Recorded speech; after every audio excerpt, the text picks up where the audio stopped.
Good afternoon, everyone. Welcome to the May 7th, 2024 meeting of the Chatham Select Board. Please note, this meeting is being recorded and will be available shortly hereafter for scheduled and on-demand viewing on any smartphone or tablet device. If anyone else is recording the meeting, please notify the chair. Seeing none. Pursuant to Governor Healy's March 29, 2023 signing of the Acts of 2023, extending certain COVID-19 measures adopted during the state of emergency, suspending certain provisions of the Open Meeting Law, General Law, Chapter 30A, subsection 20, until March 31st, 2025, this meeting of the Chatham Select Board is being conducted in person and via remote participation. Every effort will be made to ensure that the public can adequately access the proceeding as provided for in the order. A reminder that persons who would like to listen to this meeting while in progress may do so by calling the phone number 1-508-945-4410, conference ID 203-386-491#, or join the meeting online via Microsoft Teams through the link in the posted agenda. While this is a live broadcast and simulcast on Channel TV, which is now Xfinity Channel 1072, despite our best efforts, we may not be able to provide real-time access. We will post a record of this meeting on the town's website as soon as possible. So, first action of the evening is to establish a quorum. Select Board Member Nicastro. Present. Select Board Member Davis. Present. Select Board Member Dykens. Present. Select Board Member Shell. Present. And Select Board Member Metters is present. Just going to give you a quick rundown of tonight's agenda. We have a pretty hearty agenda tonight. We're going to start with public announcements and agenda item request. And then we have 3 public hearings, one for a new seasonal all-alcohol beverage restaurant license for Mustard Seed LLC, doing business as Kodo at 859 Main Street. Our second public hearing will be consider application to amend an annual entertainment license for One Drop Operations LLC DBA Chatham Square. Our third will be consider general bylaw amendment for revised Chapter 100 Airport Approach Zone Map, Chapter 100 Scrivener's Error. Then we'll move into public comment on our business agenda. And our business agenda items tonight are A, consider request by the Martin Luther King Action Team for enhanced town acknowledgement for Juneteenth. Item B, Select Board suggested priorities for the Summer Residence Advisory Committee to review for 2024. Item C, consider recommendation of Bikeway Committee for 15-mile-per-hour speed limit on the Old Colony Rail Trail bike path. Item D, collective bargain agreement ratification votes for Chatham Permanent Firefighters International Association of Firefighters Local 2712, Chatham Sergeants and Police Officers, which is a placeholder agenda item. Item E, Town Manager's Annual Evaluation for FY 2024, calendar year 2023. And we will wrap up our evening with an executive session, which we will go into at the tail end of the meeting. So, with all that being said, I will start with public announcements and agenda item requests. I will start with the board first. This is just for the meeting. There are several seats here in the front for those of you who are standing. We got a big agenda, and you can come sit down. Thank you. All right. Anything from the board? Anything from staff? Just a reminder, town meeting's next Tuesday. Yeah, next That's Monday. And with, about the childcare and the parking and transportation, can you give us an update, Jill? Sure. So town meeting is at 6 p.m. on Monday, the 13th, at the Monomoy Middle School Gymnasium. We'll be in the gymnasium and the auditorium using our electronic voting devices. Childcare is available for kids 3 years old and up, and reservations are accepted up until Friday. And there's a phone number on your warrant, and I think I have it here, contacting Susan Mawbill through our recreation division. And transportation is available through the Council on Aging. Reservations are open until Friday as well. And parking will be at the regular spots. We do have parking available at the DPW, but access through the sidewalk, not through the bike path portion, because we will be at night. Happy to answer any questions. And then the next step after town meeting is the town election on Thursday, May 16th. And polls are open between 7 a.m. and 8 p.m. And for town meeting, you have to be present to vote. There's no absentee voting for town meeting. Thanks. All right, now I'm going to go to the public for public announcements. I do know the chair of the Independence Day Parade Committee is in the audience tonight, and I believe he has an announcement. Thank you, Chair Metters. It's my privilege to appear before you tonight as chairman of the Chatham Independence Day Parade Committee. And we are well on our way to planning this year's event. We are less than 2 months away at this point. And I'd like to announce that Mr. Carl Furl will be our Grand Marshal at this year's parade. Mr. Furl is a veteran. He's been a longtime member of the Chatham Band. He is a solophone saxophonist. He is well loved by the town, and he is in his 103rd year with his birthday coming up soon. So,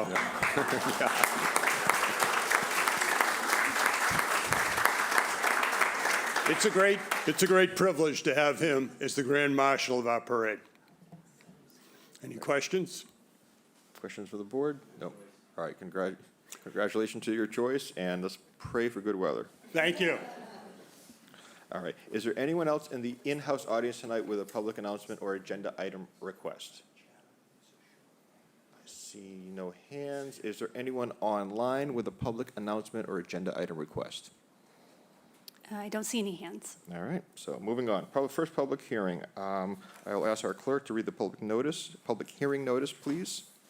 Certainly, Mr. Chairman. Notice is hereby given that the Chatham Select Board will hold a public hearing on Tuesday, May 7th, 2024 at 5:30 p.m. in the large meeting room at the Town Office Annex 261 George Rideau Road, Chatham, and remotely via Microsoft Teams platform to consider a request for a new seasonal all-alcoholic beverages restaurant license for Mustard Seed, LLC, doing business as Codo, C-O-D-O, 859 Main Street. All interested parties are encouraged to participate. Sign the Select Board.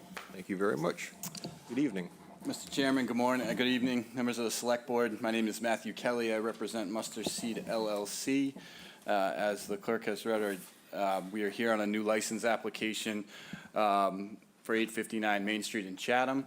For those of you who are not off the cuff familiar with that address, that is what would be referred to as the former Cumberland Farms as you make your way into town. This has been much discussed, I think, over the last several months in terms of concepts and plans and rumors. But the application before you is for a seasonal all-alcoholic license. I think, you know, to delve any deeper into the project, I would be smart to turn it over to Tom Johnson, who is the manager of Mustard Seed LLC. Thank you. Good evening. Good to see the Select Board again.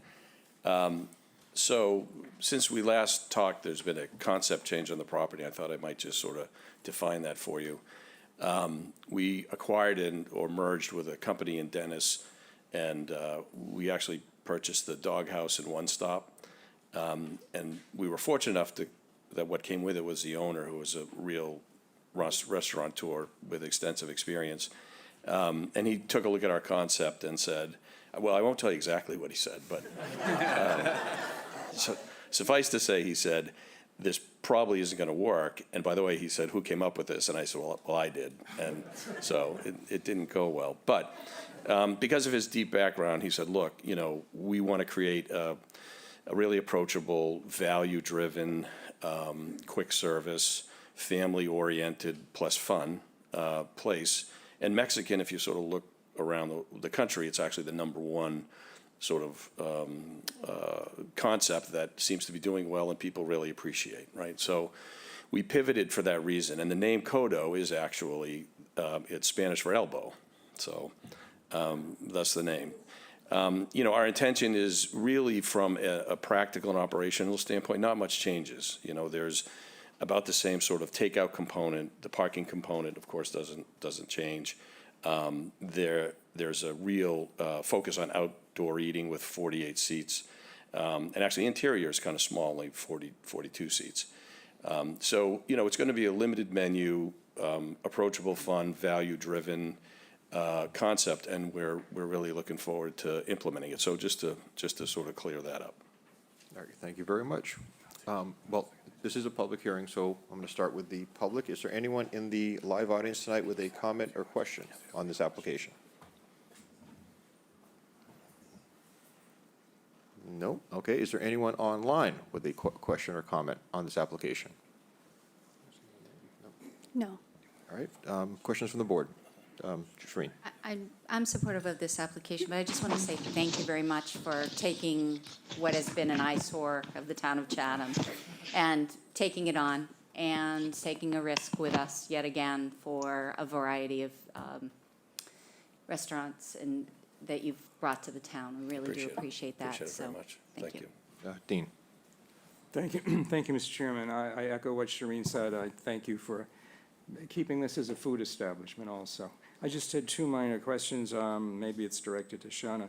On page 2 of your application, there was one question that was, I think, inadvertently left unanswered, and this is under the list of the principals, the last one. There's a question about whether the director is a U.S. citizen, and that's not filled in. That would have been an inadvertent mistake on sure. my behalf. I'm All- sure. All of the directors listed are U.S. citizens. Yeah, and then I just had a question on page 3, the landlord's name, 859 Main. So is that's an affiliated entity with the? Actually, no. So this is our first leased property deal. So Bill McKinty owns the property, and so we are going to be a Okay. leaseholder. Is he the party that bought it from Correct. Cumberland? All right. Thank you. I'm supportive of this. Thank you, And Mr. Chairman. I did include a copy of the lease for your consideration too, that should be. Yeah, we don't have it ourselves, but Oh. the staff has it. Thank you. And that's fine. The licensing agent has it. Thank you. All right, Mike? Yeah, I echo what you've just heard. Looking forward to it, which prompts the question, do you know, what's your timetable? Yesterday. No, I'm not going to let you get away with this, No. this So, time. yeah, so we really want to open in June. And if you look at the building now, you would say, well, how's that possible? But, you know, the work we've done in the ground and inside the building, you know, all the partitions up, all the rough plumbing is in, the sewer pipe is in, the water line is in, the utilities are in, the plumbing is in and all, it's rough inspected. And the contractor we work with is, we use him exclusively, and you'll see over the next few weeks dramatic changes to the building. So you know, we're hopeful that we open, I mean, we have a June 15th, you know, start date. And we're hopeful that happens, but we're pushing as hard as we can. We, you know, really, more than anybody want to get it done as quickly, but safely and efficiently as possible. Sure. Well, thank you very much for that. Sure. Jeff? Thanks, Corey. Yeah, just to echo the sentiments of my fellow select board members. You guys, you've done a great job here in Chatham, and I'm certain that you'll do it again here for Mustard Seed on doing business as Kodo. So I wish you well. We need a Mexican place in Chatham, so it's a good idea. It's a And I'll good be doing the concept. Mexican hat dance the first night. There you so go. if anyone- Well, good luck to you. Appreciate it. Thank you. All right, final thoughts? Anyone entertain a motion? Move approval. Second. Second, all right. Further discussion? All those in favor, Select Board Member DeCastro? Aye. Select Board Member Davis? Aye. Select Board Member Dykens? Aye. Select Board Member Shell? Aye. And Select Board Member Metter says aye. Good luck. Thank you very much. Appreciate it. All right. Next public hearing, I'm going to turn over to Select Board Member Shell. I have a conflict of interest on this one. We have family property and budding this property, so I'm going to step out of the room and turn it over to the rest of the board and be back afterward. So thank you. So he does that to me all the time. He gives me the easy ones. Could the clerk please read the public notice? Yes, thank you, Mr. Vice Chair. Notice is hereby given that the Chatham Select Board will hold a public hearing on Tuesday, May 7th, 2024, at 5:30 PM in the large meeting room at the Town Office Annex, 261 George Ryder Road, Chatham, and remotely via Microsoft Teams platform to consider a request for an amendment to the annual entertainment license held by One Drop Operating LLC, doing business as Chatham Squire, 487 to 489 Main Street, to include outdoor entertainment from May to November. All interested parties are encouraged to participate, and it is signed the Select Board. Thank you, and we have Mr. Riley here, I take it, to present the application. Yes, thank you very much. Bill Riley on behalf of One Drop Operating.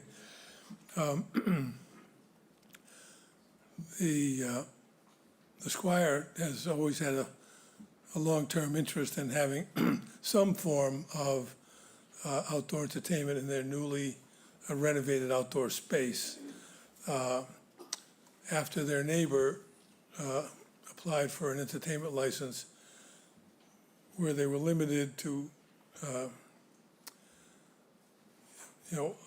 unamplified music from 1 p.m. to 5 p.m.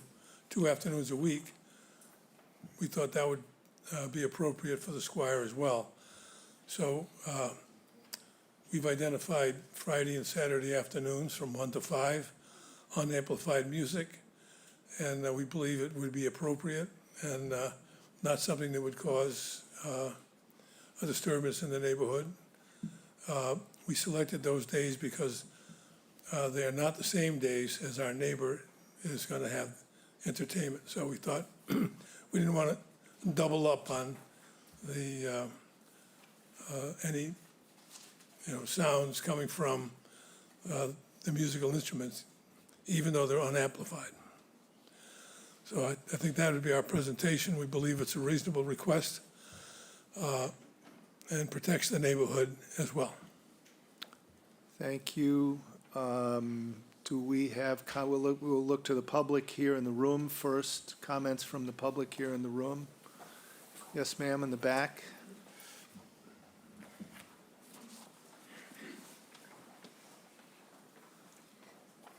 Hi, thank you, Vice Chair Shell and all the rest of the Select Board and all of you.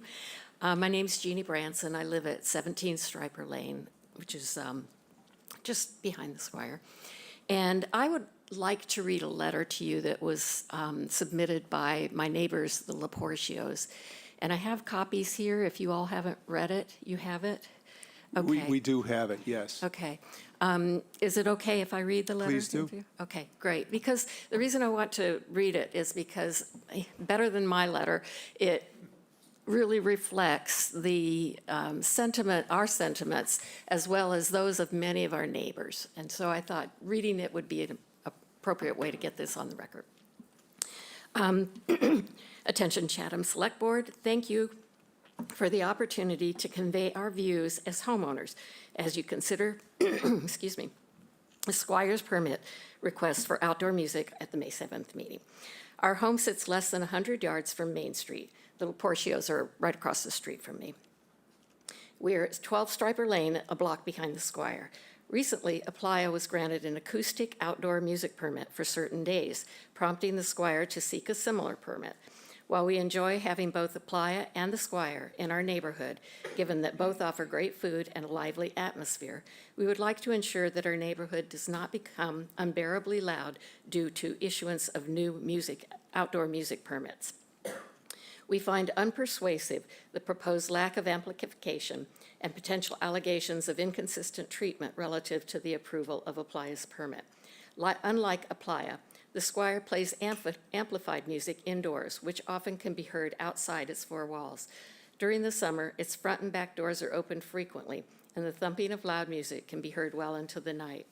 Yet summer is also the time that we and our neighbors finally get to enjoy our outdoor spaces, such as porches, patios, and decks.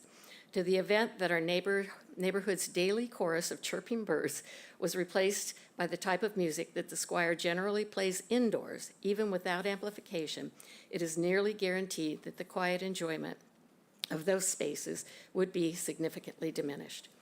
Government policies that permit small encroachments often unknowingly enable much larger ones. To avoid that, standard requirements regarding noise in the areas of Chatham that are densely populated with residents should be maintained and viewed as prescriptive by local businesses. Optimally, businesses should abide by those requirements and plan customer enjoyment with such requirements in mind. Thus, a preferred approach would be for the town to instead monitor the level of noise associated with the Squire's new outdoor fire pit and drinking area before approving any outdoor music. Thank you. And by the way, we've received a number of letters over the last few days, and I think we should request that those all be included in the record of this public hearing. Do you have any further comments, Ms. Branson? No, do you have any questions? For the moment, I think we're going to look for further comment and questions from the public. Great, thank you. Anybody else here in the room? I'm sorry, yes, over there. Please, yeah, if you'd go to the podium and name and where you live, yes. Thank you. It's on TV.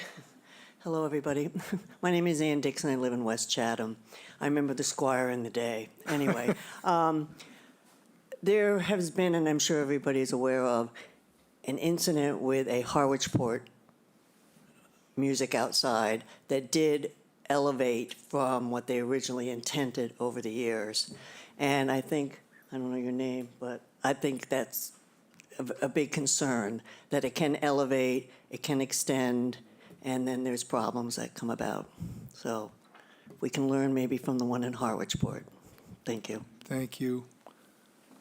Anybody else here in the room? If not for, oh, in the back, yes, sir.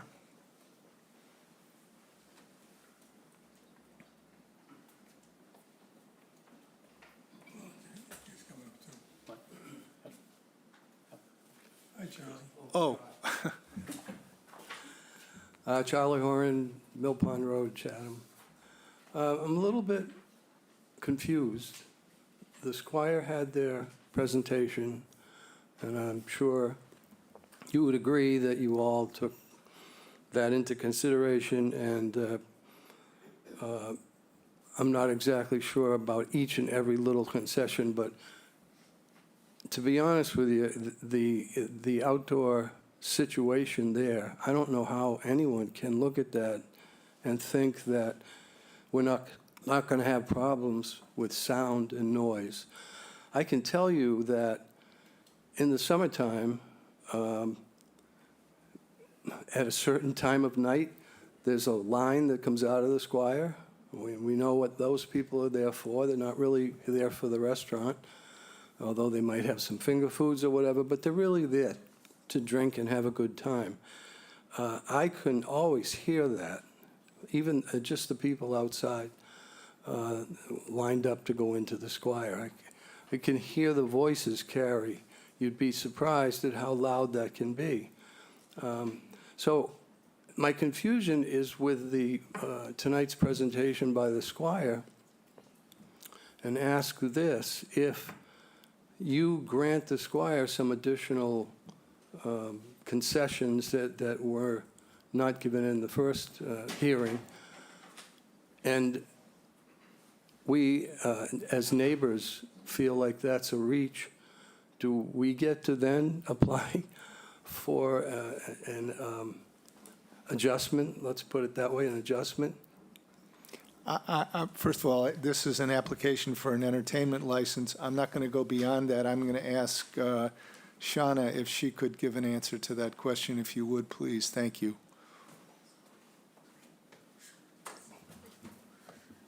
Hi, Shauna Neely, licensing agent. The Squire holds an annual entertainment license, so this is actually an application to amend the existing license to include outdoor entertainment. That amendment requires a public hearing that we're having now, and any further amendment would also require a public hearing. That would be called by the Select Board based on if you receive complaints, if you receive police reports, and feel that you want to do it prior to the renewal period, but you also have the opportunity to make any amendments during the renewal period, which is in November. So would I be correct in saying to the gentleman's question that his recourse would be to bring, quote, changed conditions to our attention and ask us to act on that? Is that a Correct, fair? yes. Thank you. Does that answer your question, sir? Well, I don't think it does. I mean, I'm asking if the Select Board takes action tonight and grants some additional concessions to the Squire, don't the neighbors have a right to respond or ask for a similar hearing where maybe we get to have more? Dean? Thank you, Mr. Chairman. I think he's talking about the patio license that we recently granted. Isn't that, Sean? Is that what you're talking about? The Squire was in here recently to enclose the patio outdoors, and various people spoke about that. Is that what you're talking about, that particular license? That's a different license. Well, are you asking, was it about the hearing itself, or why I'm here? Well, we had a hearing, and we granted that particular Right. request. Right. So are you talking about that being the request that you want to know whether you could come forward and amend that, request an amendment to that? Is that what you're talking about? I mean, it seems fair. I'm just asking to Yeah. clarify what you're asking. Yeah, I think if they get an adjustment to what they originally were granted, and the neighbors think that's a little bit harsh, Would we have the right to come back and have a hearing like this? It seems to me all of these questions have been answered already.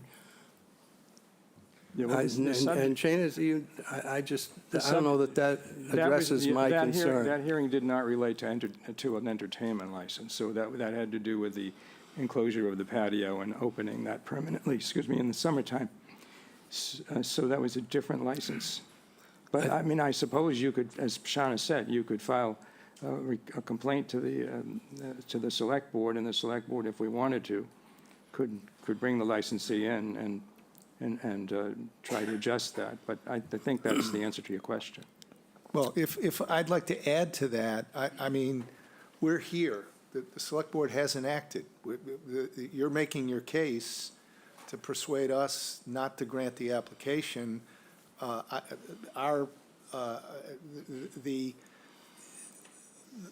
The neighborhood reaction that you're talking about as a response to a grant to the application in the first instance could be delivered here tonight. That's what we're here for. Well, will you state that there's the music part of it, the entertainment part of it shouldn't be part of this hearing? Well, that is what the hearing is about, and we're here, we have our own questions, but we want to hear from the public first, yourself included, as to what your views are. Your views have weight. Okay. Again, I think what's fair is fair. They get more, we have a chance to take a bite of the apple, is all I'm saying. Okay, Thank you. understood. Anybody, Joe, no, Joe, you were next up.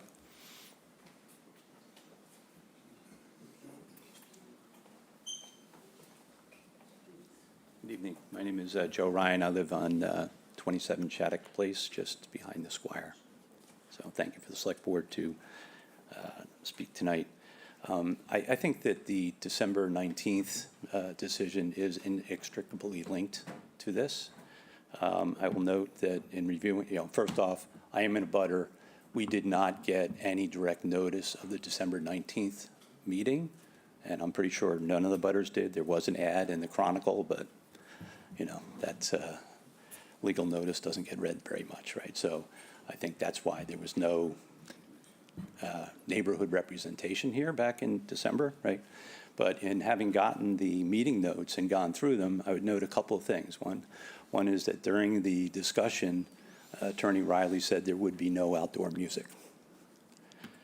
And then a vote was taken, and not only was the agenda, which was in the meeting notice, which was for additional seating, counter seating, and a fire pit, making no mention of any change to the operating hours of the outdoor area, right, which for the last 3 years, which I think is the only years that they had the outdoor kind of bullpen area, and those operating hours were 10 o'clock. So even though the butters did not get a notice, the legal notice did not state that one of the agenda items would be a discussion and consideration of extending those operating hours. I'm not a lawyer, so I don't know what all the subtleties are, but I question that. So the Squire has gotten the outdoor seating area permanently, right? They have gotten the extended hours already by virtue of the December 19th agreement, and now they're triple dipping for now getting an entertainment license, right? I would suggest that perhaps the board reconsider the extended operating hours if that is not appropriate to not have been on that agenda, and that if not, then that I think the neighborhood would agree that we'd much rather see the entertainment license for Sunday Friday and Saturday afternoon than the operating hours from 10 to 11 o'clock on Friday and Saturday night.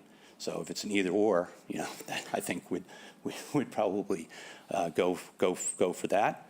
But if not, let's see how it goes. Let's see what the applier does. Let's see how the Squire does with their the fire pit and everything else that's involved with this, and let them earn the right to do entertainment by being good neighbors this year.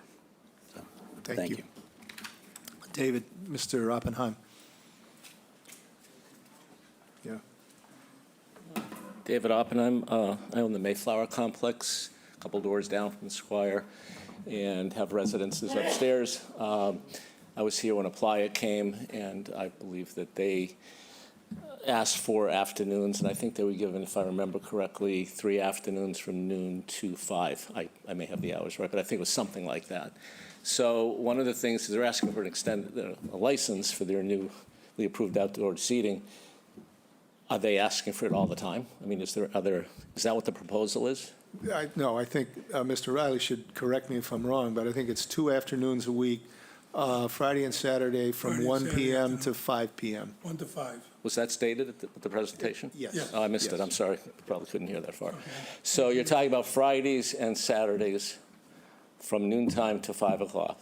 1 p.m. to 5. 1 p.m. to 5 only, not amplified.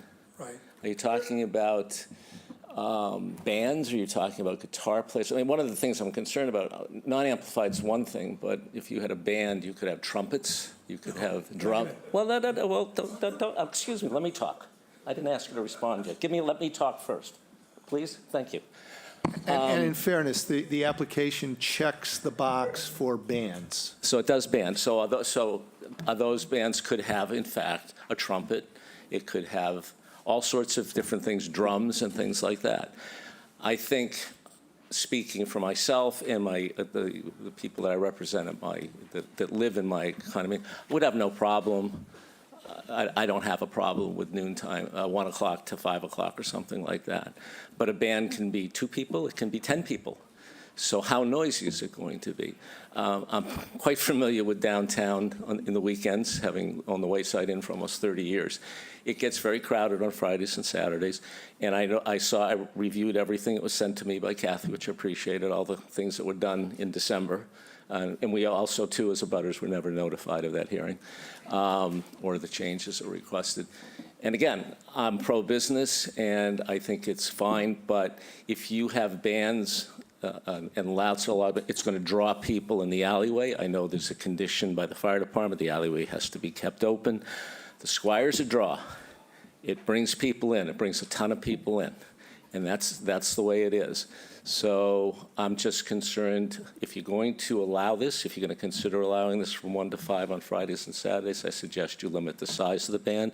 Perhaps you consider listening to the makeup of the band so that it basically stays somewhat in the area of the outdoor seating. It's going to translate to the residences, but a band is not a band. I mean, there's all types of bands, all types of levels of noise.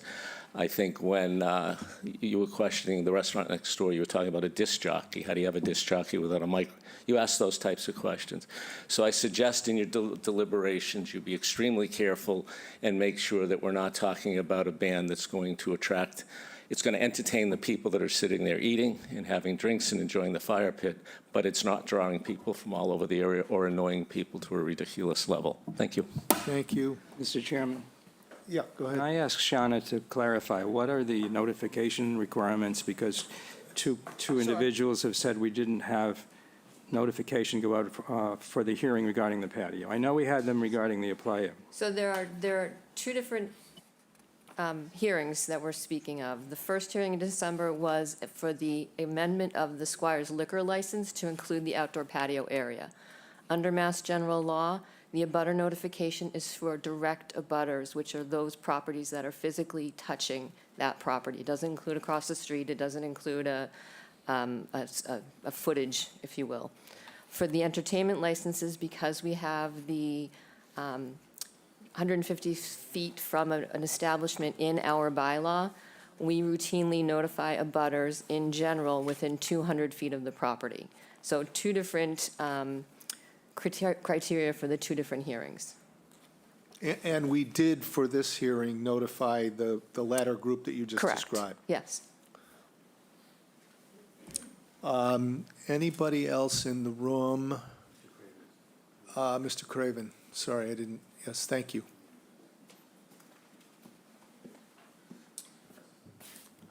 I'm Chris Craven. I live at 10 Mill Pond, which is very close to the Squire, but not in a butter.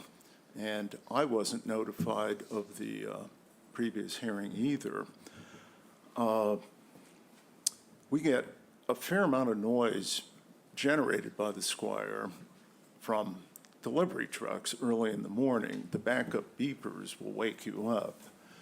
And then at night, when the place closes down, a lot of people are still full of the joy of life and speaking very loudly in the parking lot, which can wake you up too. I'm not directly against the 1 to 5 acoustic guitar kind of thing, but since we already have approved the modification of the license, I'm wondering if we could table the entertainment and see how the fire pit thing works, whether it generates more noise, more activity as it's designed now. And if there's no problem, I wouldn't see no problem with the adding acoustic music. Thank you. Okay. I don't see anybody else in the room for the moment. Is there anybody online? No, No? Questions from? sorry, one just came through. Oh, wait, okay. Stephen Heck. Mr. Hecht? 1 minute, John. Hello, John Charles. Excuse me, we have somebody online, just bear with me. I'm sorry. And we'll get right back to you. Okay. Mr. Hecht? Thank you very much for giving us the opportunity to speak and to join the meeting. We live at 15 Shattuck Place, and our property butts the town parking lot behind the Squire. I'd like to primarily address noise, if you will, in that over the last several years, I have walked over there many times and spoken with individuals in the outdoor dining area to please turn down the noise. Now, I don't really know what I meant by turn down the noise other than to reduce the noise level. I don't know if there was a radio there or all of this musical noise was coming from a band inside the Squire itself, and therefore maybe they closed the door, which in effect indirectly turned down the noise. But we sit in our backyard in the summertime, and we enjoy the outdoors and nature.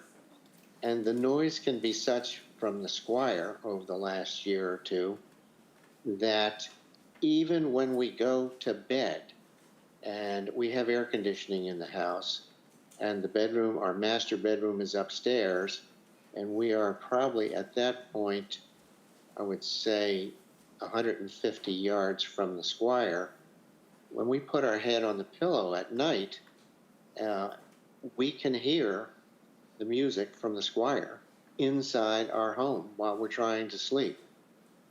I am concerned, and my wife is concerned, that any additive music to what already exists is only going to disturb our peace and quiet that much more. I'd like to thank the Squire, however, for putting up the fence. I think a hard structure like that will help mitigate some of the noise.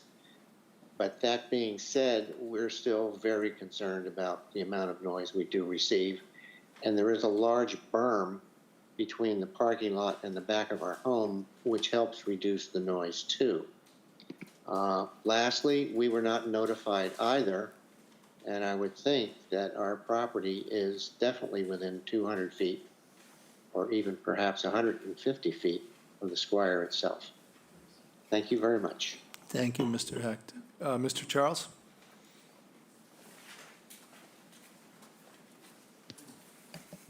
John Charles, 28 Mill Pond Road. I would just like to add that having lived there 50 years, I often hear the Friday night band, which is great, but when that tuba goes off, you can hear it.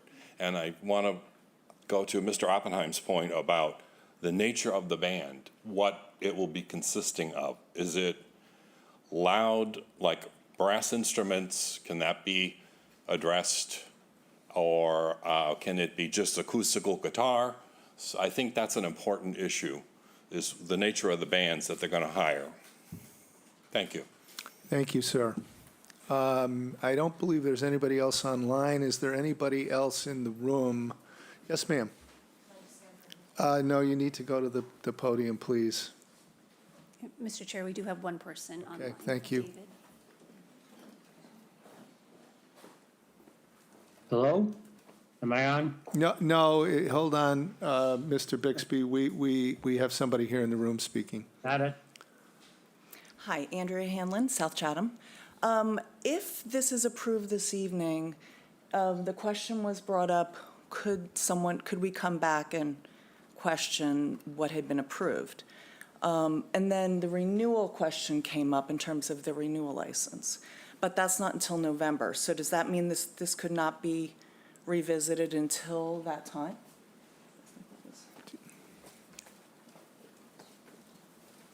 The select board has the authority to call a public hearing to revisit any license that they issue at any time. So it would be petitioning the board to do that. Okay, all right, thanks. Thank you. Is it Mr. Bixby that, Mr. Bixby, you have the floor? Yeah, David Bixby. I don't live near the Squire, but I'm very familiar with the problem of noise in Chatham because I live near the airport. People don't like noise. People want to enjoy their homes, their residences, and they don't appreciate a lot of extraneous noise. It sounds like there's already a noise problem with the Squire. I don't know why you would want to add to that.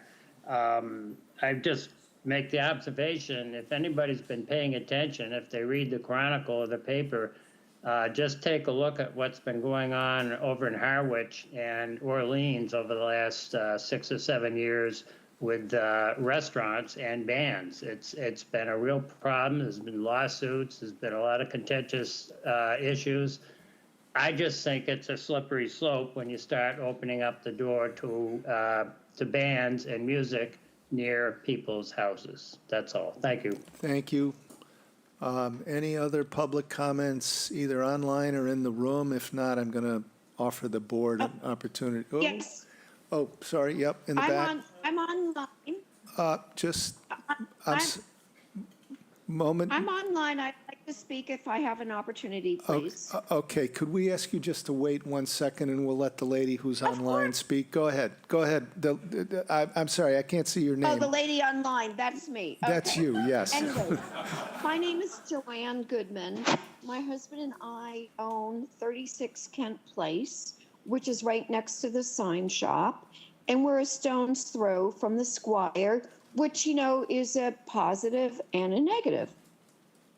I watched online the coverage of the requests by the Playa Kitchen and Tiki Bar, and honestly, the more I think about it, the Tiki Bar really had a reason to request for some of that outdoor music.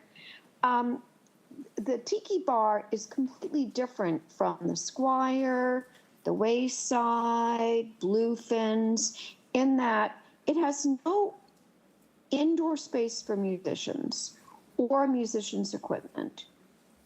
Also, the Playa Kitchen is not visible from Main Street. Yes, there is a sign, a beautiful sign, but people, you know, you got to kind of see it, and you got to kind of see the people waiting in line to get in. And the other thing is the Playa, it's tiny, tiny, tiny. There's not a huge like kitchen space or storage space like the Squire has. So the Playa cannot compete. And I feel like it didn't come up in your meeting, but I feel like the Playa is an exception. The Squire has plenty of room inside, and we love the Squire. But the Squire has plenty of room indoors. If people want to listen to music, they can sit inside. If people want to sit outside, well, they can go inside if they really want to listen to music. So thank you for letting me speak my piece. I send a letter to the select board chair and all of the members, and I hope you read my letter. Thank you very much. Thank you, Ms. Goodman, and we did get your letter. Yes, ma'am. Hi, my name is Yumi Miyanishi. I'm from 10 Mill Pond with Mr. Craven. I just want to add one thing that perhaps people are not particularly thinking. Adding this 2 days of entertainment outside would include 5 days of noon or to 1 to 5, forcing us to listen to their music sitting outside. It's not quite tolerable. Aplana's 3 days music for outdoor was acceptable, but adding 2 more is almost every day we have to listen to somebody else's music. I don't agree with this. That's all I want to add. Thank you. Thank you. Thank you. Excuse me, I'm going to open it up for the board. Dean? Thank you, Mr. Chairman. I just want to state for the record that with respect to the patio license that we granted back when in December, this board granted an earlier close than the applicant had requested. I think we closed at 10. Right. At that. You wanted 11, and we didn't not give that to you. Forgive me for interrupting, but I think there were, was it not 10 on the weekends and earlier on during the week, or is it 10 all week? There is a different time. I didn't, Okay. I didn't bring that file with me. Shauna will know. Shauna will know. It was 10 during the weekdays, and 11 on Friday and Saturday. Thank you. With respect to this, so we received a number of letters, maybe 7 or 8, some have spoken here, who wrote. Every single letter was opposed to this application. And they all, I think every single one of them recited the issue of noise. And they made a distinction between a playa and the Squire, pointing out, as one of the speakers just said, that a playa is strictly an outdoor facility. They have no indoor space, whereas the Squire has an indoor entertainment license. And now your client is looking to expand that to the outside. That's the purpose of this particular hearing. So I guess I wanted to ask you, why do you think this is not distinguishable, that your situation is not distinguishable from a playa? I mean, I want to be fair, but it seems to me that it is distinguishable. Well, I'm not certain that it's really any different. I mean, our goal would be to have, an acoustic string instrument, guitar, banjo, something like that. Just playing light afternoon music for people who want to sit outside and enjoy the summer weather, which is essentially what a playa was seeking. I mean, I guess it's hard for me to understand why the Squire gets punished because they have indoor space also. So the idea is... You've already got an indoor entertainment license. I know, but so our neighbor has an outdoor entertainment license. Right. So if we have, pardon me, we have a new area, it's walled off. It's got a, I don't know if you've been back there, beautiful fence. We're actually using less area behind the building than we did during the COVID time when we took up more than twice what is going to be there now. And we're talking about from 1 in the afternoon to 5 in the evening on Friday and Saturday. I made a mistake by marking ban. That's not the goal. The goal is, one or maybe two acoustic stringed instruments, just playing light entertainment music so that the people sitting outside can have what we think would be a more enjoyable visit to the town of Chatham. And the comparisons with Harwich are completely out of line because they're all out front with the music facing the street. This is going to be behind the building. Most likely, the player would be facing the building, so the music will be projecting towards the building rather than away from the building. I just don't think that the kind of music we're talking about is going to reach the level, and I appreciate the Cravens problem, and Charlie Horan, I understand their concerns, but, I just don't see that one or two acoustic instruments playing 4 hours a day, 2 days a week is really, a burdensome to the neighborhood.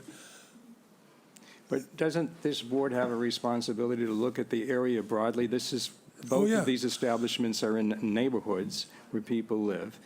And if we grant your license, as the previous speaker said, there would be 5 days a week where they have music outside. So we are sort of amplifying the impact on the neighborhood if we grant your license. And I guess as I see it, it's not as though we're doing any particular harm to the Squire if we don't grant the license, because you already have a music license inside, which I think is for amplified music. Is that correct? Yes. Yeah, that's correct. But I think the kind of music that we're talking about, I'm not certain will even be capable of being heard by the Craven property. The Well, Hex. I think it depends on atmospherics. I mean, I live in the general area. I'm not within 200 feet. I can hear the Squire or the Chatham band on the weekends, depending on which way the wind, literally which way the wind is blowing or which part of my property or part of my house I'm at. I know, but neither of those things are acoustic stringed instruments. Yeah.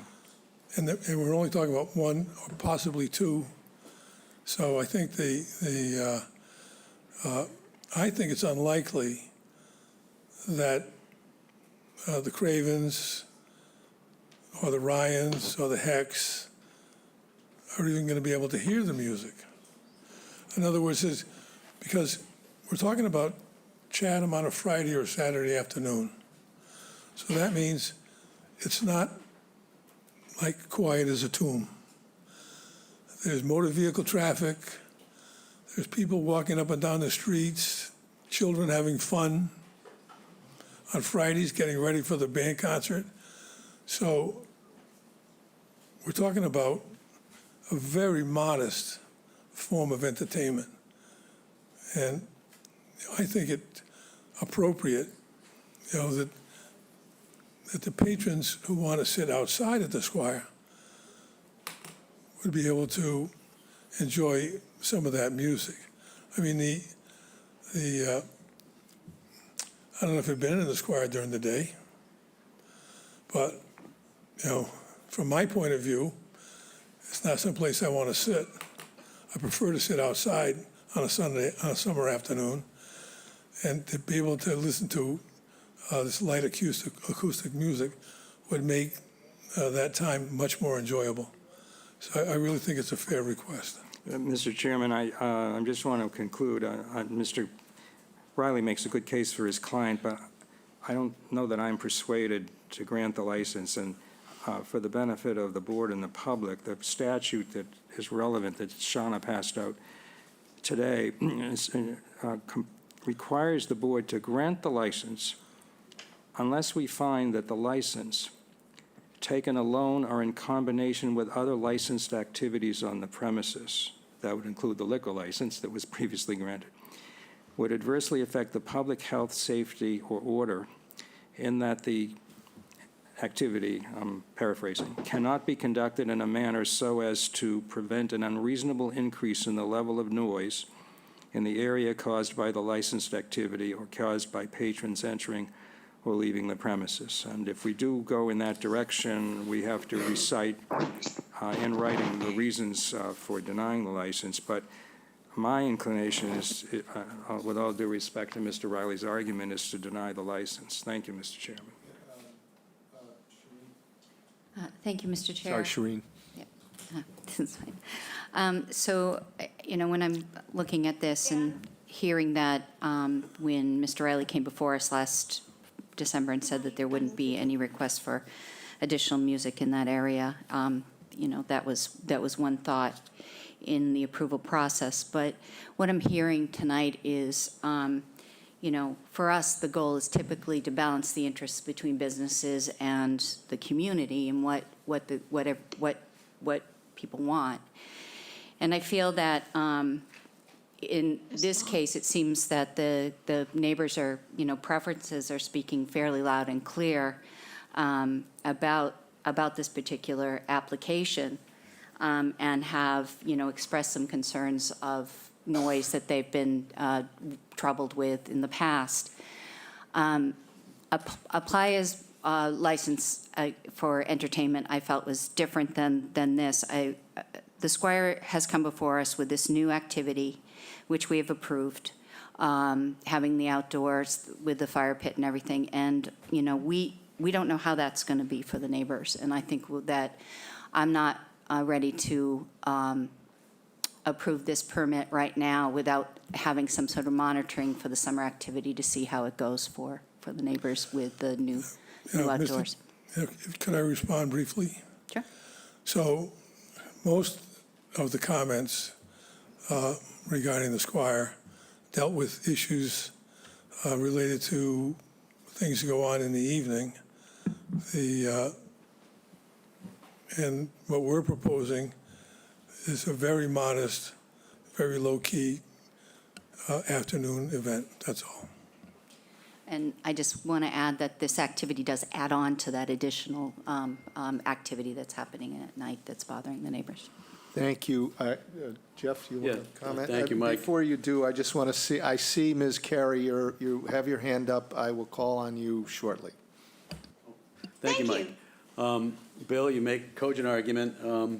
You're on record as saying there wasn't going to be music. We're on record as granting that outdoor fire pit, that new area for the Squire. With your, and I know you're prompted. You're here because we granted an acoustic license on Sunday, Wednesdays, and Sunday, Tuesdays, and Thursdays, I believe it was, or Wednesday and Thursday, from 1 to 5, acoustic only, no amplification. I know that's why you're here. You told us you were coming back, but I can't believe that the Squire is at such a competitive disadvantage that they need that acoustic music from 1 to 5 as well, especially on Fridays and Saturdays. Number one. Number two, I think that it just compounds the level of noise that occurs in that area, and we'd be tone deaf, to not listen to the folks that have come here this evening and express their concern about further noise, whether it's 1 to 5 or 8 to midnight. I do think there is a distinction between a playa. Playa's outdoors already, and it has buildings in the back that may muffle the noise, number one. Number two, we've yet to test either a Playa's application when they have unamplified music this summer, nor have we even had a chance to see how the fire pit and the area outside the Squire is going to run. There's going to be drinking there, et cetera. So I'm of the mind that I really want to see how both transpire, what our experience is, what the experience of the neighbors are going forward this summer, and then, maybe revisit it. But we're young yet. This is a little precipitous, and I know that was prompted by our saying, apply, yes, you can have a guitar player from 1 to 5. So, but I can't believe it places the Squire at a competitive disadvantage. Can't believe. Well, probably not, but, I always say, if I could have done math, I would have been a doctor. But I can count to 4, and I see 3 no votes. So I think that rather than taking more of this August body's time, we'll withdraw our application. Much appreciated, and I think that's a wise decision. I do want, however, to give Ms. Carey an opportunity very briefly to state her position for the record. And I have a comment before you leave, though, if you wouldn't mind. Sure. Ms. Carey? Thank you very much for the opportunity to, that's my sister. Sorry. Go ahead. Can you hear me okay? We can hear you, thank you. And Yeah. you've carried the day, so this is just a brief comment, if you would. Yes, and I'm literally a Carrie. Just a quick one.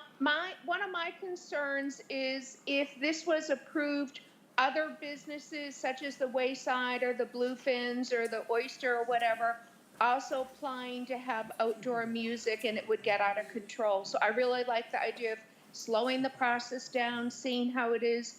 As it is, the patrons of the outdoor Squire area will benefit on the days Playa does have music, because they're literally adjacent to each other. So the Squire will get some benefit from that music. And also, lastly, there are people who work during the evening and sleep during the day in that neighborhood, and there are a lot of families with young children, and so you can't assume that everyone's going to be awake during the day. Some people need to take their rest and sleep during the afternoon, and I think that should be considered. Thank you so much for the opportunity to speak. Thank you. I'm just going to say I'm in agreement with my colleagues. I think that the situations are distinguishable. I very much appreciate the withdrawal. I would urge you to, and the neighbors, everybody, to monitor the situation over the next several months, or if this is a new situation. And in terms of competition, you have a new venue that should be very attractive, music or no, and hopefully it'll be very successful. And we'll see where we are maybe after a season. So thank you very much. Thank you very much.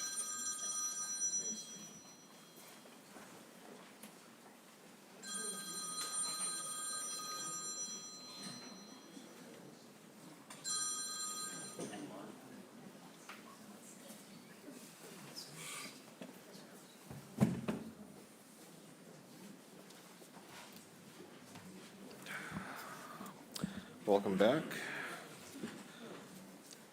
Our next public hearing is consider general bylaw amendment, revised chapter 100, airport approach zone map, chapter 100, Scrivener's error correction to quote not. I will ask the clerk to please read the public notice. Thank you, Mr. Chairman. Notice is hereby given that the Chatham Select Board will hold a public hearing pursuant to Massachusetts General Law, Chapter 90, Section 40C, on Tuesday, May 7th, 2024, at 5:30 p.m. in the large meeting room of the Town Office Annex, 261 George Ryder Road, to consider amending General Bylaw, Chapter 100, Scrivener's error, correction not, in airport approach zone map. Proposed amendments may be reviewed in Articles 39 and 40 of the 2024 Annual Town Meeting warrant posted to the town's website, www.chatham-mass.gov, under Town Meeting Central. All interested parties are encouraged to participate either in person or remotely via the link in the posted meeting agenda. Signed, the Select Board. Thank you very much. Terry, are you presenting? Yeah, good evening. I'm going to do an overview and then turn it back to you if that's okay, through the chair. So my name is Terry Whalen, and I'm the Airport Commission Staff Liaison. And as the chair just read the notice, we're here for a public hearing on the proposed general bylaw changes to Chapter 100, Airport Approach Protection. The two components of the proceedings tonight include Article 39, which is a Scrivener's error correction, and Article 40, which is regarding the airport approach zones map.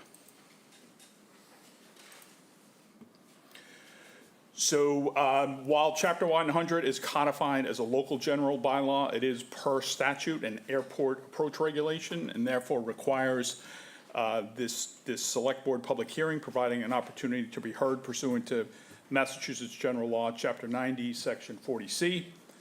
Town meeting approval is also required by MGL Chapter 90, Section C, to make changes to an airport approach regulation.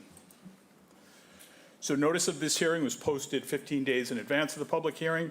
It was publicized in the main sheet and referenced at multiple public meetings. Additional notice was provided to potential impacted properties by this map change via direct mailing as requested by the Select Board. So a little more detail on the two components of tonight's hearing. Article 39 is the Scrivener's error correction, and the purpose of that article is to correct an inadvertent reference change resulting from a general bylaw, overall general bylaw format change in 1997. And then Article 40 deals with the revised airport approach zones map. And the purpose of that article, excuse me, is to update the original 1958 map referenced and to reconcile it with the current airport layout plan and airport master plan update conditions and initiatives. So I'm going to just briefly go. Article 39 is a little more, a little less complex, I think. But again, we'll go through. So the Scrivener's error in this case is a result of an administrative mistake that was made when changing the format of the town's general bylaws from sections to chapters, and a subsequent numbering change where there was no intent to change the content of the bylaw, but the word "not" was inadvertently dropped. So this, if you've looked at your warrant, this is essentially the mechanics of how the article works. If you're familiar with our format, any underlined word here, as indicated, the "not" would be restored. So for the broader Chapter 100 chronology, so that's the current reference to the bylaw today, but it was originally approved and adopted in 1958. It then contained in Section 56 the airport approach bylaw. So the first modification came on May 12, 1997 at a special town meeting where there was a format change to the overall general bylaws resulting in Section 56 airport approach protection changing to Chapter 13 airport approach protection. This 1987 article was only intended to effectuate an administrative change to the overall format of the general bylaws. So however, the supporting documentation for this warrant article, which contained the text of the newly entitled Chapter 13, also entitled Airport Approach Protection, inadvertently failed to include the word "not" from the original bylaw. So this Scrivener's error has persisted in subsequent administrative format changes. There was another one that went before town meeting in 2006 where Chapter 13 changed, again, still maintaining the title Airport Approach Protection, and it was changed to the current, which we're referencing as Chapter 100 today. So basically a positive vote on this article corrects the inadvertent reference change resulting from that overall initial Scrivener's error that was then persisted through another overall change. So, and it simply restores the word "not" as originally approved in the 1958 bylaw, and this reestablishes consistency with Massachusetts General Law, Chapter 90, Section 40B, as was intended in the original approval. So I'm going to quickly run through the overview of Article 40, which is essentially to revise the airport approach zones map. So Chapter 100, again, as I previously noted, was enacted in 1958. And what it does is determines what sorts of hazards, for example, physical structures and trees, which must be prevented from obstructing the airspace in which arriving and departing aircraft approach and leave the airport. So Chapter 100 also defines the airport approach zones as areas on the ground below the airspace used by arriving and departing aircraft. And in 1958, the airport approach zones were defined and indicated on a map dated February 1958, and they were placed on file with the town clerk. So just for some context, here's the original map that is proposed for being substituted with the 2024 map in Article 40. So since 1958 and up to the present, there have been changes to the airspace used by aircraft arriving and departing the airport, including regulatory input from the Federal Aviation Administration through its publication of advisory circulars, safety improvements in the FAA-approved airport layout plan, further efforts to improve safety for pilots, aircraft passengers, and everyone on the ground in the airport's vicinity. And basically, these changes in the arriving and departing airspace no longer correctly reflect the airport approach zones shown on the 1958 map, which have not been revised in over 65 years. So this proposed change is needed as the 1958 map is out of date. It needs to be replaced with a map correctly reflecting the reality of aircraft arrivals and departures today. This substitution of a new map will support the continued commitment to public safety and the protection of lives and property of aircraft pilots and passengers and everyone on the ground in the airport's vicinity, and it will more accurately prevent the creation of airport hazards. So similar to what I showed you for Article 39, again, the mechanics here are pretty simple, but again, using the strike-through, the map I showed you for context, the strikeout would be remove February 1958 and substitute language for inclusion for the March 2024 map. So this is the map that is proposed for substitution. This map has been on file with the clerk, as noted in the town meeting warrant article, and also we have an easel board graphic as well. So again, just the 2024 map change features, again, are reconciling the airport approach zone areas with the current conditions, the airport layout plan features, and FAA advisory circulars. The 2024 map accurately reflects approach zones mandated by the current FAA guidelines and advisories, and the map update reflects approaches in use today. So the revised airport approach zone surfaces maintain the existing 20-to-1 slope of the 1958 map, and the airport approach zones are distinct and separate from runway protection zones. So for those who you received the mailing or might have watched the earlier presentation on the placement of Article 40 on the warrant, this map indicates the differences. It contrasts the 1958 and the 2024 map approach zones by comparing them. The yellow indicates the difference between the 1958 approach and the 2024 approach. So basically the yellow represents parcels added or whose coverage expanded by the 2024 approach zones. So a positive vote on this article reconciles the approach zones with current conditions, airport layout plan features, and FAA advisory circulars, and it reestablishes consistency with current safety conditions and improves the ability to better protect public safety. And just for folks who we did mention at previous meetings as well as having a resource site. So on the town's website and the Airport Commission area, we do have an Article 40, Chapter 100 map change information that includes background information on Chapter 100, and also includes an interactive map viewer here where individuals can look up their property if they're or a property that they're interested in looking at, and can look at that property in relation to either the 1958 and or the 2024 coverage and a few other features. So there's some directions there on how to use that as well. So with that, I'll just yield back to the chair for public comment. And all right. Thank you, Jerry.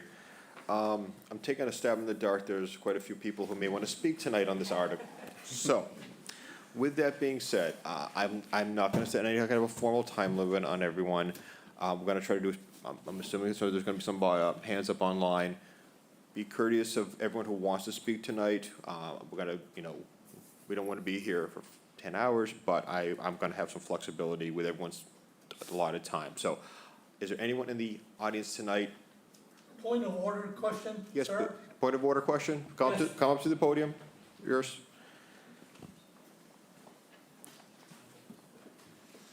My name is Jura Suxon, 35 Horizon Drive. I'm confused. What's the purpose of this meeting? The board has already voted 4-0 to endorse this, It's a required, it's a requirement to hold a public hearing on this. but you have already voted. So, I mean, I'm sorry, you know, Procedure will get you have voted, We voted on the. case closed. All right, town manager's going to speak on this. So, Mass General Law, Chapter 90, through Mass.Aeronautical, requires the Select Board to have a public hearing before town meeting. So while they voted to place an article on the warrant, and they voted a recommendation, we still are obligated to have a public hearing for the public to weigh in on the articles prior to town meeting. But wouldn't common sense, I mean, I'm sorry for saying common sense, but shouldn't have this taken before you took a vote? Thank you. Thank you. All right, I saw a hand over here, yes.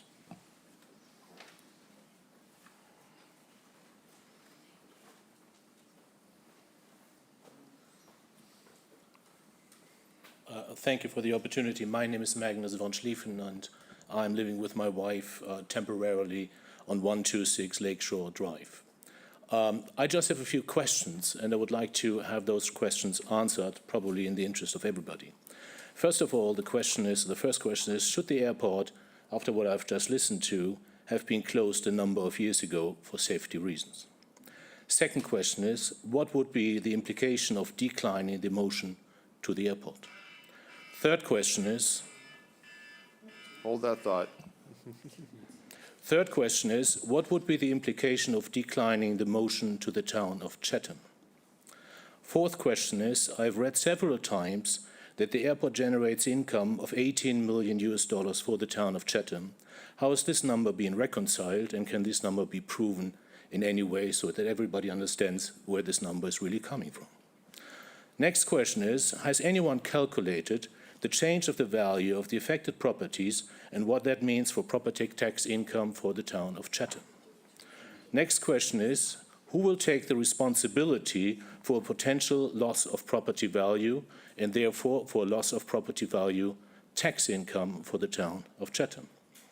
What is the added value, is the next question, to the town of Chatham, its residents and property owners? Next question is, does this board take the responsibility to include the concerns of the neighborhood, as I've just heard in the previous case regarding the square? Thank you very much. Way to start tonight. All right. Do we have all those questions documented? Okay, hopefully. All right. All right. Yes, please.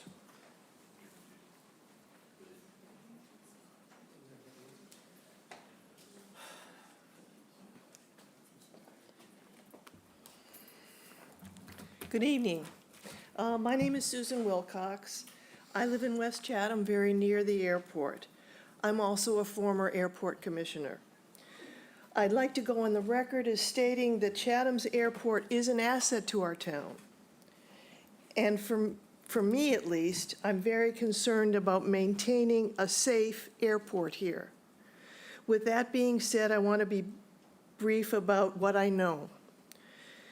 When the rewriting of the master plan was initially being discussed, the then members of the commission and the airport manager agreed that an option 2 was the best choice for the town of the then 3 options presented to the town and the commission regarding the removal on trees surrounding properties by the airport.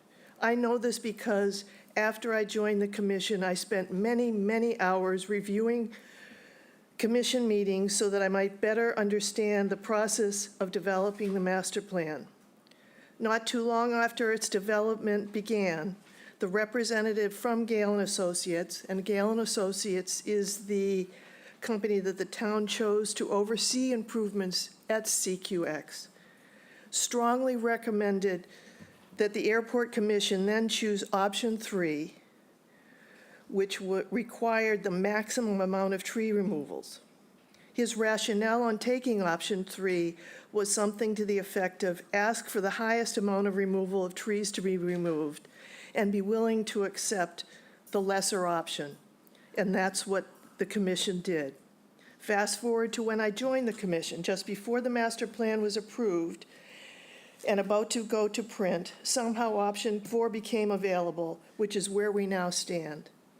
When the vote came as to which option to approve, option 4 was chosen. There was only one commissioner on the board who did not approve of option 4, and that was me.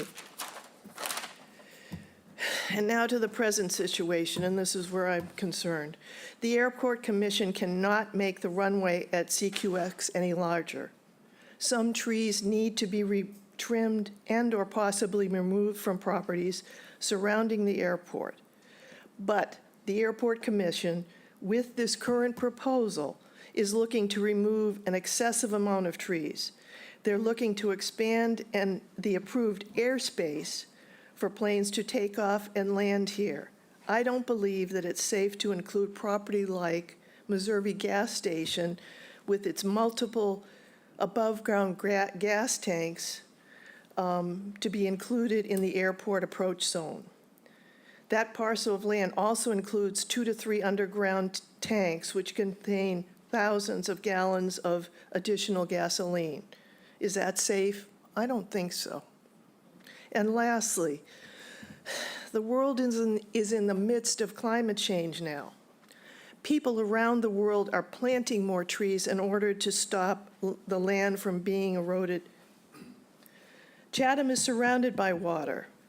We need to be concerned about our environment as well. We do not need to remove the excessive amount of trees that are requested in this plan. Please vote no on warrant Article 40. Thank you. Thank you, Susan. Another hand in the audience? Yes, sir.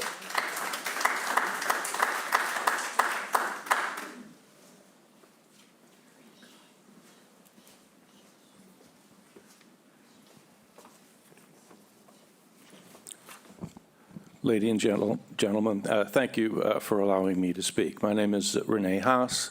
I live on 82 Wentworth Lane in North Chatham, and this is a letter that did not get into the Chronicle, but is very relevant. In the modern era, the notion of cutting down trees has often brought with it negative connotations. Most of us love trees and also appreciate their vital role in our ecosystem. Clearing trees is associated with expanded urbanization and industrialization, which is not desired by many in a residential community such as Chatham. Airport critics have tried to gain support by equating the airport's plans to trim trees with a hidden conspiracy to expand the airport with more flights of larger and noisier aircraft.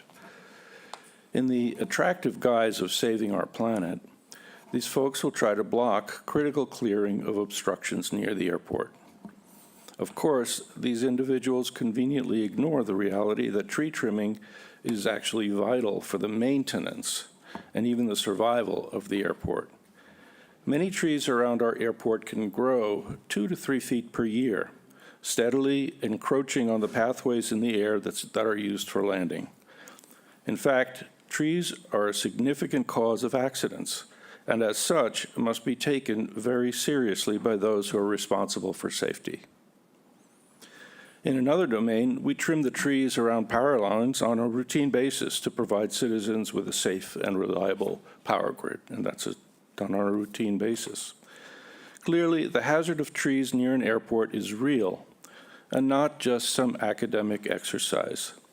In the case of Chatham Airport, trees have not been trimmed and/or cut in over 20 years.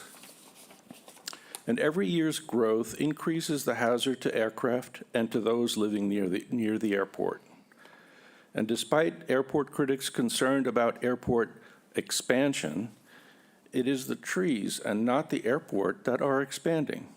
After all, the airport runway has kept its length of 3,000 feet for many years. Being made of concrete, it cannot grow by itself. But the trees continue to invade the airspace around the airport, eroding safety margins year after year. If we could turn back the clock by 20 years, we would have no problem at all. We would not be sitting here talking about this because the trees would be so much shorter. The white pine, which are most common around the airport, would be 40 to 60 feet shorter than they are today. So you can see that tree trimming is essential for the maintenance, not expansion, of the airport. The new map in Article 40 will not change by one tree the number of trees that will have to be trimmed. At the end of the day, this trimming will just make the airport look like it was 20 years ago from a point of view of obstructions. And that's really all that is being sought by the Airport Commission, is safety and a quieter airport with the new approaches. Thank you for allowing me to speak. All right, thank you. All right, I'm going to take another hand in the house, and then I'm going to pivot over to a couple of online questions. No, oh, yes.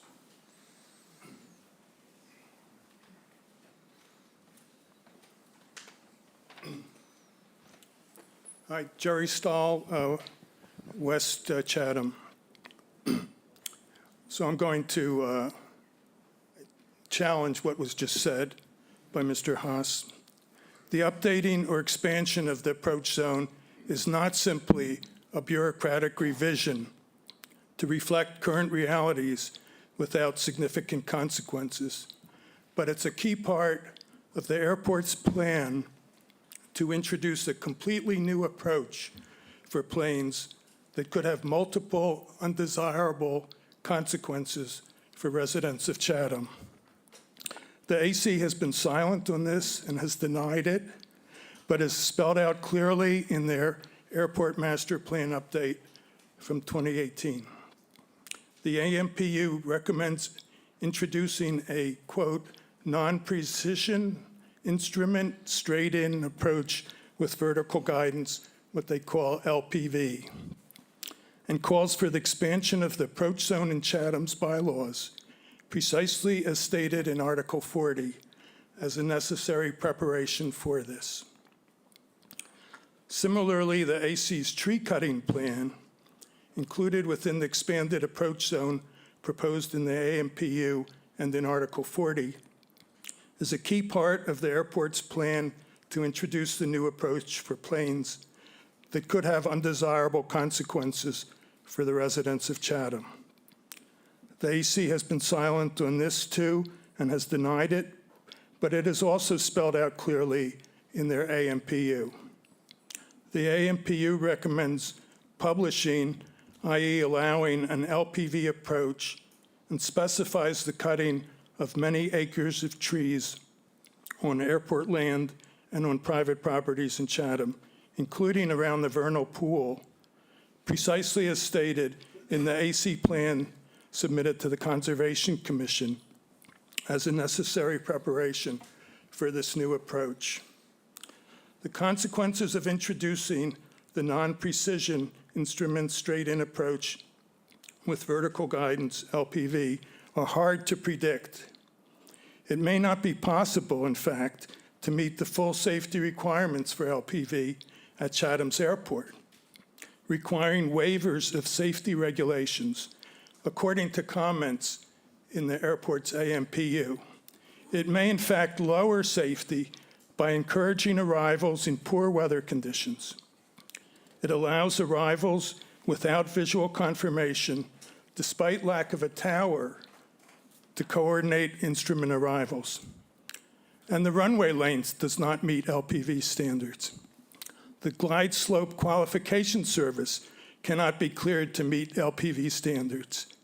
LPV arrivals may lead to a significant increase in airport use by noisy turboprop planes like the Pilatus, engaged in scheduled commercial services. The Chatham Airport is not physically designed for the turboprop class of plane. They have already been arriving for the past 3 years more frequently than allowed by a 500 operations limit without the airport notifying the FAA of this violation. The plan to expand approaches to include LPV is primarily motivated by the airport manager to further his personal financial interests, not to improve life in Chatham or to maintain the traditional character of the airport. The consequences for Chatham's environment and carbon footprint of cutting over 60 acres of mature trees in the heart of Chatham is enormous and irreversible. Chatham voters have repeatedly legislated to protect existing trees and will again at the town meeting to protect existing trees, wetlands, and vernal pools. Just considering the trees in the wetlands by the airport requires 8 separate waivers of protective Chatham wetlands bylaws. These include some of the most environmentally important critical protections adopted by town vote. No matter how carefully executed, tree cutting around the vernal pool would transform its ecosystem from a heavily shaded, protected environment to an exposed one. There is an alternative. The AMPU defines a, quote, no change option. Option 1 of what Susan listed. The no change option does not require expanding the approach zone or cutting thousands of trees. It keeps the airport focused on recreational small planes, which, however, could result in loss of potential income for the airport manager. That's its main problem. Article 40 has consequences that have not been publicized, so voters cannot know what they are voting for. In fact, the select board, I'm afraid, did not know what they voted for when they supported this warrant. A comprehensive review of airport plans, including Article 40, must be conducted by a neutral body before residents are asked to approve it. Voting on Article 40 should be delayed until after the Cape Cod Commission reviews the airport's plans. The Select Board should withdraw the article, or at least recommend it be voted down at town meeting. I don't think it's too late to do that. Similarly, Conservation Commission decisions on the airport's tree cutting plans should be delayed until after the Cape Cod Commission reviews the airport's plans, which they have committed to do. The Select Board should direct the Conservation Commission to pause its consideration of this plan until it has reviewed the Cape Cod Commission's report. The airport Article 40 is not a neutral bookkeeping matter like the Scriveners. As clearly spelled out in the AMPU, this is a central step in a plan that could have terrible consequences for Chatham and its residents. Please delay this consequential step until it has been systematically reviewed by the Cape Cod Commission. Thank you. Thank you very much. All right. All right. Try to keep the applause to a minimum, because we have a lot to go through, I'm sure. I'm going to pivot to a couple hands online. Remember, we have a lot of speakers who potentially want to speak. So what were the first couple of hands that were up? One thing, we have Estella is first and Jane Wilson second. And then, Mr. Chair, if we could ask the public if they could provide us their comments either via email or if they want to drop them off to Kathy, just so she could have them for the minutes, if possible. Please, okay. So Stella is first and then Jane Wilson. all right, Stella, please go ahead.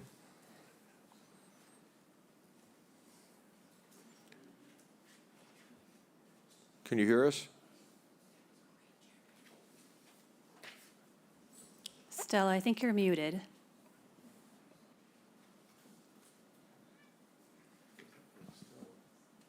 Yeah. We cannot hear you. Do you want to go to the next person? It's Jane Wilson. Actually, we're going to move on to Jane Wilson. Jane, go ahead. Hi, my name is Jane Wilson. I live in Chatham. Can you hear me? We can hear you, yes. Great, thanks. I am asking the Select Board to vote to remove Article 40 from the town warrant because, in my opinion, this article threatens our public health and has not been properly vetted. Article 40 is asking us to authorize bigger, wider approaches that almost double the size of current approaches. Our airport continues to sell thousands and thousands of highly toxic leaded avgas. In March, at a Board of Health hearing, the chairman of the Airport Commission stated that 90% of the planes using our airport are burning this toxic leaded avgas. 90% of the flights into Chatham are spreading toxic lead emissions over the airport approaches and into our town. Studies have shown that lead in the air is extremely harmful because breathing in lead gets in deep into our lungs. That's why there hasn't been leaded gas for cars in 50 years. An airport commissioner told our Board of Health there is an alternative unleaded avgas that could reduce toxic lead emissions here at CQS by almost 65%. Why is this safer unleaded fuel first introduced in 2014 not available currently at our airport? When asked by the Board of Health, have toxic lead emission levels at our airport ever been tested? The Airport Commission's answer was no. How can the Commission claim that a newer, wider approach will be safer without them ever having measured the level of toxic lead emissions? Reducing our exposure to toxic lead emission should be a top public health priority for our town and our Airport Commission. Article 40 will spread more toxic lead emissions over more of our town.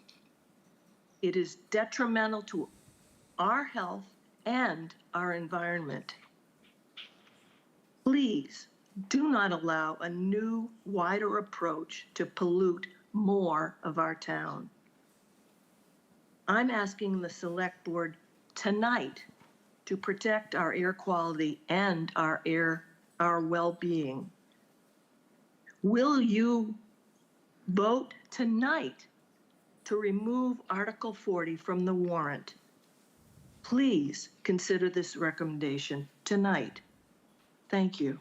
Thank you. What was the next name? It looks like Stella has her mic on mute. Stella, go ahead. Can you hear me okay? We can hear you now, yes.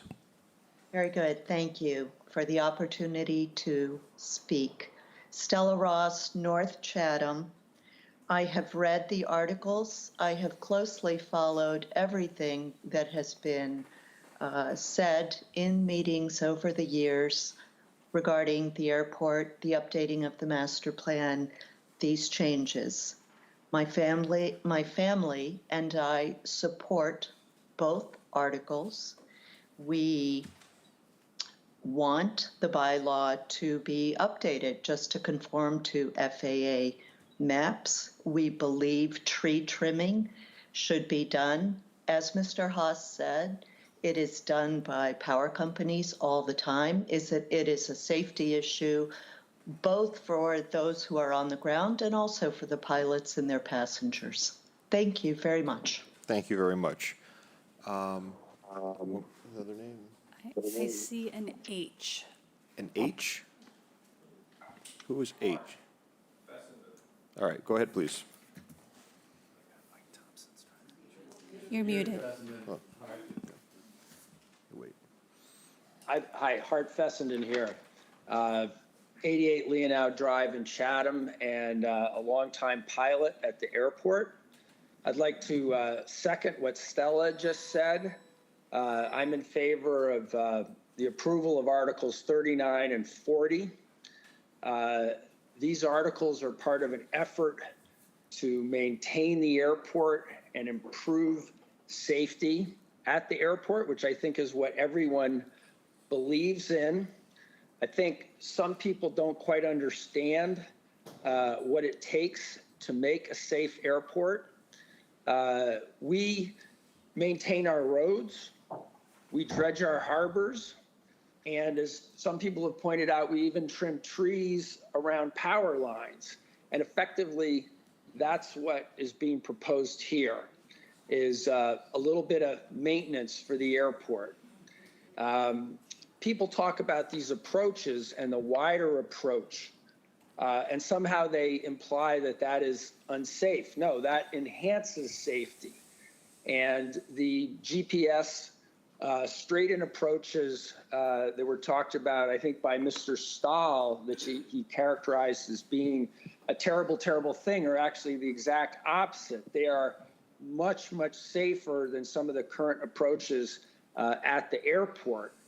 And so what the Airport Commission is trying to do through the Airport Master Plan is simply to enhance safety. And I think we all want that. It's better for pilots, it's better for people on the ground, and it preserves Chatham Airport as the great asset that it is for the town.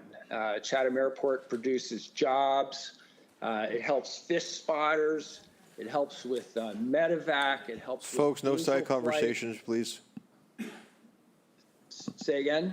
And I'm sorry, sir, but there's some chatter. Oh, yeah, okay. Well, anyway, so I'm just wrapping it up by saying that I think Articles 39 and 40 are essential to improving safety at the airport. And if anybody would ever like to sit down with me, I could go through this in a detailed fashion, and I think they would come away with a different opinion, perhaps, from what certain people are saying.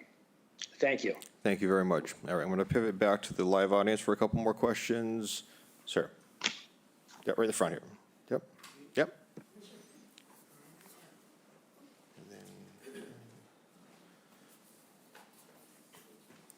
Actually, before you start, just got to get a general idea. How many people would like to speak tonight in the House? We got 1, 2, 3, 4, 5, 6. Okay, thank you, thank you. Okay, go ahead, please. Good evening, everyone. I'd like to thank the Select Board for allowing me to speak here this evening. I think the Select Board used to be called the Board of... Actually, if you just introduce yourself, please. Oh, my name is Dana Quinn. I'm terribly sorry.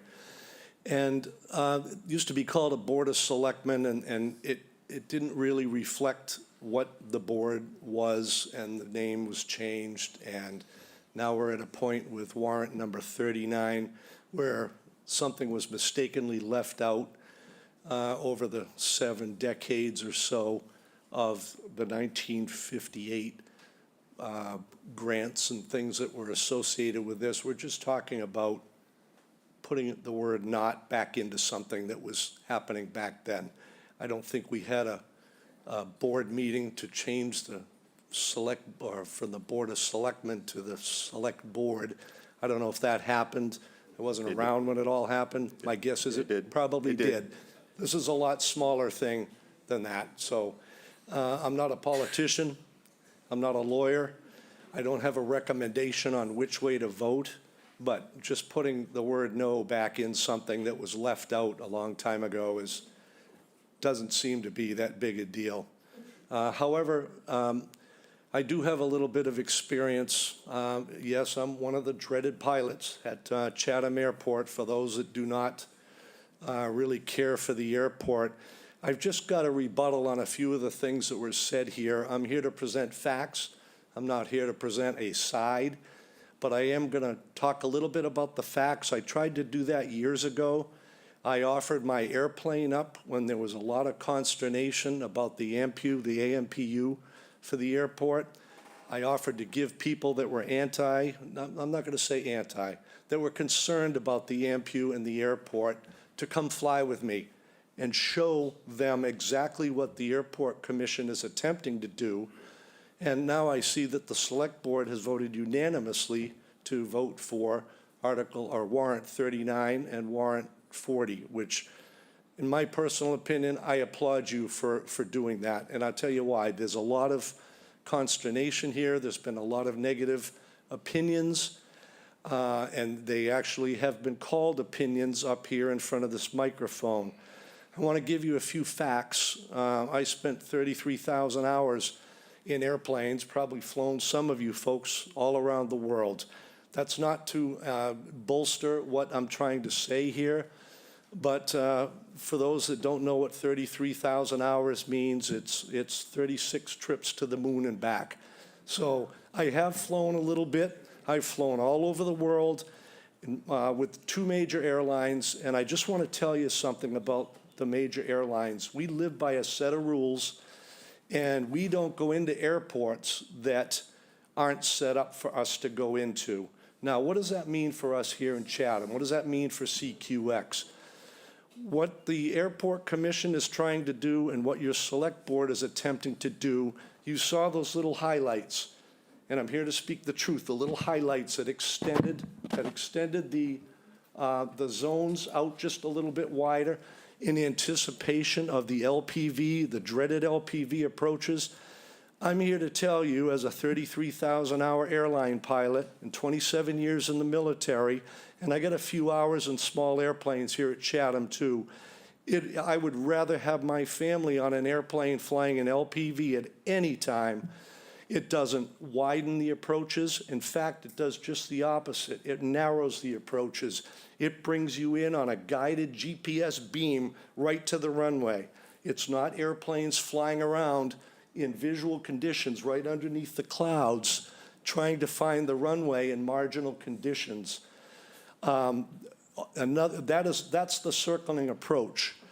And by the way, both airlines that I flew for in my 33 years specifically said, you will not fly a circling approach in our Boeing 757s and 767s with 300 people in the back. Well, there's a reason for that.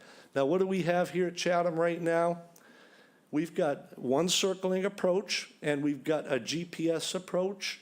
It's called the RNAV.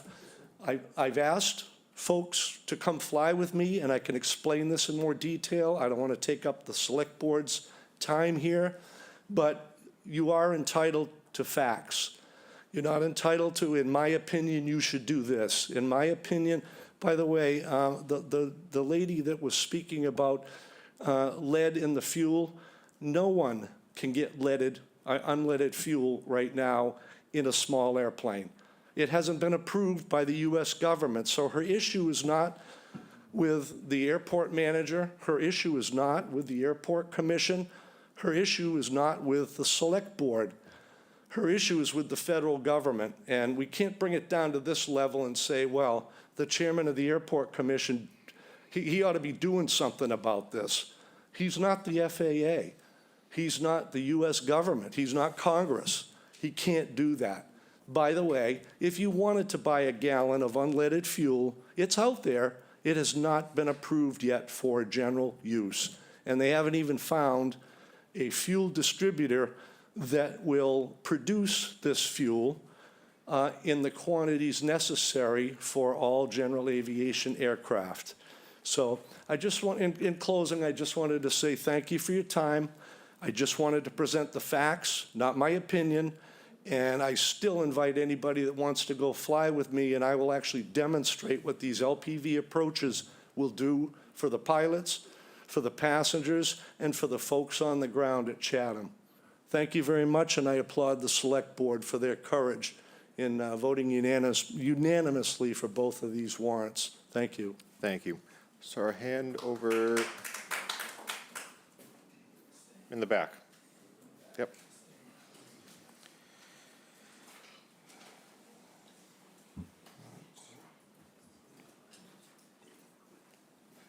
Either Mike? Either one, yeah. Okay. My name's Kevin McCarthy. I live at 145 Lakeshore Drive in Chatham.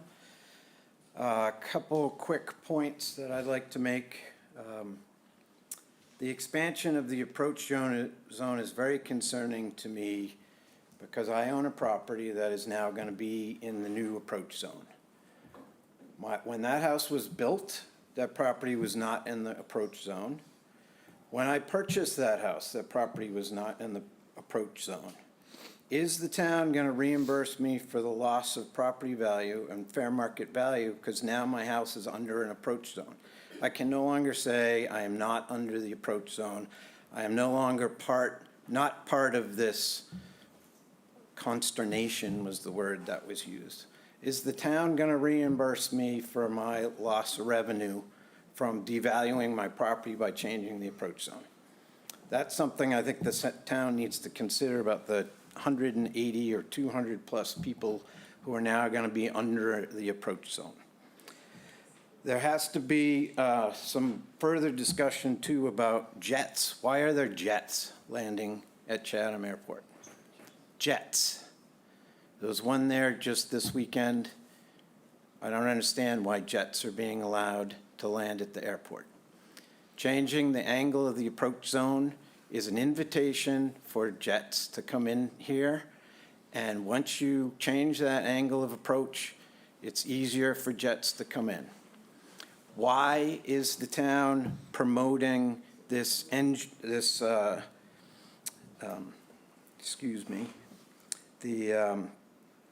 using the electric equipment to come in and not have to have visual landing?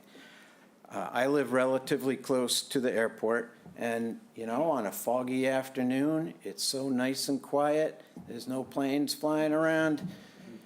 I'm on the beach. There's no planes flying over the beach because no one's coming in. You know, there are certain moments that we're entitled to have peace and quiet in our town.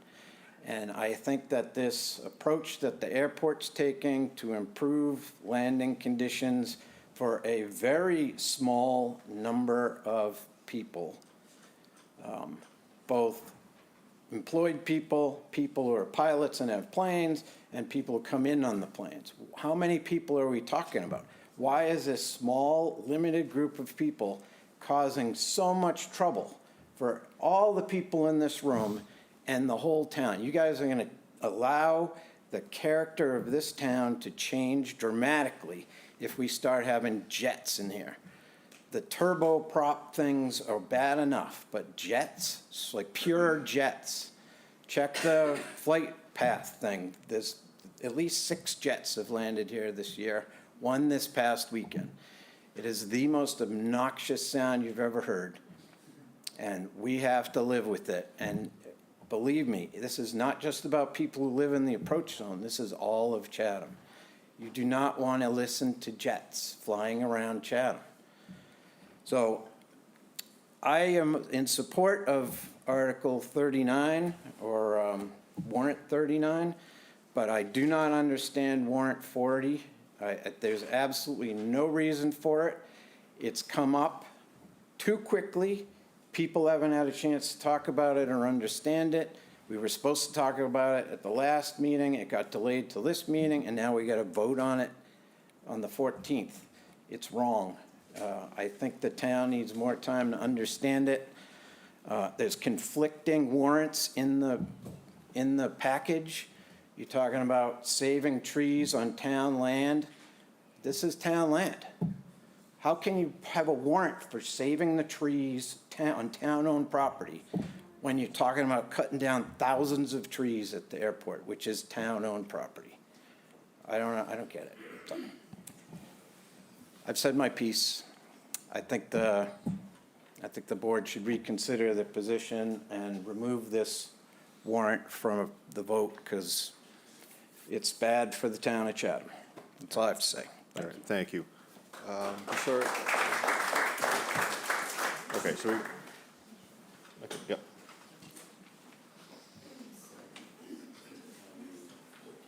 We'll correct that. Understand the mechanics, but we can't move it if we want.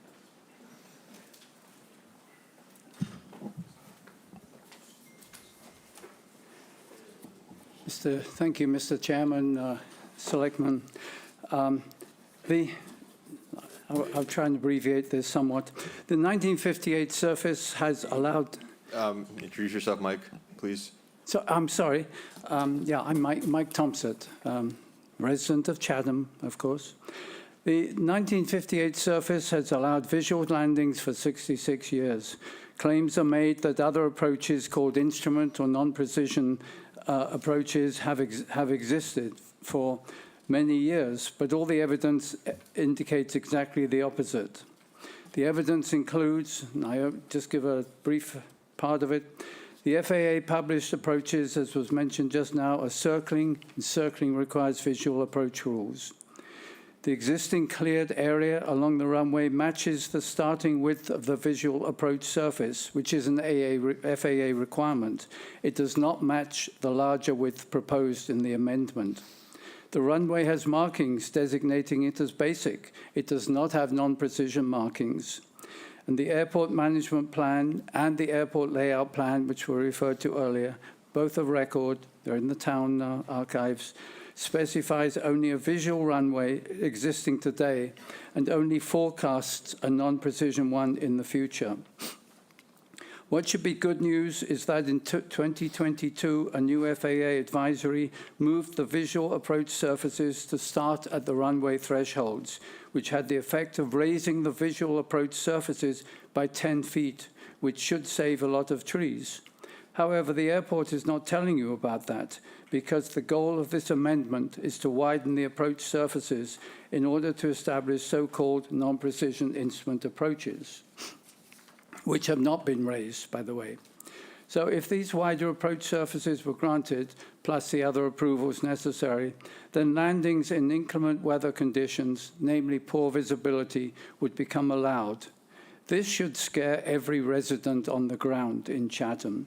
Since instrument landings in poor visibility are regarded by the FAA as more dangerous for people on the ground, the FAA specifies areas at each end of the runway which should be kept empty of people in case planes undershoot or overshoot the runway. These areas, called RPZs, currently include 20 homes, but with poor visibility landings, especially using LPV, these areas could become 6 to 10 times larger and could include hundreds of residents and visitors, which is unconscionable. These are FAA rules. They're in the advisories. Another issue for residents, particularly living on Great Hill, is that there's a serious error in the same airport layout plan. This error underestimates the height of the hill by 30 feet and omits any reference to the 12 houses which are under the existing flight path, and are all built on ground higher than that underestimated height. Therefore, the clearance of planes above the rooftops of these houses, the houses are 30, 35 feet high, therefore the clearance is 70 feet smaller than the airport or the FAA would assume, even if they knew the houses existed. The proposed approach surface over Great Hill is only 20 feet above these houses. That's the approach surface over Great Hill is only 20 feet above the roof of these houses, which shows just how low planes could fly over them. So, using the published threshold, clearance, and the slope, I calculated the nominal glide path, and that is only 77 feet above the houses. If we look at the manufacturer's tolerance on LPV, it's 20 plus or minus 25 feet, which could mean a clearance of only 50 feet above those rooftops. Now, another issue that happens with this wider approach surface, which allows LPV, is that these planes can land in much lower visibility, which means they come down much lower before they have to make the decision that they can see the runway and they have to go to a visual mode. So can you imagine having large turboprop planes, or worse, the jets that were referred to just now, approaching the hill in poor visibility at this low height, which for LPV can in fact be as low as 200 feet above the runway.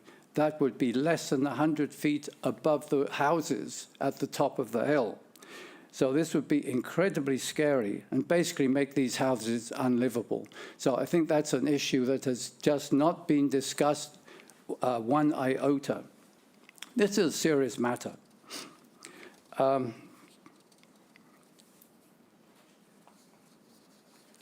Okay, I'll jump through this. We're expected to pay a lot of money, probably millions of dollars, for the planned 61-acre tree removal, which is primarily for the benefit and encouragement of turboprops. Yes, the private flyers will use it as well, but primarily the turboprops who are concerned about delivering their customers. But the airport does not and cannot meet mandatory FAA safety standards for the turboprops for geographic reasons. And Mr. Harrison will agree with me on that. He knows why this is the case, and I know it too. So this should give us pause and raise the question of why is a wider instrument approach surface even being considered?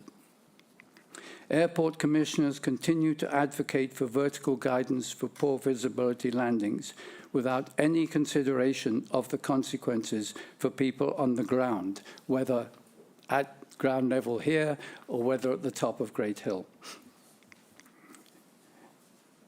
One FAA recommended solution, which is actually included in the airport management plan, is to displace the runway thresholds. This would eliminate the need for all these challenges and mitigate the safety issues for residents.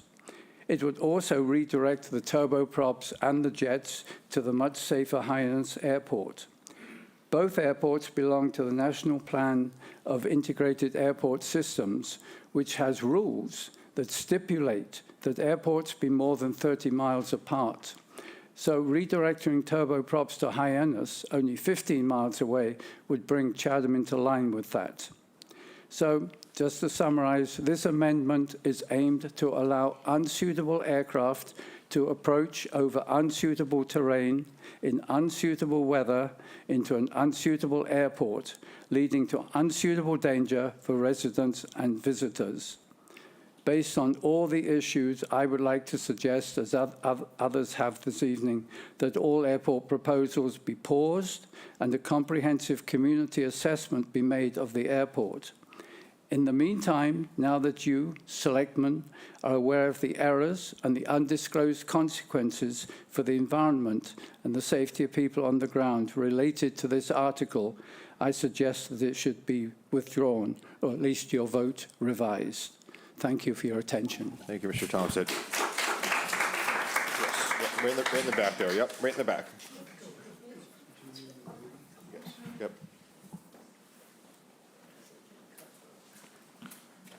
Four more, one online, I think.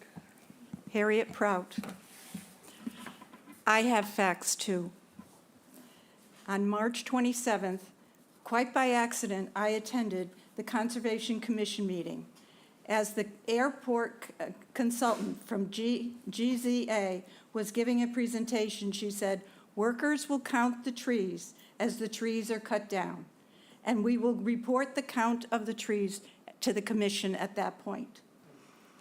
I was very surprised when Janet Williams said that. And so I asked her why, and she said hundreds and hundreds and hundreds of trees will be taken down. 62 acres of trees will be cut down. All the trees behind Job Lot are coming down. The trees are growing so very densely, the Conservation Commission cannot walk the area. There is no practical way to identify the number ahead of time. Only a few acres are in our jurisdiction. I urge everyone here to watch the March 27th meeting, and you will hear those exact words. 2 weeks prior to that meeting, on March 12th, the Airport Commission gave a presentation to the Select Board. Dan Young from Friends of Trees spoke of 50 acres and it estimated 10,000 trees to be cut. When a board member questioned Mr. Harrison about Mr. Young's statement, he offered that he checked with the consultant and heard Mr. Young's statement and can confirm that to the board that it's only 5 to 6 acres, and then he adds, for this project. Another board member and liaison to the airport asked Mr. Harrison, is the 5 to 6 acres, is that for one end of the runway or both? And Mr. Harrison said both. The discrepancy between Mr. Young's 50 acres and Mr. Harrison's 6 acres was not explored or explained, it was just dropped. On April 10th, I attended the Airport Commission meeting and spoke of the presentation at the Conservation Commission, 62 acres of trees. Again, it was another, she said 62, he said 6, confusing and no explanation. All of these meetings were held after the February 21st letter the Chatham Conservation Commission wrote to the Cape Cod Commission regarding the Chatham Municipal Airport Vegetation Management Plan. That letter was sent with the unanimous vote of all the commission members. Oh, I have copies for you. I'm sorry. Forgot it. So nervous. You can pass them down. These are facts. These are facts. And I quote from that correspondence, page 4, basis for the referral, comprising more than 60 acres of land clearing activities. Land clearing activities likely impact a far larger area comprising the upland woodlands and habitat, soil, and hydrology, a key aspect of our ecosystem. There's no mechanism required for a review or assessment of taking down all these trees.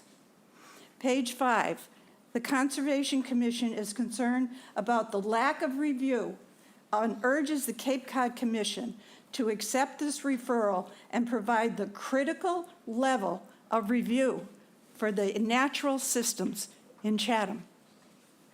It's time for the Airport Commission to tell us about the whole project, the whole project. It's time for the Select Board to help us to understand what the airport is planning. After all, that letter that you have right now was sent to the Select Board in February. The discrepancy of acreage was questioned by voters in March and April after the February letter. Both the Select Board and the Airport Commission chose not to explain or share that information with voters, despite the fact that a Vernal Pool, a Cranberry Bog, Emery Pond, Beardsley Pond, Black Pond, and Blue Pond are in these Airport Commission plans. I have watched all of the airport presentations given to the Conservation Commission. December 13th, February 14th, February 28th, March 13th, March 27th, and another is scheduled for tomorrow. That equals 6 presentations. Each presentation is 2.5 hours long. This is not some little 5 or 6 acres. As stated by the airport consultant to the commission, Mr. Harrison's 5 to 6 acres is for year one of a 5-year project, which is going to get us to the 62 acres. The Conservation Commission is very concerned. I am very concerned. Everybody in this room should be very concerned. Every year, the signs go up. Conserve the water, conserve the water. Affordable housing is coming. You talked about that last week. More water is needed. There have been discussions of how are we going to provide this water? Would it be additional wells? We have limited area for our wells. We cannot drill for water from Route 28 to the shoreline. We'll get salt water. We have to stay within the Route 28 circle to get water. In fact, there is well right over here, well number 4, and the airport is right there. The well is on Indian Hill Road. Our aquifer is under these 62 acres. These 62 acres of trees is filtering the water that's going into our aquifer. We should deserve to know the concerns from the Conservation Commission, their concerns for our ecosystem. Our aquifer supplies waters for all of the residents of Chatham. We deserve to know. The voters deserve to know the 5-year plan before we have to vote for year 1. Therefore, I ask that the board withdraw Article 40 until you know all the details, and so that we know all the details All I'm asking for is transparency. Wait for the Cape Cod Commission to review and hold hearings and make a recommendation. And I ask the board to wait and educate yourselves and then educate us before you start asking us to vote for something we don't even know is going to happen. The Airport Commission is repeatedly saying, safety, safety, safety for the airport. I am going to borrow those 3 words, safety, safety, safety for our drinking water for all the residents of Chatham. Thank you very much. Thank you, Ms. Prout. Right there, sir. Yep, sir. Yep. And then we're gonna, after this gentleman, we're gonna go to, how many have we, one online? One. All right, we'll go one online, then we'll go back now. Good evening. My name is Leah Weldridge. I live in River Bay. And I want to express my support for both of the articles. Again, to echo some of the words that were said here earlier about what's really important in this regard is the safety. These circling approaches that we have here are less safe than a straight-in approach. A vertically guided approach is safer than just a plain non-precision straight-in approach. And the LPV approaches that we're talking about, as a comparison, the accuracy, the protected area for an LPV approach at the threshold is 40 meters. For a non-precision approach, it's about 500. So if you really want to contain the airplanes into a safer zone, these LPV approaches, vertically guided, flying a controlled, stabilized descent at a reduced power setting, will have less noise, less fuel burn, less pollution, and generally improved safety for everyone on the ground and in the air. So I don't know why we're not doing it, why we're not supporting it. And if we're concerned about noise, this will be better than what we have now. So we've talked about the trees. You know, I grew up in this town, and in the early 60s or so, we had lots of air shows out here. There were no trees at the airport. A lot of the town had no trees. And it was, you know, a very special place. Encroachment has occurred, trees are growing. Now it's starting to affect the safety of aircraft operations. And if it affects aircraft and it could potentially cause an accident, it's going to affect the safety of people on the ground. We've heard about the aviation gas. Well, why don't we have non-leaded aviation gas? Well, it's been a long time. Remember when we went to alcohol put in our gasoline for our boats, for example. What would happen? It starts to eat away the interior gas tanks of some of the older boats built before '75. It takes years to make transitions. So do you really want to switch to an unleaded aviation gas until you know if the engines that your airplanes are using are well suited to avoid having engine problems in flight, causing greater safety problems than that? So, you know, we have to keep our focus on the safety, and I support what the Airport Commission is trying to do, publishing these LPV approaches. Just so you know that across the whole country, there's over 4,000 of these approaches, and they've been put in place since the early 2000s as a far safer alternative to the traditional instrument landing system approaches that are based on older technology. And they can be provided at a reduced cost, greater accuracy, and improved safety. So I highly support what the Airport Commission is trying to do, and thank you for your time. All right, thank you. We're going to pivot online. We have one more online request, I believe. I don't see a hand up anymore. No hand up? All right, so we've got 3 more. Oh, here it is. Oh, sorry, go ahead, go ahead. Peter, go ahead.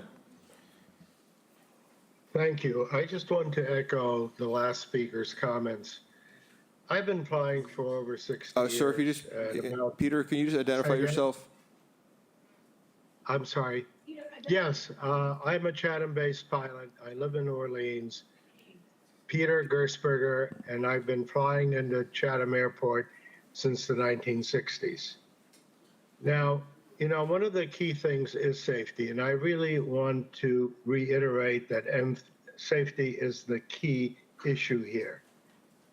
When we fly, currently the approach that is approved for Chatham is an NDB approach. It's a low-frequency radio beacon.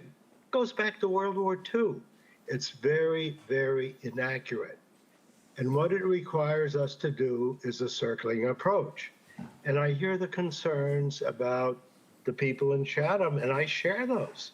Because on that circling approach, we fly to that beacon, and then at 600 feet, we have to circle below the clouds. The minimums are 600 feet and 1 mile. So at 600 feet and 1 mile, at maybe 100 knots, we are circling homes. We are flying over your homes. And you know what? If you ever look at clouds, they're uneven. So we may be at 600 feet and we're clear of clouds. And all of a sudden, we're back in the clouds. We lose sight of the runway. And then all of a sudden, it's back. So one of the things that an LPV approach does, it lines us up directly with the runway.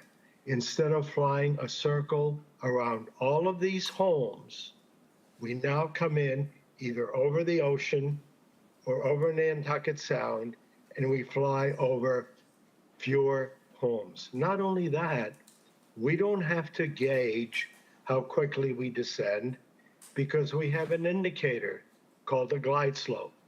And it basically guides us down to the runway. It keeps us above your homes. It keeps us above the terrain. Now, the problem with the trees, and you drive a car, the trees are like potholes, and you can't always see them, especially when the weather isn't great. And the last thing you want to do with your car is run into a pothole. The last thing any pilot wants to do is to run into a tree. And as Mr. Haas explained, these trees grow. It's not your fault. It's not our fault. Nature grows trees. And, you know, we dredge our harbors. We trim our trees to maintain our power lines. We do a lot of things to control our vegetation so we have a safe environment. And I just, you know, we try to convey this to all of you. 3 years ago, I received from the FAA Master Aviator Award because I've been flying for many years. I've been a safe pilot. I adhere by the rules. I know what it requires to be safe. Please, please, we want to be safe. And circling approaches burn a lot more avgas with leaded fuel than a straight-in approach.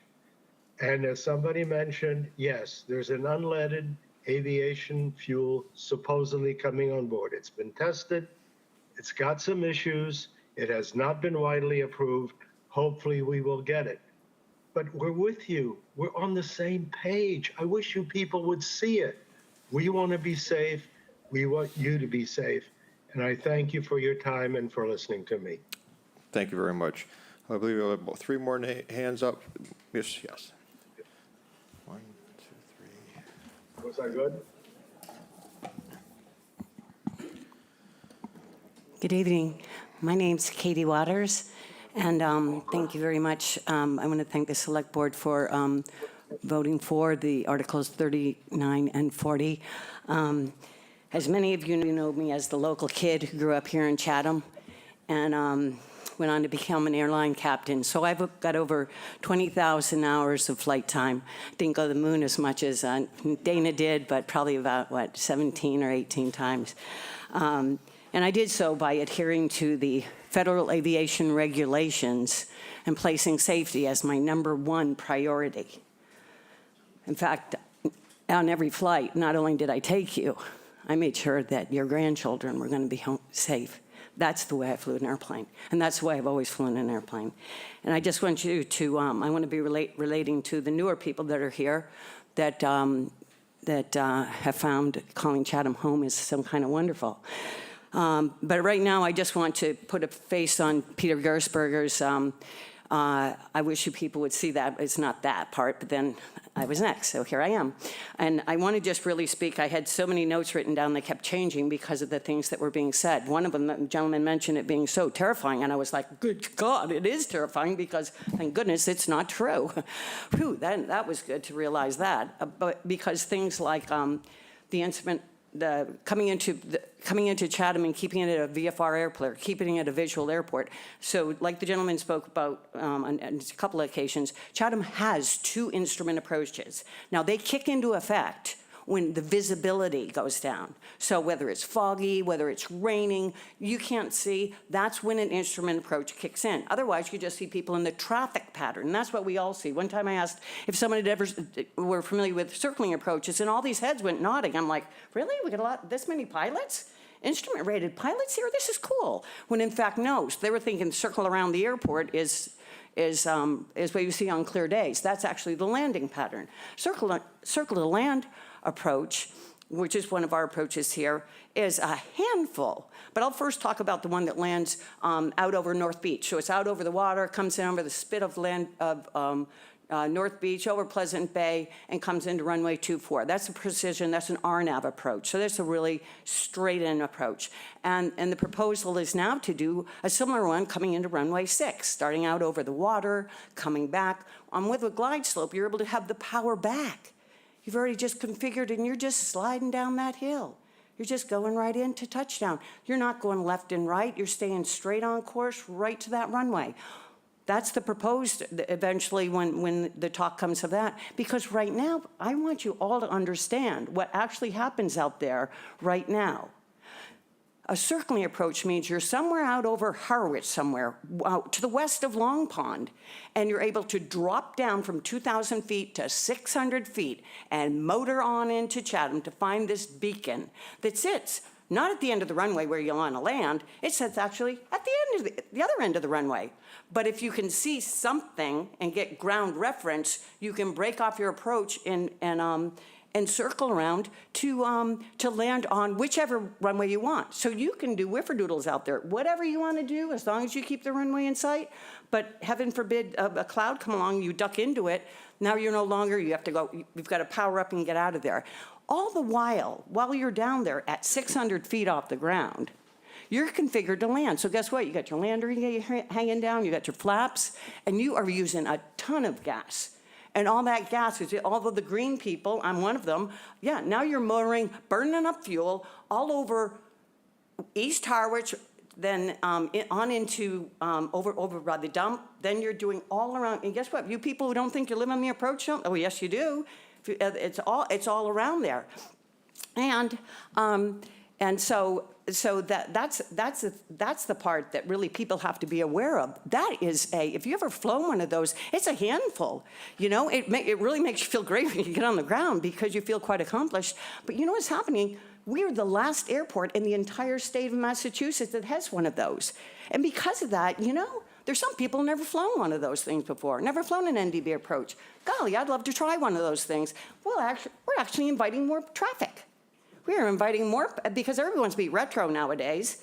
So guess what? Go fly one of those NDB approaches over there in Chatham. Sure, I'd love to go to Chatham. Yeah, we get to fly in Chatham? Yeah. So what you guys are doing inadvertently by saying, no, we don't want this nice straight end down the straight corridor, you're actually inviting people to come in to do that kind, or as well as the people who are using that to land on the on runway 24 or 6. They can land on either one. So I just wanted to make sure that's what a get down low, circle to land, that's what it means. But it is an instrument approach. And like all instrument approaches, they ultimately become visible because you need to see the runway to land on it. And the second point I want to make is about jets or the aircraft that can land at Chatham. The thing that defines whether aircraft can land in Chatham is the aircraft's manual. So I used to fly a 4-engine turboprop, and we could land that in a heartbeat. I mean, it could slow right down. It looked massive. Like, how could that get into a little stole strip, a little tiny strip up in the mountains in Colorado? But it's a performance of an aircraft. And in today's environment, as the performance of aircraft is becoming more and more sophisticated, we're not aircraft manufacturers. We're not what they're doing, but they're able to have higher performance airplanes that are able to land in shorter distances and do so with a quieter fan speed. I mean, think of the DC-3, and back in the 80s, there were what, 75 to almost 100 takeoffs and landings the days of just general aviation here in Chatham. So it's like quiet out there now compared to what it was. I just want to thank you very much for your time, and thanks again to the Select Board. All right, thank you. Yep. Okay. I got a couple more questions. I have about 4 hands in house, about 2 online, it looks like. So, sir, right there.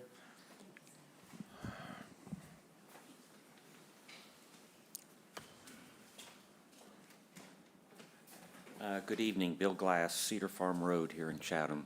Thank you for the opportunity to speak. I guess some observations and then questions. I believe the very first speaker, I hope my question's consistent with his, but the question is, what are the ramifications if this is not approved? Why do we need to do this? The phraseology update was used, update a map. Well, in fact, we're changing the approach zones. So I've read or heard other comments that said that what's being proposed for approval now is consistent with how things are already done. I hope that's correct, but that's my understanding. If that is indeed true, has the airport been operating, its operations, what people actually do? Have they not been consistent with the regulations and what's been approved by the voters, i.e. the 1958 map? If that's true, why has that been going on for so long? I don't understand. Now some observations. So I would, at least before the town meeting, I would think it would benefit all of us to get an understanding of what are the ramifications if the town says no. If that's easily addressed, then someone please address it now. Equating cutting trees to keep electricity supply for the 6,000 residents of Chatham to cutting trees to keep a few pilots happy, I'm not convinced, all right? The question about the, I think it's called the LPV, my understanding from reading some material that I have accessed is that if we go to this LPV approach, which apparently this particular item facilitates, then the RPZ zone associated with an LPV, let's call it methodology or procedure, would be much larger than the RPZ zone that we already have, which we're not complying with, and apparently we have no intention to comply with. So if those runway protection zone consistent with the LPV approach is larger per the FAA's, I think, recommendations, it seems to me like we're not going a safer route. We're introducing a larger part of our town into the dangers associated with the airport. And then the last comment is the strategy of some of the proponents today to tell us how unsafe it is if we don't do this makes me wonder just how safe the operations are. It's not going to be a winning approach with me to tell us how unsafe things are now, because I'm wondering why we have the airport in the first place. Thank you very much. Thank you very much. To the right. Yep. Nope. Sorry. Yes, please. Yes. You were blocked for a moment. Ann Dixon, and I live across the street behind the police annex in West Chatham. A lot of good stuff here, seriously, from both sides, and everybody should do their own investigation and not just read, and figure out what's fake news or not fake news. I happen to have lived in upstate New York. I believe in, this was just about trees, right? This is about trees. I happen to believe in tree management, responsible stewardship, and I've heard a lot of clear cutting. I would presume that it would be assessed And whether it's trimming, getting rid of some of the trees, et cetera, in a proper way, in a responsible way. And maybe that could be outlined by the commission in a clearer way, it sounds like. And again, the other issues have sparked me to want to research into that. I do believe in water, yes, I do, but this is about trees right now. And it's a safety for the airport pilots as well as the people below from previous years of attending and listening and researching this. So thank you. Responsible stewardship. Thank you. Yeah.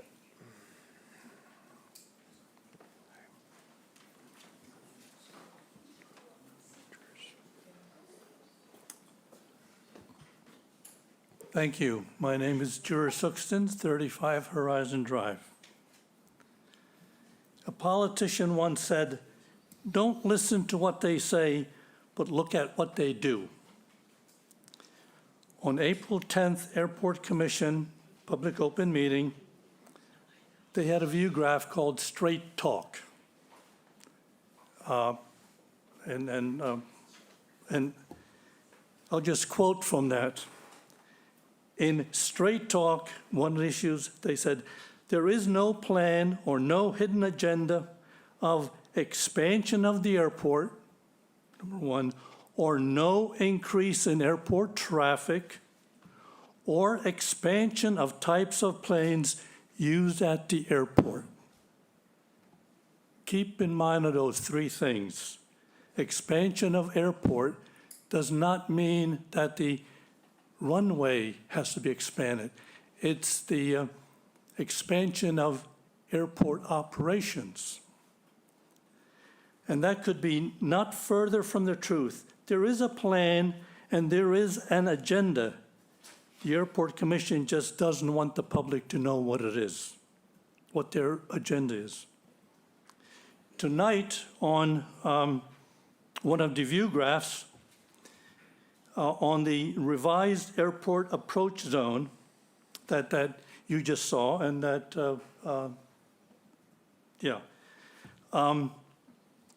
I will quote from that. Since 1958 and up to the present today, there have been changes to the airspace used by the aircraft arriving and departing. They don't mention what the aircraft is that's arriving and departing. They just say that the airspace has changed because of aircraft arriving and departing. So we're talking about a 75-year period. Over the first 50 years or more, airport was safe for small planes. For probably 50 to 60 years, no trees were cut. I'm not aware of any accidents. I think one plane was tipped over on the runway. I'm not sure why.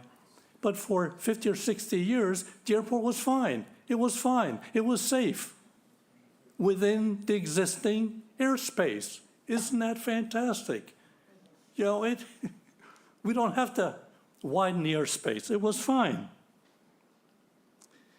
So what changed? Why are we talking about expanding airspace?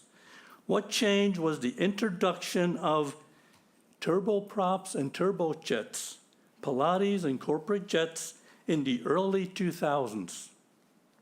That now, because of those planes, is now we are requiring larger airspace approaches. For 60 years, our airspaces were fine. It only became a critical issue when we introduced the turbojets and turboprops.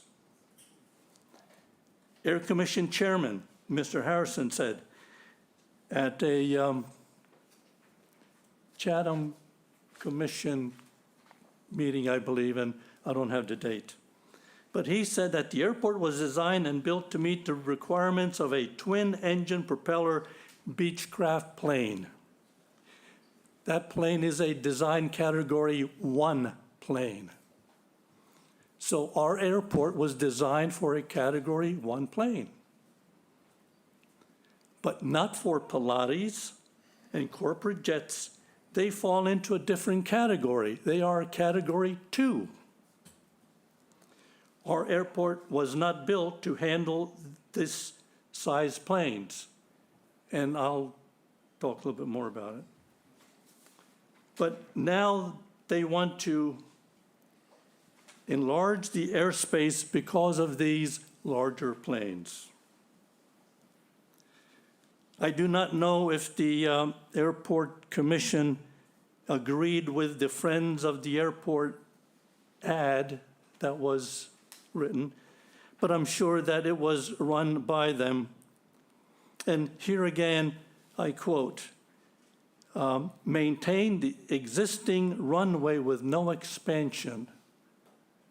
Interesting comment. In fact, from 1949 to 2002, the existing runway was indeed 3,000 feet. And it was interesting that one of the previous pro-airport speakers, and I won't mention names because we're not supposed to mention names, but he's sitting right here. He said that the airport was 3,000 feet.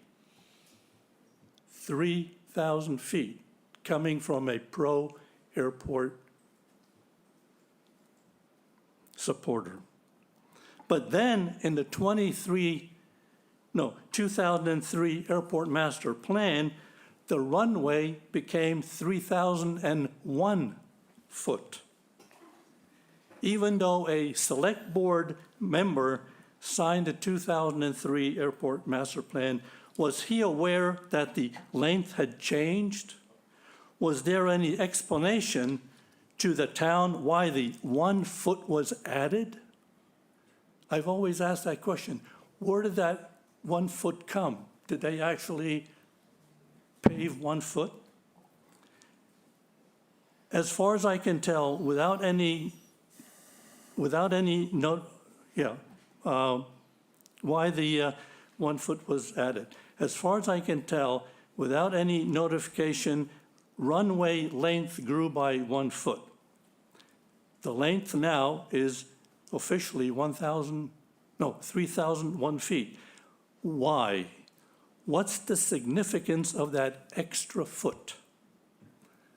I know what it is, but I would like that question to be answered by the Airport Commission Chairman, who I believe is in the audience. What is the significance of us calling, and the 1958 plan, which was good for, 60 feet, was 3,000 feet, and overnight it changed to 3,001. Because if I tell you, I'll be called a liar and misinformation, and I don't know what I'm talking about. The ad also said that and here we go back to the original 3 questions. Expansion of airport, no increase in airport traffic, or expansion of types of planes.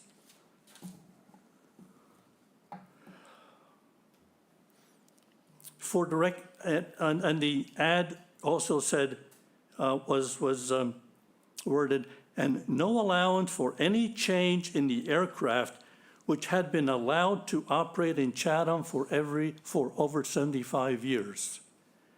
Well, for the record, for the first 50 years, there were no turboprops or turbojets. It was just propeller planes. I couldn't hear you. No. Yeah. Thank you. Those operations only started in the 2000s.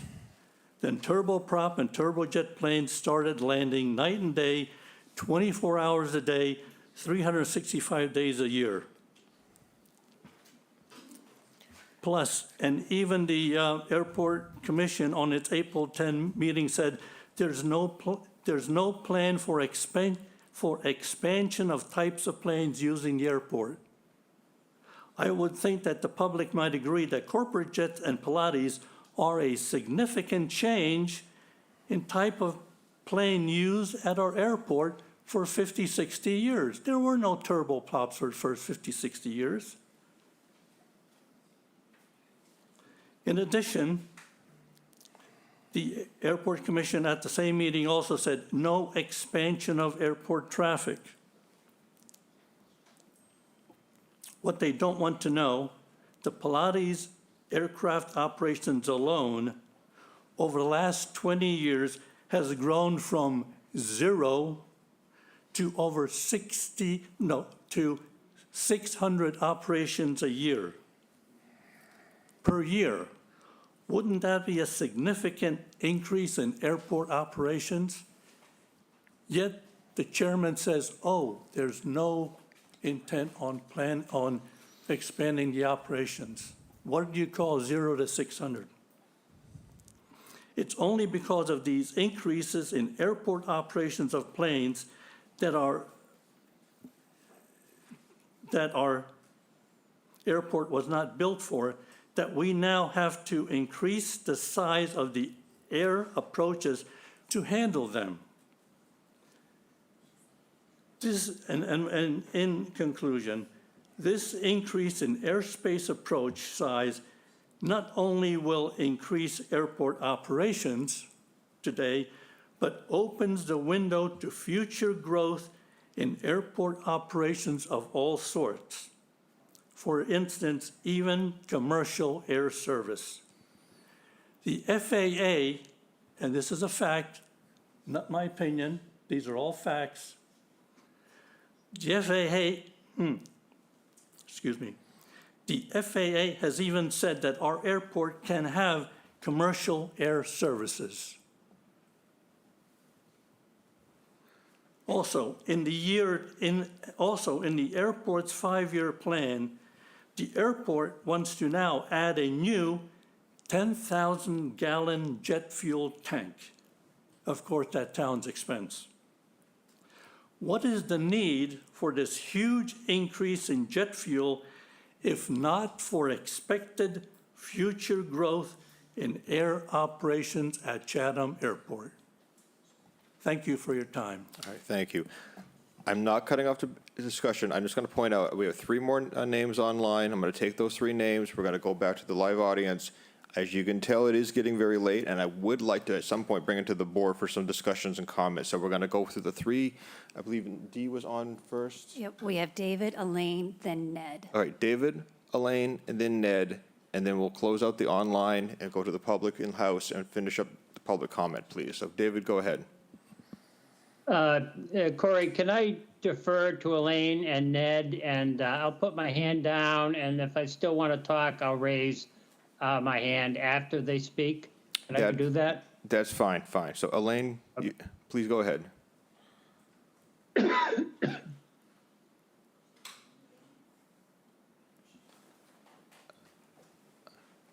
Oh, Elaine, did we lose you? Yes, you did. I hit the button twice. I'm sorry. I'm going to make it quick. Okay. Based on the comments that we've heard tonight, I don't think this is ready for a vote.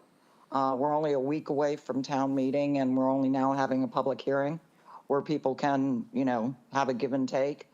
I wasn't particularly encouraged by one of the previous speakers who's a pilot who said that there are higher performance aircraft today that need less space. That doesn't bode well for Chatham. I think what's happening is Chatham is becoming a regional airport. People are avoiding Hyannis. They come to Chatham in charter planes, but Chatham isn't necessarily their destination, but they're simply avoiding Hyannis, and I don't think we want to encourage that.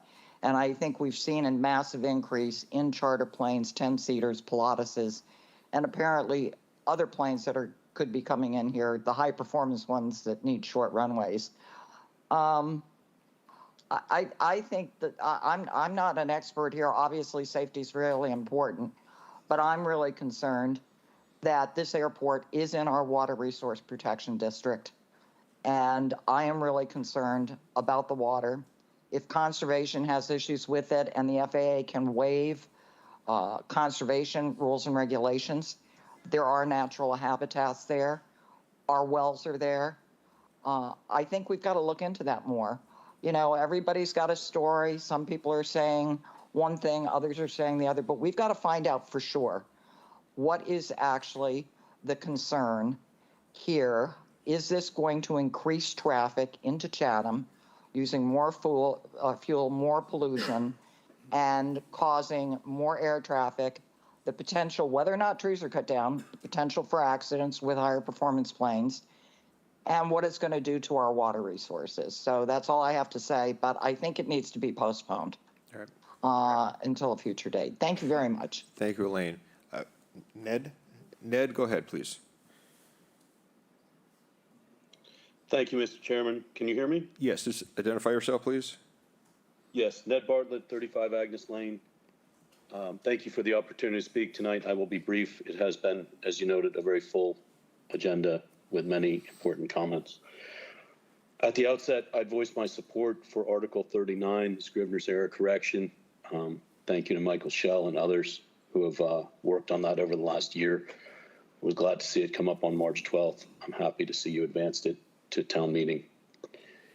With regard to Article 40, while I share concerns about safety, I think the issue, and from my perspective, is more our approach to how we're achieving safety and the management of vegetation and structures, such that I would request that the board strongly consider withdrawing or tabling the item from town meeting at this point. I think a lot of important voices have been raised. I think a lot of important issues raised.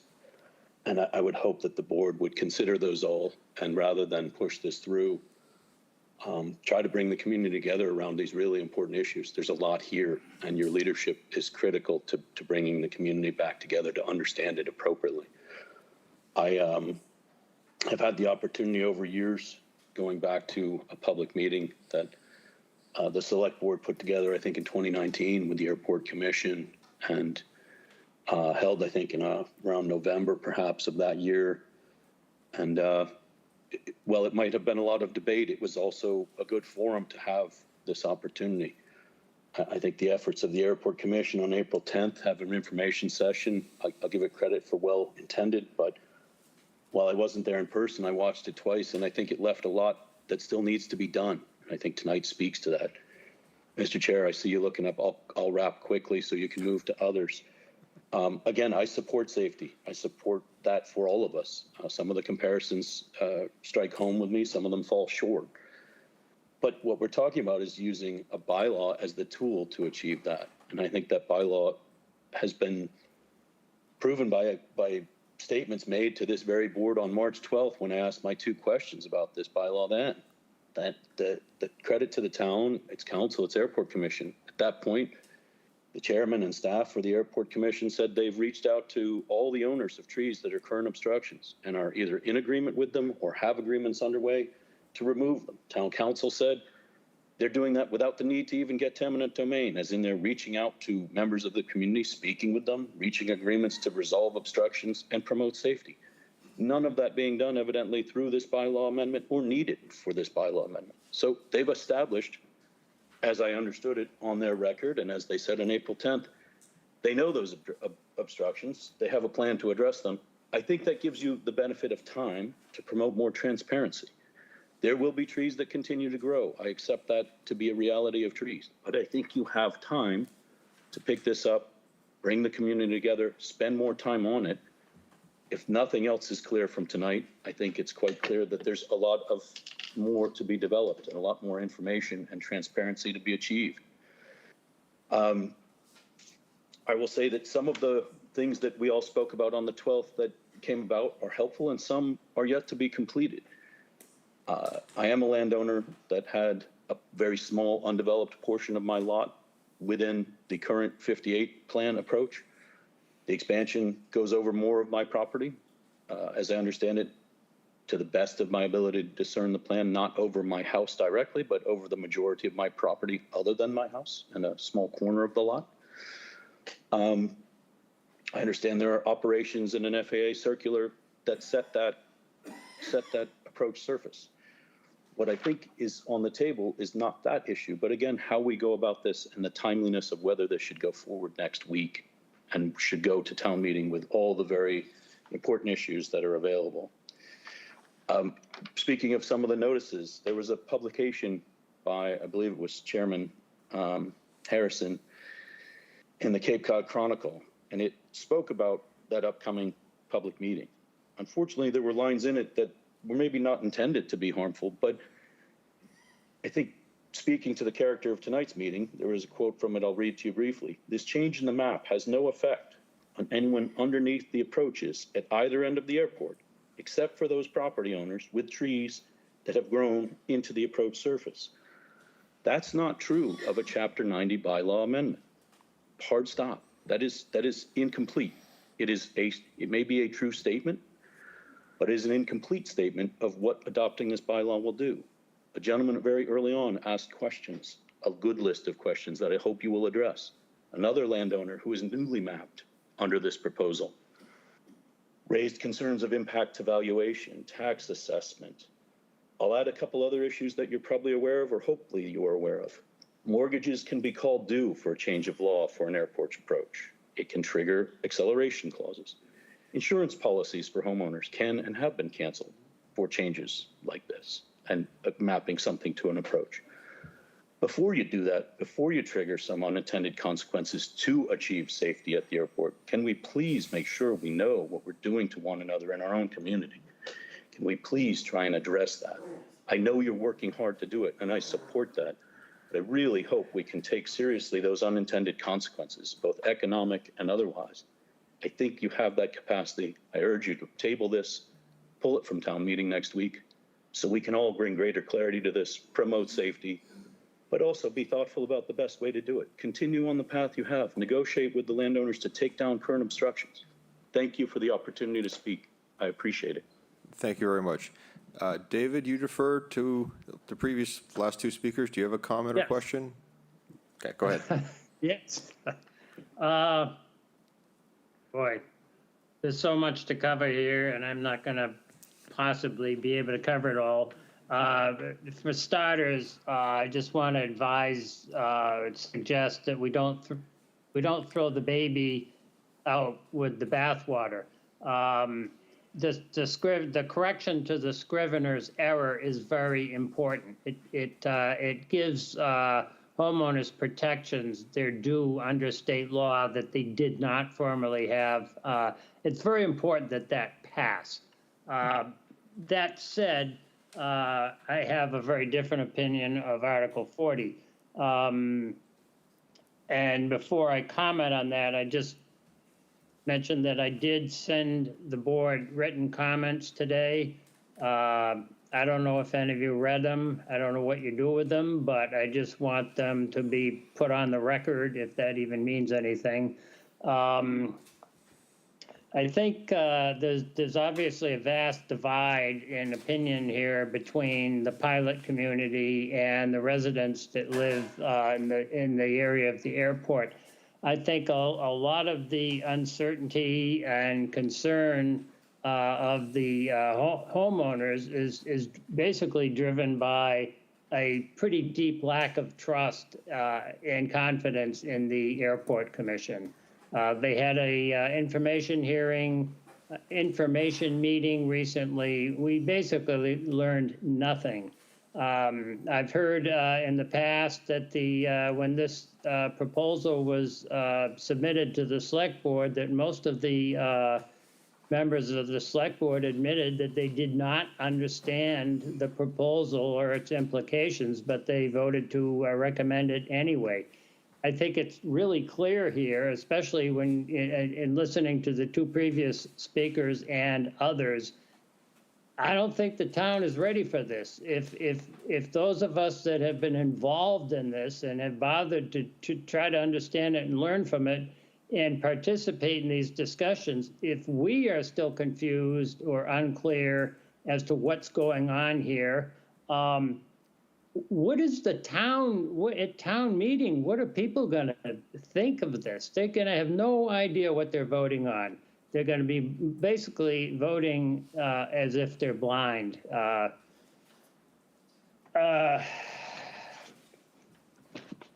Mr. Haas raised a point earlier. He said no new trees will be cut outside of the 1958 map. That is factually incorrect.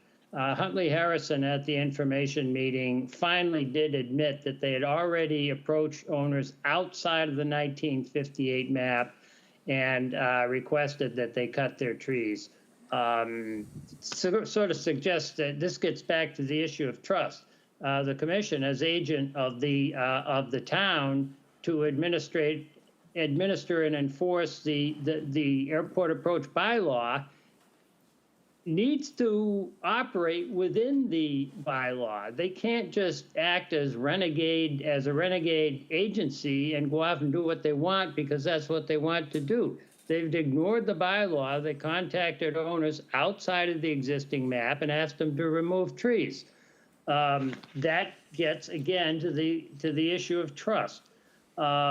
We've heard that owners' letters were sent out notifying all of the 300-odd plus odd owners. Well, I've already talked to some people today. I did some polling, and I found out that there are residents out there that didn't get the letter yet.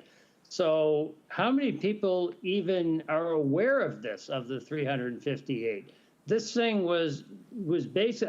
I used the word dumped on the public. Maybe that's not a fair word, but come on, you got 1 week to before town meeting, and I see people yawning. You got 1 week before town meeting, and nobody fully understands what's going on here. What are the people at town meeting gonna think? I think one of my main points here, it's a little different, angle on this thing is unintended consequences. Somebody else mentioned that a minute ago.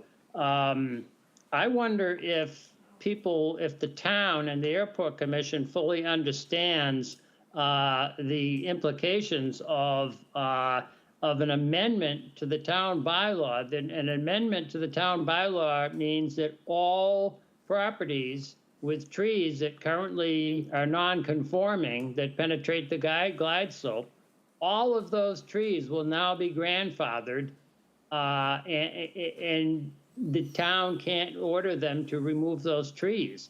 That's the state law. That's what the state law says. So in passing this bylaw, you've now taken, I don't know, 21 or so properties that you might be able to negotiate a deal with the owners, and now you're gonna be faced with a situation where those trees are protected and allowed to continue to grow.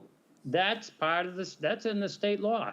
I'm surprised that people aren't more on top of what's in the state law. The other issue is, in amending this law, you're reopening the door to compensation. You have something like 358 properties out there that will now have 2 years to seek compensation through eminent domain proceedings. Have you given any thought to that? Who is going to fund all of these? All of this tree cutting? Will it involve the FAA? Because the FAA, is my understanding, the FAA will not fund tree cutting unless they get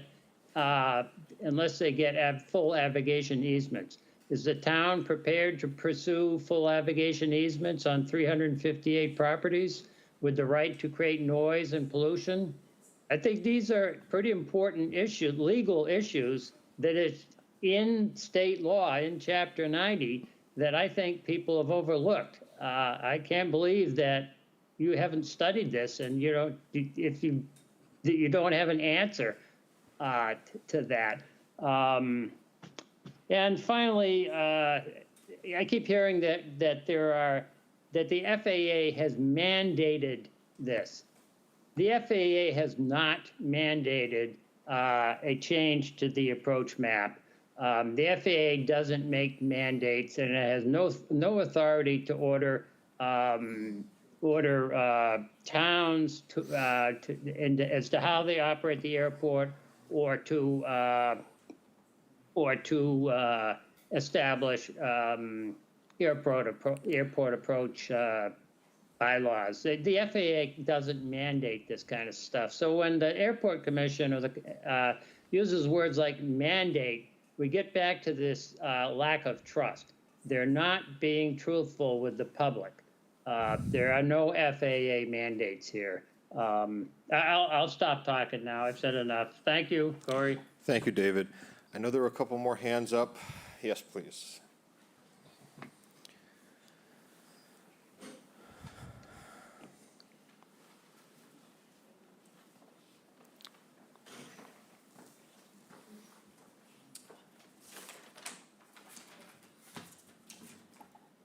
Hello. My name is Jennifer Oxtons, and since the airport was originally built for the enjoyment of local recreational pilots and their small planes, and since the town and previous select boards have allowed changes to take place through the years which ignored the regulations that they were supposed to follow and enforce, now you, the current select board, have now inherited a problem because the airport is again wanting to make some changes. In recent years, in the early 2000s, the airport has been allowing turboprops, turbojet planes to land on a frequent basis. These planes are classified as Type 2 class planes, and it indicates that they are bigger, they're heavier and noisier, especially on the takeoff, than the Type 1 planes for which the airport was originally built. And recently, contracts, I understand, have been made by the airport manager with 2 charter companies that operate the Pilatus turboprop planes. So now the airport wants to make changes to widen the approach zone needed to allow these Type 2 planes to land, claiming, and I quote, safety, safety, safety. But a question, could it be argued that actually isn't this request for a wider approach zone in Article 40 to be a way to cover and justify what they have already been allowing to have happen? It's kind of a disturbing thought, because now the result of this request is that many, many homeowners are learning that they've been living under an extremely dangerous condition with the current approach zones, as these Type 2 planes have already been allowed to fly here. Conditions that are serious enough to need changes to widen the approach zones, but changes that allow even closer flights over homes and businesses and severe alterations to the environment. So the biggest question of all is how and why has this been allowed to happen in recent years? Why have we been put in this danger?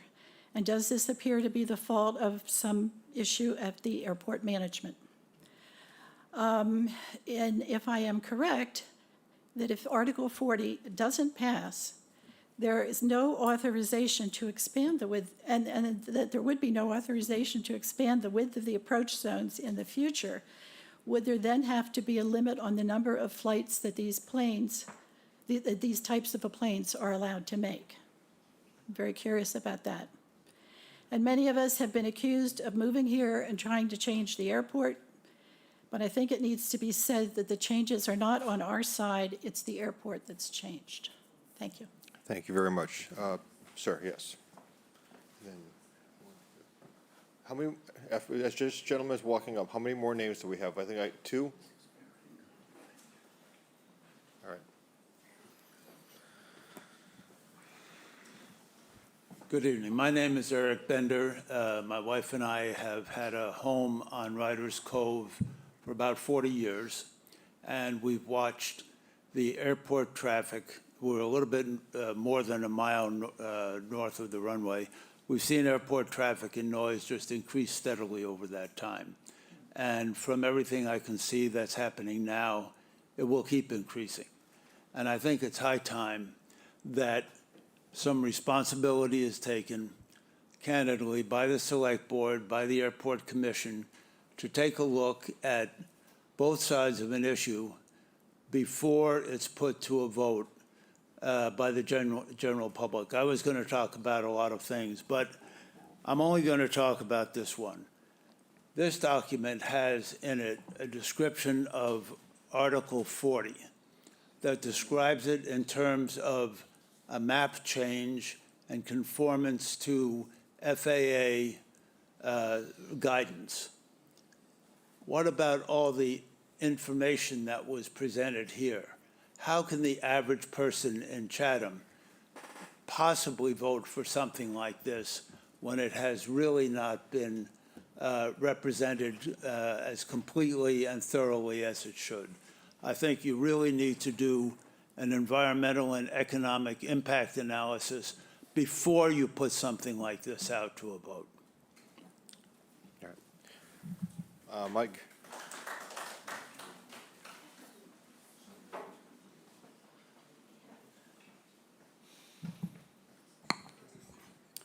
Mike Galen, Vice Chair of the Chatham Airport Commission. I just want to clarify 2 points tonight. The first one, there was a lot of talk about straight-in approaches and not seeing the runway, et cetera, et cetera. As Katie said earlier, a pilot cannot land at an airport of any kind unless he or she has visual acceptance of the airport. They've got to see their runway to land. No instruments will take them into land. That's part of the rules. Definitely the rules at an airport like Chatham. Secondly, we're talking a lot about approach zones at this airport. The 2 approach zones that were shown on the map update by Terry earlier are already operational. The vote will have no impact on those as operational approach zones as produced by FAA parameters. That's what the planes have been using coming in and out of Chatham for several decades. Ever since the NDB approach was approved, those approach zones became the approach zones for Chatham. Warrant Article 40 is about updating the bylaw map to match those approach zones. So in terms of operations, there is no expansion of where the planes can operate vis-a-vis approach zones through this article. Just wanted to make that clear because it seemed like there was some confusion that this was talking about an expansion of the approach zones. No, the operational approach zones already exist, determined by the FAA, not by anyone in Chatham or Boston. Thank you. Thank you. I believe there was one last hand. Yes, sir.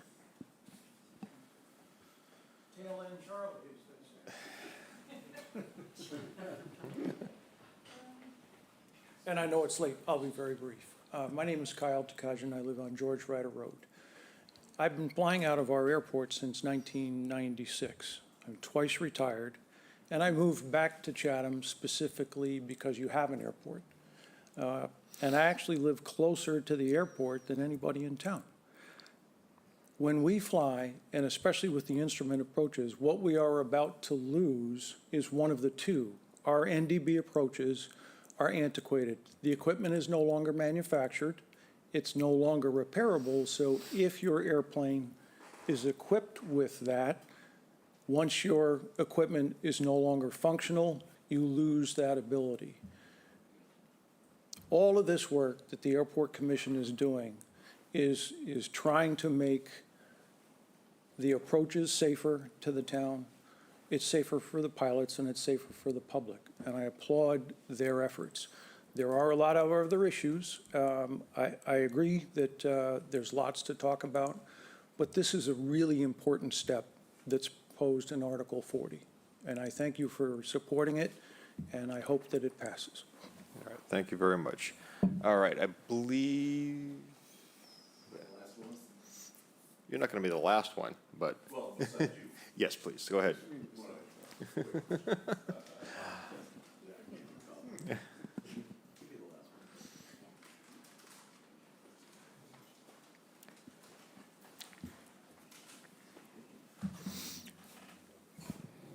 Huntley Harrison, Chairman of the Chatham Airport Commission, and excuse me while I take a minute to pull the arrows out.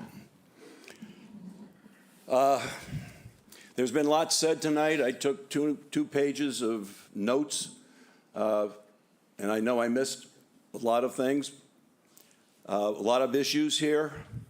It's not a simple situation that we're dealing with. One thing I will say, and I'll reiterate what Commissioner Galen just said, is that the approach zones and the approach surfaces are designed by the FAA and flight procedures. The town, the Airport Commission, a bylaw has nothing to do with that. Nothing at all. And that's why the pilots, ever since we had the NDB approach installed years ago, have been using the approach zones, first of all, the 1958 zone, and now the new 2024 zone. But the 2024 zone, as we've been saying in our information session and in other areas in the newspaper, that new zone has been in use for years. It just wasn't on the map. And all we were trying to do was update the map. In terms of trees being removed, everyone has been notified if they have trees encroaching into those surfaces. The only people who may not have been notified are those who haven't had trees that have grown into the surface yet, but may in the future. The bylaw will help us effect that. Us being the Airport Commission will help us effect that and remove those trees or trim them in the future to keep the airport safe and keep the approaches safe. I'm confused sometimes when I hear that everyone wants a safe airport. But it seems to me that when the Airport Commission is trying to create a safe airport, we get pushback. When we hear about thousands of trees being removed, that's totally untrue. And we hear about acres and acres. I'll tell you why we describe it in acres, because it's impossible to go out and count the trees beforehand. It's impossible. So the vegetation management plan and you can read this, it's in the plan, it's right on our website, describes it in acres. Now, does that mean that we're going to clear cut all those acres? Absolutely not. There are acres that include Agnes Lane, a lot of acres, and there may be a dozen trees that might be coming down on Agnes Lane. There are properties where more trees will come down, but they're closer into the airport. Job Lot, for example, a property at the other end of the airport near the Cranberry Bog. There are a lot of trees there. There are a lot of dangerous trees there. I heard a speaker earlier this evening who's no longer here say something about the gas station at Meservi's and how awful it would be if a plane went into Meservi's. I think some of the telephone poles there are higher than some of the trees. So think about that one. And if an airplane is taking off, trees will not be a factor in a departure. But yes, in a landing they will. As far as the length of the runway is concerned, that 1 extra foot that was alluded to earlier, that was when, as far as I know, that was when the Type 2 design aircraft was instituted. And to accommodate the Type 2 aircraft, which is what we have now for the airport, required a 3,001-foot airport. You go around the country and you'll find airports that are 1 foot longer than a round number like 1,000 or 5,000. There'll be 5,001, 4,001. And it's all to accommodate the type of operations that are going into that airport. And we are trying to accommodate those. There have been comments about the widening of the RPZ. The RPZ will not widen. I've heard this for the last 2 years. The RPZ is fixed. It's based on the runway that we have and the design aircraft. The design aircraft right now is a Beech Baron. It will not change. There's no plan to have it change. There are no plans to expand operations. There are no plans to increase the length of the runway to accommodate larger aircraft. The aircraft that land right now are the aircraft that fit the FAA's dimensions for our airport. the landing and departure protocols. No commercial service is coming in. Can jets land? Yep. The small ones can land as long as they can get in and out on our runway. So yeah, you might see a jet now and then. I think someone said they only counted 6. And then there was talk about operations, 600 operations. I haven't seen on our operations, and you all can look on the airport website, our new one, by the way, where there's a 600 operations for the turboprops. In fact, they're going down. We had one, I think there's one 540, one time. And it was after COVID, when everyone didn't want to get on a major airline, and they decided to come to Chatham on charter planes. So we had a spike that year. Since then, it has gone down. The approach services are what they are. It was mentioned earlier, we had visual approach services for years. As soon as that NDB approach went in, we went from a Type 2 visual approach surface to a Type 4 instrument surface. That's what the FAA says you have to do. We don't have to write that up. It's just the way the FAA describes the airport.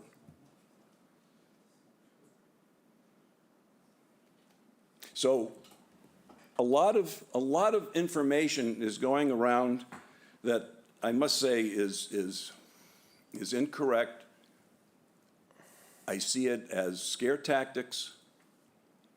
I agree that we need to do more to get the word out.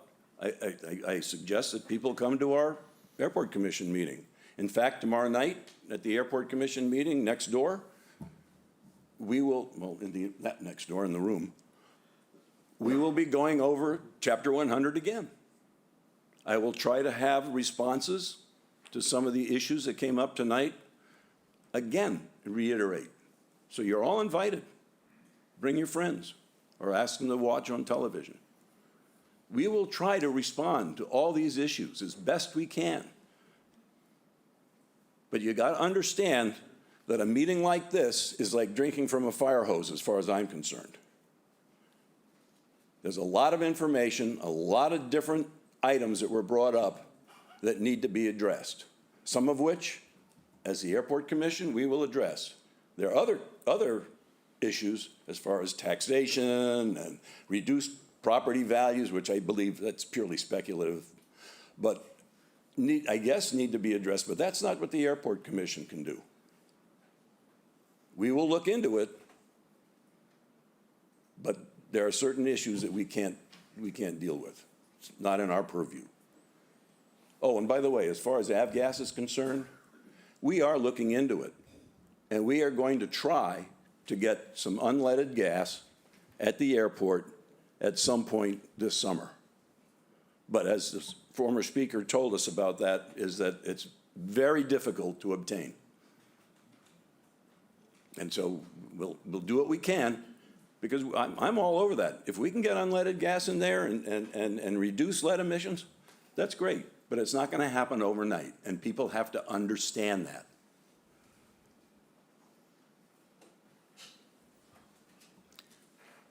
So before my blood pressure gets any higher, I'm going to say thank you for your time, and thank you, Select Board, for your time, and thank you. Thank you, Huntley. All right. I'm bringing this conversation back to the board. We've had a lot of input tonight. Mike, you're the liaison to the airport. I'll let you kick it off. Yeah, and thanks for that, Huntley. Let me start by saying 2 years ago, when I was elected to the board, the position of liaison to the Airport Commission was open because I succeeded the guy who was my predecessor, and I said, okay, I'll take that on. I've been working with the Airport Commission now for 2 years. I might have missed a meeting or two, but by and large, I have been to every Airport Commission meeting. More importantly, I have had dozens of conversations with individual members of the Airport Commission, pilots, and most importantly, from my perspective, people who are what I'll call concerned members of the community, some of whom anyway, are in the room tonight or were in the room at some point tonight. 2 years ago, when I first got involved, I saw the list of people that had received the notices about trees needing to be trimmed or cut. And I don't know that I was the only one who tumbled to the fact that some of those properties were outside of the 58 map, but I was certainly one of them. And I was the one who said to the Airport Commission and eventually to my colleagues a year or so later, we need to bring to the attention of the town the fact that that part of the bylaw is woefully out of date, not because anybody had any grand plan to do anything about it other than to make sure that the map conformed to what the FAA was telling Chatham and the Chatham Airport had to be done about tree height management. And so the only purpose for bringing this up was that. I think that the most important point here tonight is the fact that it is the FAA which tells everybody, not only Chatham, but everybody, what the approach zones are, what the approach surfaces are. That's what the pilots use. I'm pretty far over my skis even in saying that particular technical statement, but I'm pretty confident that's right. The bylaw is a product of interaction between the state law and the local law, which basically says we understand that you need a tool with which to be able to comply with the FAA requirements that you keep obstructions, and in our case, we're only talking about trees. It could be buildings, but in this case, we don't have to worry about buildings. We're talking about trees. The bylaw is a tool that is available to the town in order to fulfill its responsibility to keep obstructions out of the approach surfaces so planes don't hit them, to be oversimplified about it. That's really all this is about. And the fact is that the Airport Commission is going, whatever happens to Article 40, and I'm going to come back to that in a second, but the Airport Commission is still going to have to go to those people who have trees in the approach zone and say, we need to work out an understanding, we need to work out an arrangement, we need to work it out so those trees can be trimmed and be brought below the approach surface, whatever happens to Article 40. Now, and a lot of questions came up, well, what if it doesn't pass? What happens is that is a conversation that basically becomes more of a bilateral, will you agree, as opposed to, you know, here's the hammer. This is what you have to do. I've been telling the Airport Commission from day one that this is not something that admits nicely of coming in and telling people this is what you have to do. It's something that has to be worked out between the Airport Commission under the mandate or the recommendation, call it what you want to call it, of the FAA, and the interests of the homeowner in protecting his values, his trees, what his property looks like, et cetera. And I believe that the Airport Commission, in implementing this management plan, is committed to working with the homeowners, whether they have Chapter 40 or not. The reason to pass Chapter 40, to me, is very simple.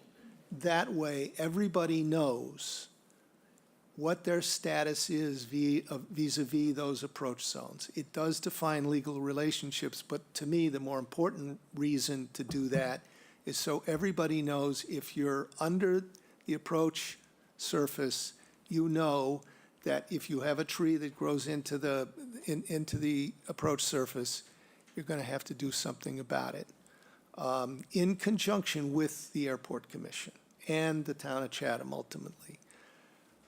one last thing here.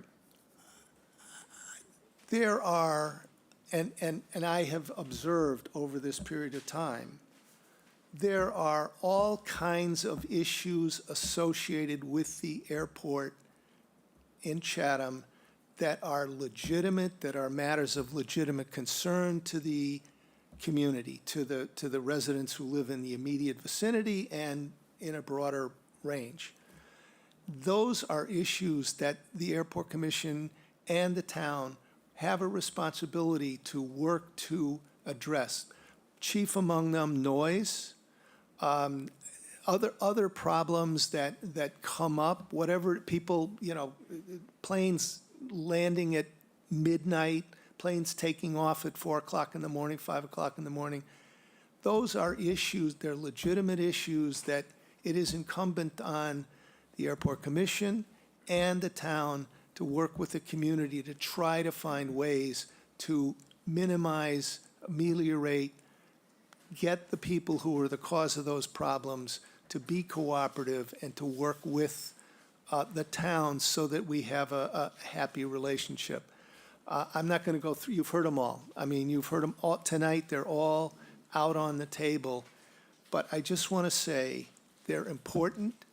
They're things that have to be addressed. They have nothing to do with Chapter 100, the Article 40. They have absolutely, whether Article 40 passes or doesn't, we're going to have all those issues. And then lastly, the trees. The Airport Commission has applications in front of both the Conservation Commission here in Chatham and the Cape Cod Commission in Barnstable. I don't know what's going to come out of that. The Airport Commission is committed to responding affirmatively and cooperatively to whatever those two agencies tell them about their management plan. And that's really all they can do. And those, again, are separate issues from whether Article 40 passes or it doesn't pass. Thank you. Thank you. Dean. Thank you, Mr. Chairman. First of all, I want to thank everyone who spoke tonight. I appreciated people's candor, and I appreciate the civility with which people presented their positions. I want to say a couple of things. First, several folks have asked us to withdraw the article. Well, I don't think that can legally be done. The warrant is closed. The Select Board voted to close the warrant with the article that was placed at the recommendation of the Airport Commission. And the warrant has been mailed to all the voters in the town of Chatham. I think as a legal matter, the notification is out there as to what is on the warrant, and I don't think we could even open the warrant, reopen the warrant at this time and withdraw the article. So what does that mean? At town meeting, it will be open to the voters at town meeting if a motion is offered to pass the article. Thank you. That's okay. Thank you. If a motion is offered to pass the article, and there's a motion printed in the warrant, it will be open to the voters at town meeting to make their case on either side. That's the democratic process. But I don't think there's anything this board can do, and nor do I advocate it. Secondly, I want to ask Mr. Chairman that all communications we received in the form of email and letters, and including that which was distributed by Ms. Prout earlier, which is the letter to the Cape Cod Commission from the Conservation Commission, be entered into the record. Yes, they will be. Thank you. There were a number of questions and concerns that were asked by speakers tonight, and we also received a communication from a former airport commissioner, Paula Lofgren, that had raised a number of questions. That has been shared with the Airport Commission chairman. And I would certainly encourage the Airport Commission to take a look at the questions and be prepared to provide responses to those that are pertinent to the article at town meeting. I think it's going to be very important that that case be made. I voted to recommend the article. I think I offered the motion to recommend it. And while I appreciate the comments tonight, I really haven't heard anything that changes my mind about it. But I'm just one vote at town meeting. And I would point out that the Finance Committee voted unanimously to support this article as well. And they're not exactly a rubber stamp for the Select Board. Nor do we have any control. We don't dictate to the Conservation Commission, and we certainly don't dictate to the Cape Cod Commission. The last thing I wanted to say, and Mike made a number of very good points about the history of this, is with respect to the trees. Last year, I think it was, town meeting voted an appropriation of $200,000 to fund the Airport Commission's ability to go in and trim or remove trees with conversation with the property owners. I was skeptical when the petition article came forward requesting that the town fund this, but I had conversation initiated by my good colleague and friend Mike Schell, and he persuaded me that this was a good approach, and we presented that to town meeting. The whole purpose of that is to allow the town, through the Airport Commission, to effectuate the necessary pruning or trimming or removal of trees and other structures without having to engage into the process of eminent domain, which the Airport Commission has the authority to do, by the way. But even the Airport Commission's attempt to take property by eminent domain is an empty tool, because they don't have the funds to pay for eminent domain easements unless they come to the town. So that's another check that the voters have on the whole process. But that $200,000 and the more recent communications that Mr. Harrison referred to relate to approximately 21 properties. That's what I've been told by the Airport Commission and staff.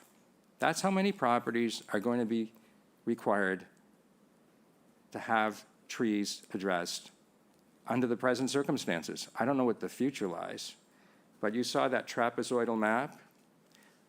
The farther out you get from the airport, the approach zone rises. That's a simple fact. So unless you have a tree that's pretty tall, like, you know, the Empire State Building or something probably less than that, you're never going to be affected. And I think that has to be kept in mind. It was, I think, at my questioning of the Airport Commission when you were before us, whenever it was, March, I guess it was it in March when we voted the recommendation, that I felt it was important that everyone that was in the yellow area be notified before town meeting. Well, they have been. 367 letters were sent out. Of that number, that's everybody within the trapezoid, not just those within the yellow area.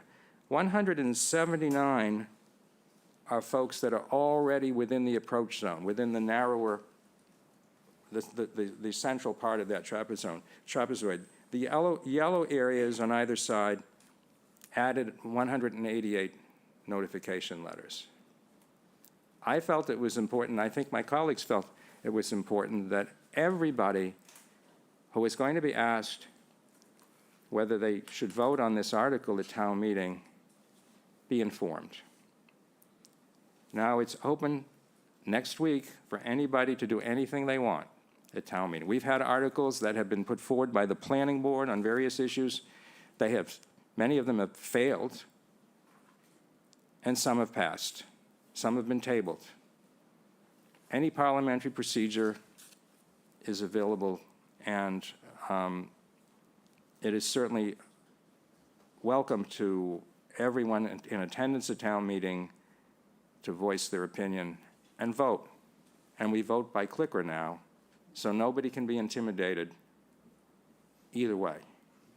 And if you're a non-voter but a resident, but a property owner, we have something called the Summer Residence Advisory Committee, and their chair has the opportunity under our rules to speak on behalf of those folks. So you can communicate your thoughts to the Summer Residence Committee chair. I don't really have anything else to say. I'm glad we had this meeting tonight. I think every one of us listened intently.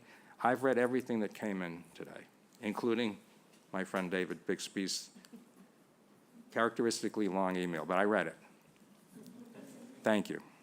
Thank you, Mr. Chairman. Shireen. Thank you, Mr. Chair, and thank you, Mike and Dean, for your thoughtful comments. I really appreciate how well you've spelt this out for everybody, Dean, certainly. So I won't be very long in what I'm going to say. I wasn't here for the vote, but I would have voted. I was away for work. We've been over 2.5 hours with 25 speakers on both sides. It was pretty evenly split, I thought.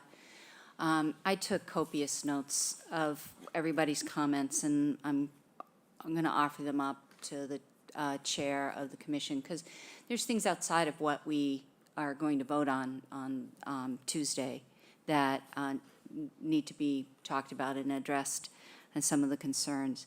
You know, since 2018, I've been hearing about noise and timing as an issue with the airport, and let's take care of it. Let's figure out a way to address that. I'm pretty sure that the approach is going to help with noise mitigation from what I understood from tonight's meeting, so that I'm going to reflect a little more on that and, you know, and look to what other issues that might be impacting the noise for everybody. So that's all I have to say. Jeff. Thank you, Mr. Chairman. Yeah, excellent public hearing, lengthy, but excellent. 25 speakers. I sort of kept tally. It was pretty much 50-50, to be honest with you. I really do appreciate Mike Schell's clarifying comments and Selectman Castro's, Select Board member Castro, I should say, clarifying comments as well in terms of next steps. Where I really land here is, and I believe this, that this Article 40 is but codifying in our map what already exists. So we are reaffirming what the FAA already believes. We're matching our bylaw with, frankly, what already happens. I live in West Chatham. I wasn't in the zone before. Now I'm in the zone. I have 2 pieces of property that are in the zone. I've received my letter. I have not received a notification on whether or not I need trees trimmed, but if I get one, I'll trim my trees, or we'll work it out. I think there are other issues in town with respect to the airport that can be worked out. But my bottom line on this is what's already happening. This flight path is already in place, folks. So we are actually just staying, okay, our bylaw is going to match. It's going to match what's already happening, what the AA believes is the letter of the law, which is what it is. Should it not pass, then some trees that are in the approach areas now will still need to be trimmed. We're still going to have to take care of the problem. If it's unsafe with a tall tree in the approach zones, landing or taking off, we're still going to do the work. So I voted to recommend this upon the input from the Airport Commission and Mr. Schell and others, and I believe it's the right thing to do. Again, and I'm living it, so I'm in it. But I don't, I just think it's the right thing to do. We are doing but what we need to do as a town to codify in our bylaw what is already happening, what the FAA already believes. So that's what I have to say. And I really appreciate the time and effort and the candor and passion by our citizens. There's a lot of candor, a lot of passion. There's issues out there. I get it. We get it. But we believe this Article 40 as constructed is the right thing to do for our airport and for our town. Thank you. Thank you, Jeff. It's been a very long public hearing, but that's a good thing. We allowed everyone to speak, who want to speak either in person or online. We've got a lot of shared comments on some speakers, a lot of a variety of questions. As chairman of the Airport Commission has said, he's going to identify questions that fall under his jurisdiction as best as his ability, and we'll address them. There's questions that are going to fall before the board, the town. We're not going to have specific answers tonight that's clear, but we're going to have to look at them, identify them, inventory them, I guess, and be prepared to answer them moving forward. As Select Board Member Nicastro stated, mechanically, Articles 39 and 40 are going to be voted on, well, they're on the warrant for town meeting on Monday. They will be either voted up, down. I guess procedurally, they could be tabled, but there's going to be some type of action on them by the voters on Monday night. We can't take any action tonight on pulling it or changing it or amending it, so that's where it stands right now mechanically. There are a lot of elements to Article 40. You know, the Conservation Commission is looking at their review. Cape Cod Commissioners are looking at their review, each independently taking their responsibilities.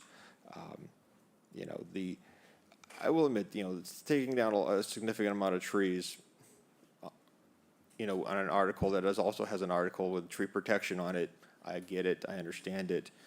You know, we're a proud community where we've been named Tree City USA on multiple occasions. So I understand the jab on that one. But for me, it boils down to safety. There's going to have to be a lot of outreach and a lot of clarification, but there's a lot of divide on this, as you can clearly tell. But I think it was a very healthy discussion.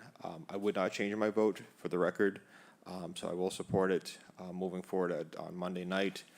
But I hope we can follow through with answering the variety of questions that have been presented by the people who have taken a significant amount of time tonight to share their thoughts and feelings on it. I do thank them for that, because it's the way the process should work. So with that, I will bring it to the board for any final resolution or thoughts. Yes, Mike. I just want to add one thing. I had things in my mind to say, and I said them, but I should have started by saying what everybody else here has said. Thanks to everybody for your input. It's really important to have the community come in here and express their concerns and their points of view and their fears. And I think it's good for all of us to sit in a room and hear what the, quote, other side has to say. So I want to let everybody know that I think that was important and much appreciated. Thank you. Okay. Final thoughts? Well, Move to close the hearing? Second. all right. All those in favor, Select Board Member DeCastro. Aye. Select Board Member Davis. Aye. Select Board Member Dykens. Aye. Select Board Member Shell. Aye. And Select Board Member Metter says aye. The public hearing is closed. Good? Good? All right, let's take a moment to...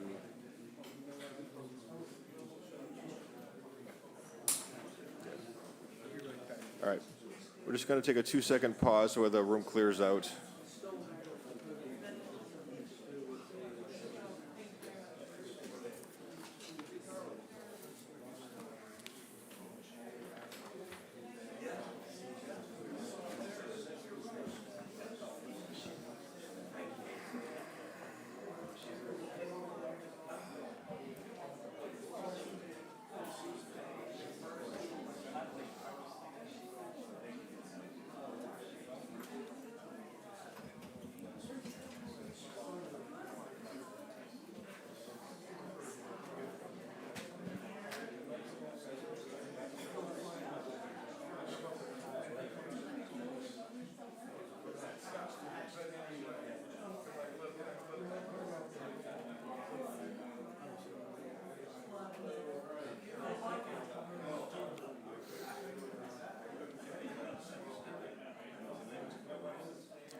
Folks, we're taking a 2-second break, but we do have our regular, folks, we have a regular agenda tonight, so if you could take the conversation outside, we'd be greatly appreciated.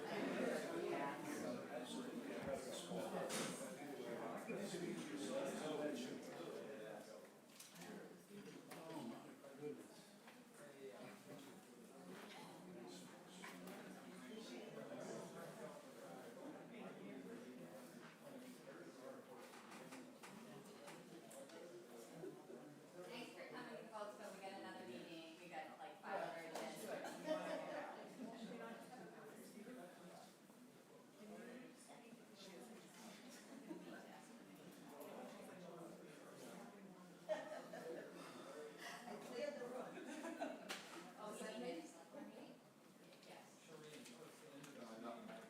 not yet, not yet, nope.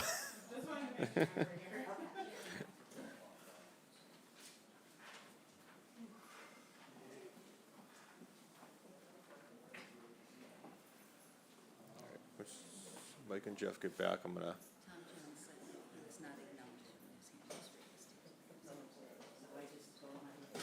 Okay.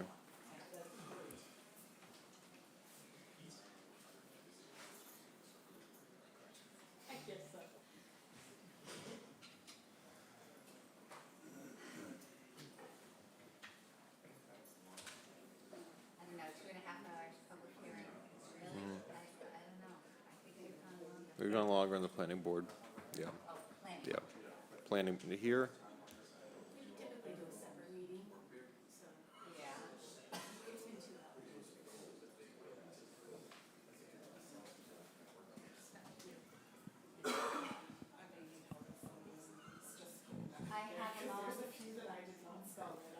We are still on, by the way. We're still on.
Once Jeff gets back, we'll.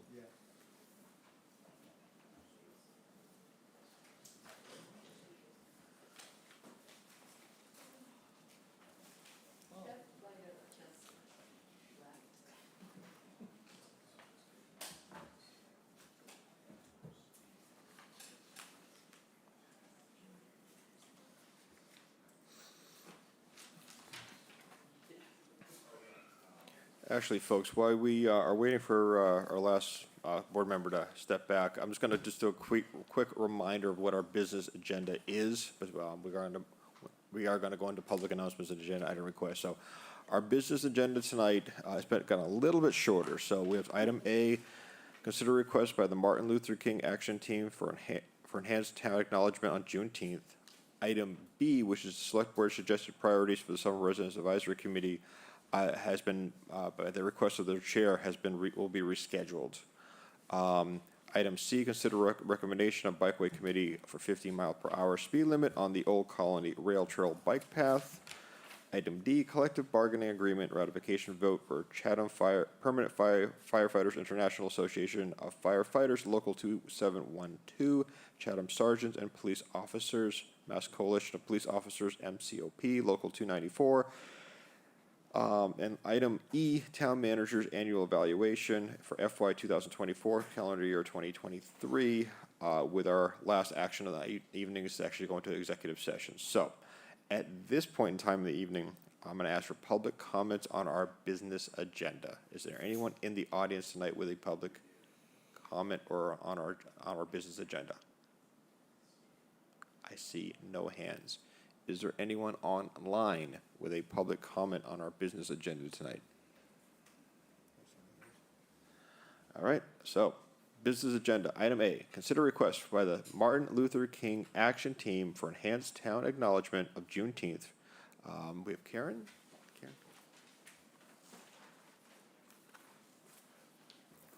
Good evening. Good evening, and thank you for allowing me this opportunity to speak with you today. My name is Karen Bajukas, and I'm here tonight as the chairperson of the MLK Action Team, which is the racial justice advocacy arm of the Nauset Interfaith Association. I suspect that some of you are very familiar with our work with Police Chief Anderson and Chief Paulina before him in our Conversations with Police Task Force, which recently won the Barnstable County Humanitarian Award for some of the great work they've been doing. And kudos to Chief Anderson. I'm also here as a member and in partnership with the Cape Cod chapter of the NAACP, and I had two members of the action team who are Chatham residents, Jeff Spalter being one of them, and Mrs. Barbara Gibson is here in the audience supporting us tonight. My reason for joining you this evening is to ask you, as the governing body of Chatham, to join with us to promote a better understanding of our newest federal holiday, Juneteenth, by taking some or all of the following suggested measures. We ask that you consider publicly posting in your town hall or other public town spaces a brief history of Juneteenth. We shared a suggested one-page document with you via email in an earlier communication, which you're welcome to use as it's written or edit to your satisfaction. We also ask that if you will be posting notices regarding work closures for that date, that you include historical information about the holiday with those notices.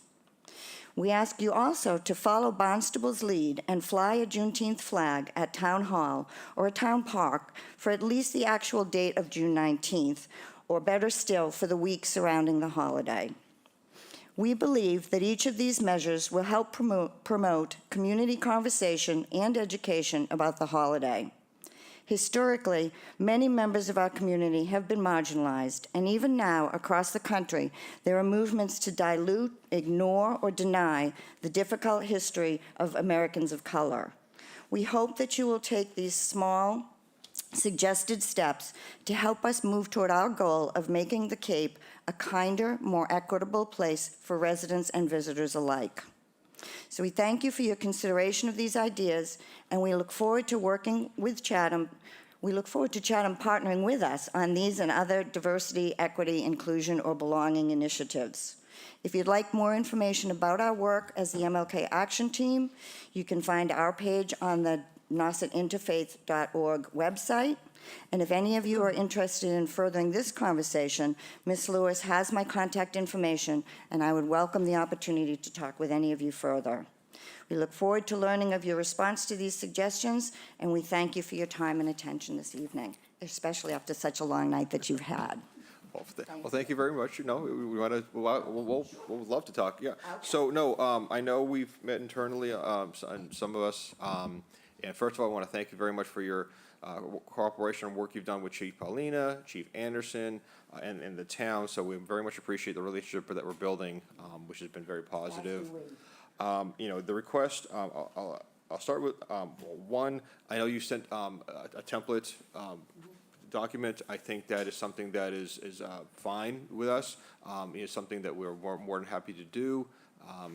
Also with number, the request number 3 for the posting of notices, which we traditionally do some posting on holidays anyway, so it would be consistent with actions that the town has done in the past, and we have in the past made notifications of it.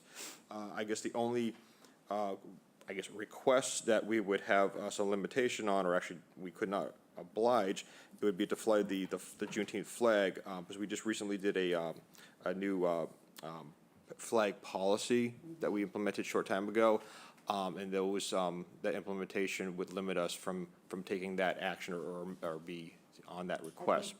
I think you're not alone in that. Right. So, but no, I very much appreciate you reaching out to us. I look forward to a great relationship with you.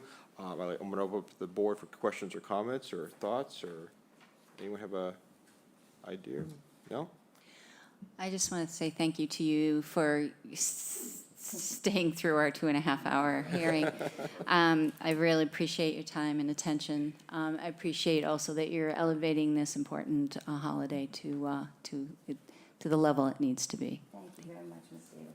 Yeah, Karen, I thank you for hanging around as well.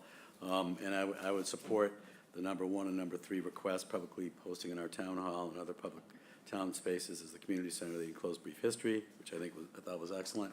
And then if posting notices regarding work closures for that day go out, include historical information about the holiday. I think we can certainly do that. And I thank you for your good relationship with the police chief here in town, and everybody else. Very mutually beneficial, and I can assure you. Thanks, Karen. Yeah. I just want to say thank you very much. I think this is important that this get a high profile.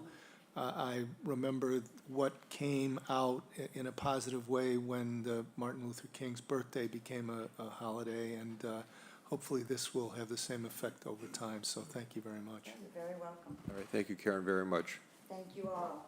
Have a good evening. We look for, You want to vote, Mr. Chairman? I move numbers 1 and 3. all right, I'll second that. second. Any further discussion? All those in favor? Select Board Member DeCastro. Aye. Select Board Member Davis. Aye. Select Board Member Dykens. Aye. Select Board Member Shell. Aye. And Select Board Member Metter says aye.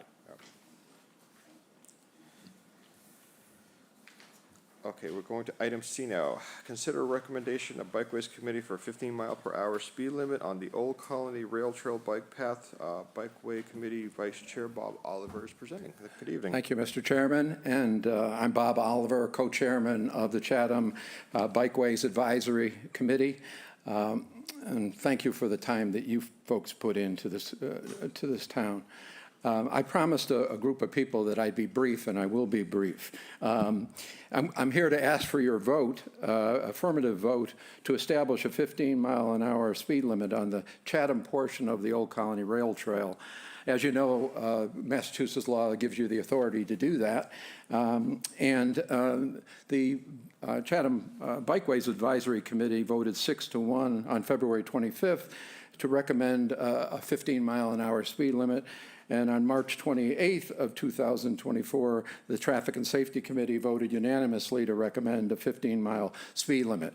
So the bike trail's been around for 30 years, so why is this needed now? It's simple, 2 words, electric bikes. Okay, Class 1 and Class 2 bikes are not classified as motor vehicles, and so no license is required to operate them, and they are not restricted from Massachusetts law from using multi-purpose or bike trails, and they can travel up to 20 miles an hour. Class 1 and 2 bikes are readily available for rent locally. The Department of Conservation and Recreation, which has jurisdiction over the Cape Cod Rail Trail, has established a 15-mile-an-hour limit on the Cape Cod Rail Trail, as well as several other trails such as the Shining Seas and Falmouth. The town of Harwich, we are working with the town of Harwich, is reportedly in favor of establishing such a 15-mile-an-hour speed limit on their portion of the Old Colony Rail Trail. The growth of the use of the Old Colony Rail Trail is up 22% year over year. Okay, we took a trail count back in July, and there were 1,100 users of the trail in a one-day period. Of that amount, 836 were cyclists, and approximately 5% of that, or 40, were e-bikes. Now, 40 doesn't sound like much unless it's going by, 40 bikes are going by you in a particular day at 20 miles an hour or more. There's also a third category of bike, which is a Class 3 bike, which are sold but and not restricted on the trail. They can travel up to 28 miles an hour. They are not for rent currently locally. While the town has the authority to propose a ban on bikes altogether, e-bikes altogether, and especially Class 3 bikes. Right now, the Bikeways Committee is not recommending that, as most Bikeways committees have, and towns have not imposed a ban on e-bikes altogether. And we feel the first step to take would be a speed limit, which we have no speed limit right now on the Old Colony Rail Trail. So that's the first safety step that we're considering. The police department, Lieutenant Goddard, has expressed his personal feelings in favor of this. And he also mentioned that the Chatham Police Department has 2 e-bikes which could be used for patrolling the trail as necessary. DPW, in cooperation with the police department, would determine and install the appropriate signage, and that was estimated in Rob's staff report to you to be about $500 to $1,000. We would post the rules and regulations, including the speed limit, in the information kiosks that are located on Kroll Road, 137, and at the start at Veterans Field. And that's about it. So that's what, if you have any questions, I'll be glad to answer them, but we're asking for your affirmative vote on this. No, I'm gonna start out with, so I don't have a problem with it. I would like to find a little bit more how we plan to, police it and enforce it, because, we can't be all eyes everywhere. Obviously, it's not going to, as you mentioned, not going to limit or eliminate e-bikes at the moment. That is not part of the proposal. It's not on the table at the moment. I do know e-bikes have gotten popular. I do know we can easily recognize those who are using it for commuting to and from work. I mean, over the last couple of summers, we've definitely noticed an uptick in familiar faces that have been, we're coming, I come home at night, and a couple, last summer, and there was this girl who was on an e-bike every single night, I'm on 28, just kind of pivoting, so you recognize very quickly who's using it for recreational purposes, who's using it for commuting, so we'll identify those individuals very easily if they're here for a longer period of time and not just for a weekly rental or daily rental. So I don't have an issue with it. I just would like to inquire a little bit more about how we're going to enforce it, and additional thoughts from the board, basically. So I'll go right down. Mike, want to go straight down? Yeah. Jeff. Thank you, Mr. Chairman. Bob, thank you for your patience this evening and hanging around and presenting this. The bike trail is an awesome asset in this town. It's just an awesome asset. I use it all the time. It's just phenomenal. And I think the addition down George Ryder Road, tying the entire West Chatham into that bike trail is just a phenomenal asset as well. It's worked out really well. So with that being said, I move to establish a 15-mile-an-hour speed limit on the Old Colony Rail Trail in the town of Chatham, with regulatory signs to be installed at the discretion of the Department of Public Works, with the expenditure of $500 to $1,000. Second. Okay. Second, further discussion. Do we want the expenditure in the? You just added it. I just added it. I mean, do we need it in there? Is that going to limit us? No. Okay. All right. Thank you. Well, I just have one question. So if someone is violating the speed limit and they are stopped by an enforcement officer, is it like a written warning? Is it? Oh, I don't know what the enforcement would be, but I do have to say, Lieutenant Goddard can speak to that. I just want to make sure we understand what we're doing here. Good evening. The enforcement mechanism for the e-bikes would be a uniform citation, just like you'd get in a vehicle. Okay. It's enforced the same way with the new laws that have gone into effect in the last couple of years that have enabled this. So it would be the same as any other traffic violation for the e-bikes. Okay. I'd just like to mention one thing to keep in mind. E-bikes open up a world of cycling to a lot of people who couldn't otherwise cycle and couldn't otherwise enjoy the bike trail. So that's what it's all about, right? I mean, I think the enjoyment of using the trail, it's just wonderful out there. It's a beautiful trail, and it is a wonderful asset to the town. So we're opening it up to a lot of people. With that comes pluses and minuses. All right, fair enough. Well, we have a motion. We have a second. Unless there's further discussion, all those in favor, Select Board Member Nicastro. Aye. Select Board Member Davis. Aye. Select Board Member Dykens. Aye. Select Board Member Shell. Aye. And Select Board Member Metters says aye. Thank you very much. Thank you very much. Appreciate it. All right, collective bargaining. Mr. Chairman? Yes, please. Did we skip an item on the summer residence? Yes, Jeff Spalter, the chair of the Summer Residence Advisory Committee, sent us a text asking to be rescheduled because of the lateness of the evening. All right, thank you. So, collective bargain agreement. I'll turn this over to the town manager. Thank you, Mr. Chair. I'm going to be joined by our Human Resources Director, Megan Downey, as well as our Director of Finance, Carrie Mazzarol, who's here tonight as well. I'm very excited and pleased to report that we've reached a ratification with 3 of our town's 5 unions. And you have representatives here tonight in the audience, representatives and leadership from and I'll say the colloquial name, the Chatham Dispatchers and Animal Control Officers, the Chatham Police Union, as well as our fire union. As you know, we've held executive sessions, first at the start of the process with the select board to discuss our parameters and what our goals are for collective bargaining. And taking those goals, we've met with each of the unions a number of times for very respectful and collaborative negotiations to come to this ratification. So, Mr. Chair, if you don't mind, if I can turn it over to Megan and she can provide details. Sure. All right, Megan. Good evening, everyone. I will try to be brief while also covering the content of the staff report that was presented for this agenda.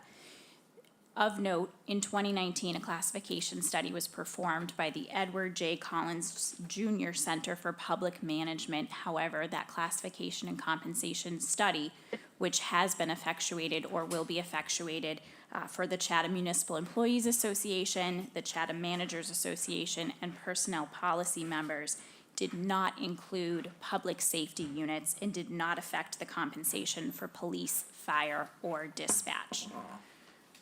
Bargaining of these successor agreements for each of the units focused on the importance of retention of our current employees, as well as the ability to successfully and effectively recruit qualified candidates as needed to fill our vacancies within the department.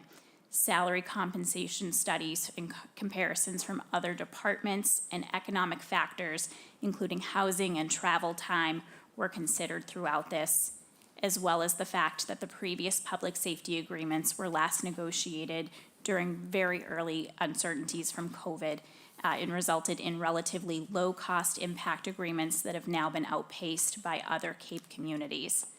As all of you are aware, but just noting for the people watching at home, in 2013, all of the town's unions agreed to the town's local municipal revenue growth factor, which is a formula that provides for the annual cost of living COLA increases based on the local or Chatham economic factor performance by certain indicators, as received each October for the following fiscal year. The formula for FY25 provides for a 3% COLA increase that is already in the budget for FY25 under Article 9. Any tentative agreements requiring additional appropriation as presented below will be requested under the collective bargaining warrant Article 14 at the May 13th annual town meeting. The following is a summary of the major agreements reached during these contract negotiation meetings. So for Chatham Police Dispatchers and Animal Control Officers, or the New England Police Benevolent Association Local 115, which is a bargaining unit of 5 members, an annual leave of absence without loss of wages or other benefits or privileges may be granted to one elected officer of the union to attend their business meetings, trainings, or conventions, and this will be without any cost to the town for travel or any other expenses occurred. Compensation at a rate of double time for each hour worked for any employee who volunteers to work an overtime shift on Christmas Day. Removal of the current language in the article that is currently titled maternity or paternity leave, which will be retitled as parental leave and replaced with language that the parties agree that parental leave will be administered in accordance with all applicable state and federal laws. Change to bereavement leave to allow up to 1 day of paid bereavement leave in the event of a death of an uncle, aunt, or cousin. Wellness benefit of 4 hours to be paid on a semi-annual basis for undertaking of a mental wellness session administered by a licensed professional, and a market rate adjustment implementation in FY 2025. This is an increase that varies by step placement on the wage scale, with a larger adjustment to the recruitment or new hire steps that results in an average of 9.5% increase to current wages. The fiscal impact of the cost associated with these tentative agreements for FY25 is $30,000. The Chatham Sergeants and Patrol Officers Union, or MCOP, Local 294, which is a 19-member unit, change to the health insurance cost sharing structure that would revert back to a 70% employer responsibility, 30% employee responsibility for all members regardless of hire date. This change would remove the current two-tier model that was implemented in 2012 for employees hired after that time, who receive a cost-sharing percentage of 65% employer responsibility and 35% employee responsibility. This is funded through cost savings to the health insurance ledger account and does not require appropriation at annual town meeting. An increase in detail rates from $53 an hour to $75 per hour, which is consistent with many of our local department detail rates and is funded by payment from the party requiring the detail. There would also be a change to the town detail minimum that would increase from 3 hours to a 4-hour minimum, with hours beyond 4 billed as 8 hours. An annual vacation cash-out benefit that would allow for compensation of up to 40 hours at the employee's regular rate of pay, and this would be for officers who are eligible to earn 3 weeks of vacation, and it would be only after they have carried over 80 hours into the next fiscal year. An addition of a disciplinary provision stating that an employee who receives a written reprimand or other discipline not involving loss of pay shall not have recourse under the arbitration provision of the grievance and arbitration process, but may submit for inclusion in his or her personnel record a written statement that either rebuts or clarifies the facts or grounds of such discipline. Reimbursement of mileage to and from specialty training, to and from duties that an officer has specialty training in, such as crash reconstruction or SWAT team, and other responsibilities that are authorized and approved by the chief of police. A change to the performance evaluation procedures that mandates that all step increases are subject to a satisfactory evaluation score. Incorporation of the Peace Officers Standards and Training Commission, or the POST requirements, into the CBA, and this would memorialize that an employee covered by the agreement must gain certification and maintain certification with POST. And it incorporates the language of the statute that states no agency shall employ a law enforcement officer not certified by POST. No agency shall employ in any capacity a person who has been decertified by POST. Failure to achieve satisfactory results in this area will result in automatic suspension and/or termination of employment. Future technology enhancements in the form of GPS units, dashboard cameras, body cameras, and EpiPens will be allowed to be implemented. Union leadership or their designees will be solicited for input into product selection or policies that are related to this, but the chief shall retain the authority to make final decisions. And then a market rate adjustment implementation to the compensation plan to be effectuated throughout the duration of the collective bargaining agreement. In year 1, FY25, a 5% market adjustment increase on top of the local municipal revenue growth factor, and a revision of the wage scale to remove the current step 1 and adjust the scale to have a new top step or a new step 9. Year 2, a 5% market adjustment increase on top of the local municipal revenue growth factor. And year 3, FY27, a 2% market adjustment increase on top of the local municipal revenue growth factor. The fiscal impact of the cost associated tentative agreements for this bargaining unit in FY25 is $172,000. The Chatham Permanent Firefighters International Association of Firefighters, Local 2712, a 30-member unit, allows the chief to have the right to hire employees on a provisional basis, and this would be to fill vacancies caused by long-term illnesses, injuries, leave of absence, military leaves, or other situations that would result in an employee expecting to be out of work for a period of greater than 4 months. Removal of the current language for the article that is titled maternity leave that would match what we discussed in the NEBPA contract.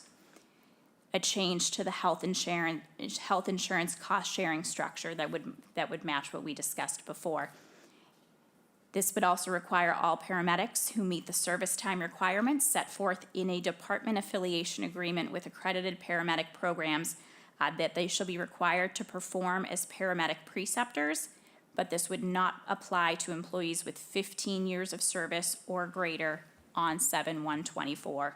For those employees, this provision would remain optional. The chief will have the authority to extend the initial probationary period to allow for successful completion of the Massachusetts Firefighter Academy's recruit training program, as well as adequate time for an employee to complete relevant firefighter training that's specific to the Chatham Fire Department due to time lost while at the Firefighters Academy. And then a market rate adjustment implementation to the compensation plan to be effectuated throughout the duration of the collective bargaining agreement.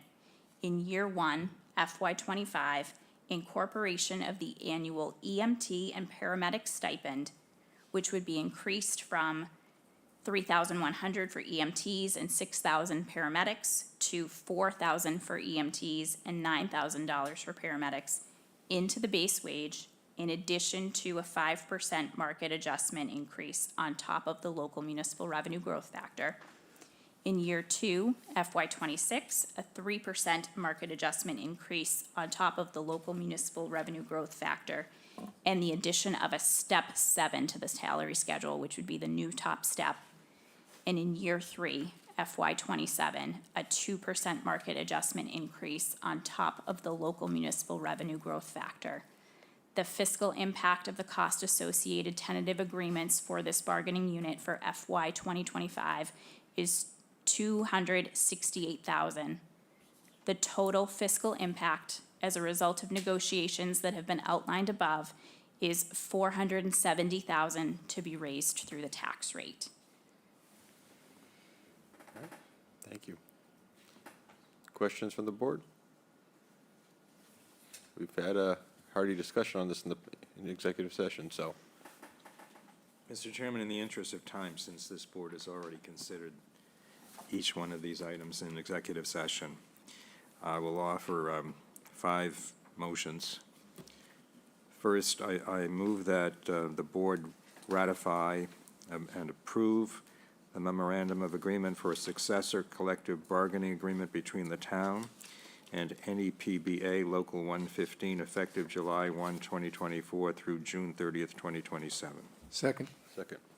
Further discussion? All those in favor, Select Board Member Nacastro. Aye. Select Board Member Davis. Aye. Select Board Member Dykens. Aye. Select Board Member Shell. Aye. And Select Board Member Metter says aye. Mr. Chairman, I move that the Select Board ratify and approve the memorandum of agreement for a successor collective bargaining agreement between the town and MCOP Local 294 effective July 1, 2024 through June 30th, 2027. Second. Second.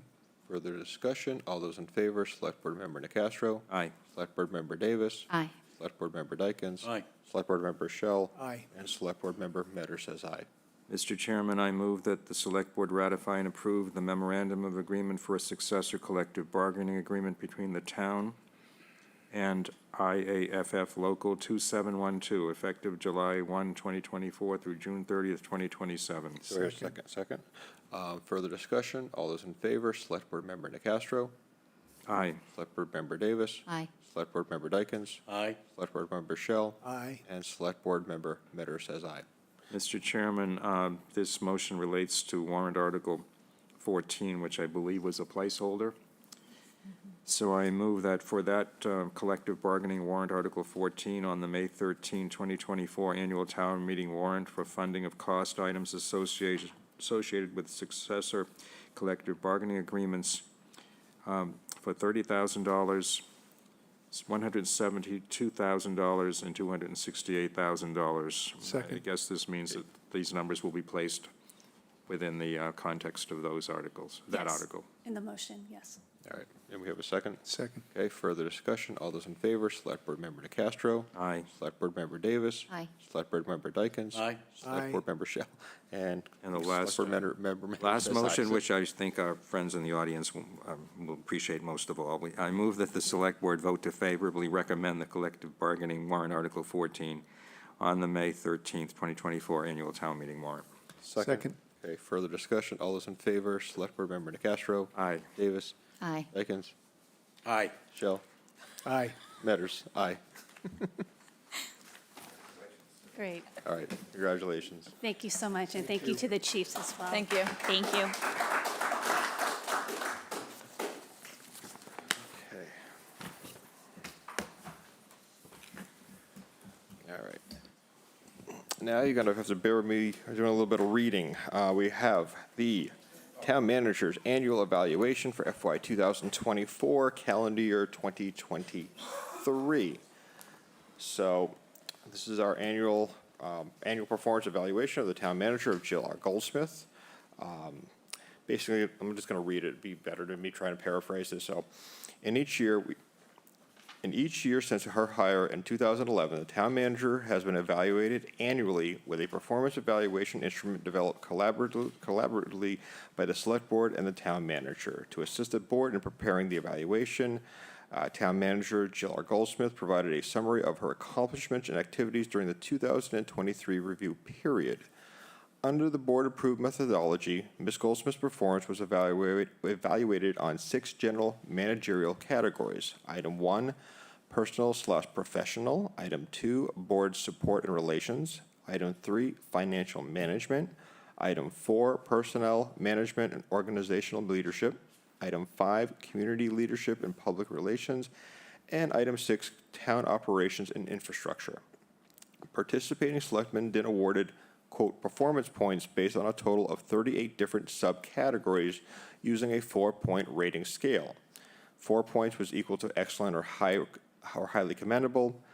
3 points equaled strong performance. 2 points equaled satisfactory or acceptable.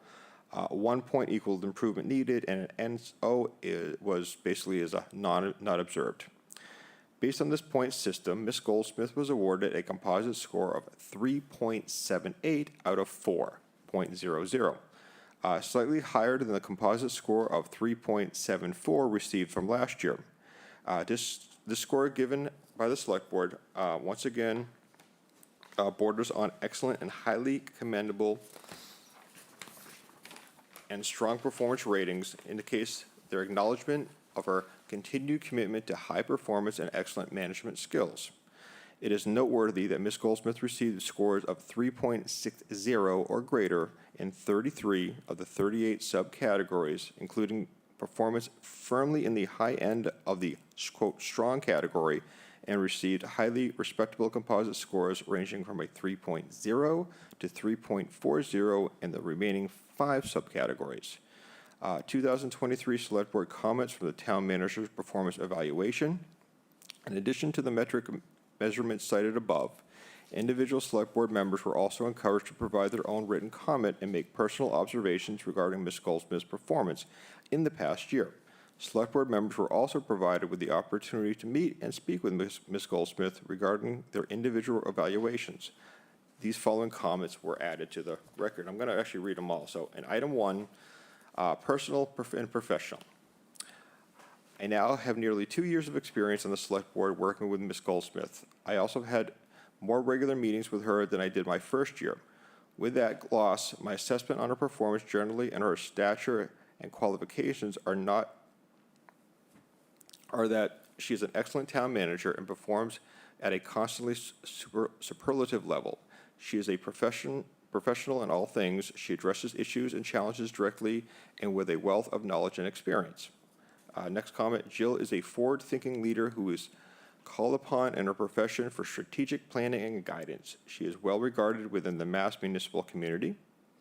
Jill is a consummate professional. She represents the town of Chatham very well. The town manager continues her work as a, can't even say this word. Consummate, thank you. I need more coffee, I think. Professional, fully engaged in the discipline of municipal government and with the highest ethics. Support of the town manager to continue attending conferences and training opportunities that can aid in the enhancement responsibilities of the town manager. And item number 2, which is board support and relations. As a general matter, Ms. Goldsmith works well collaboratively and responsively with the board as a board.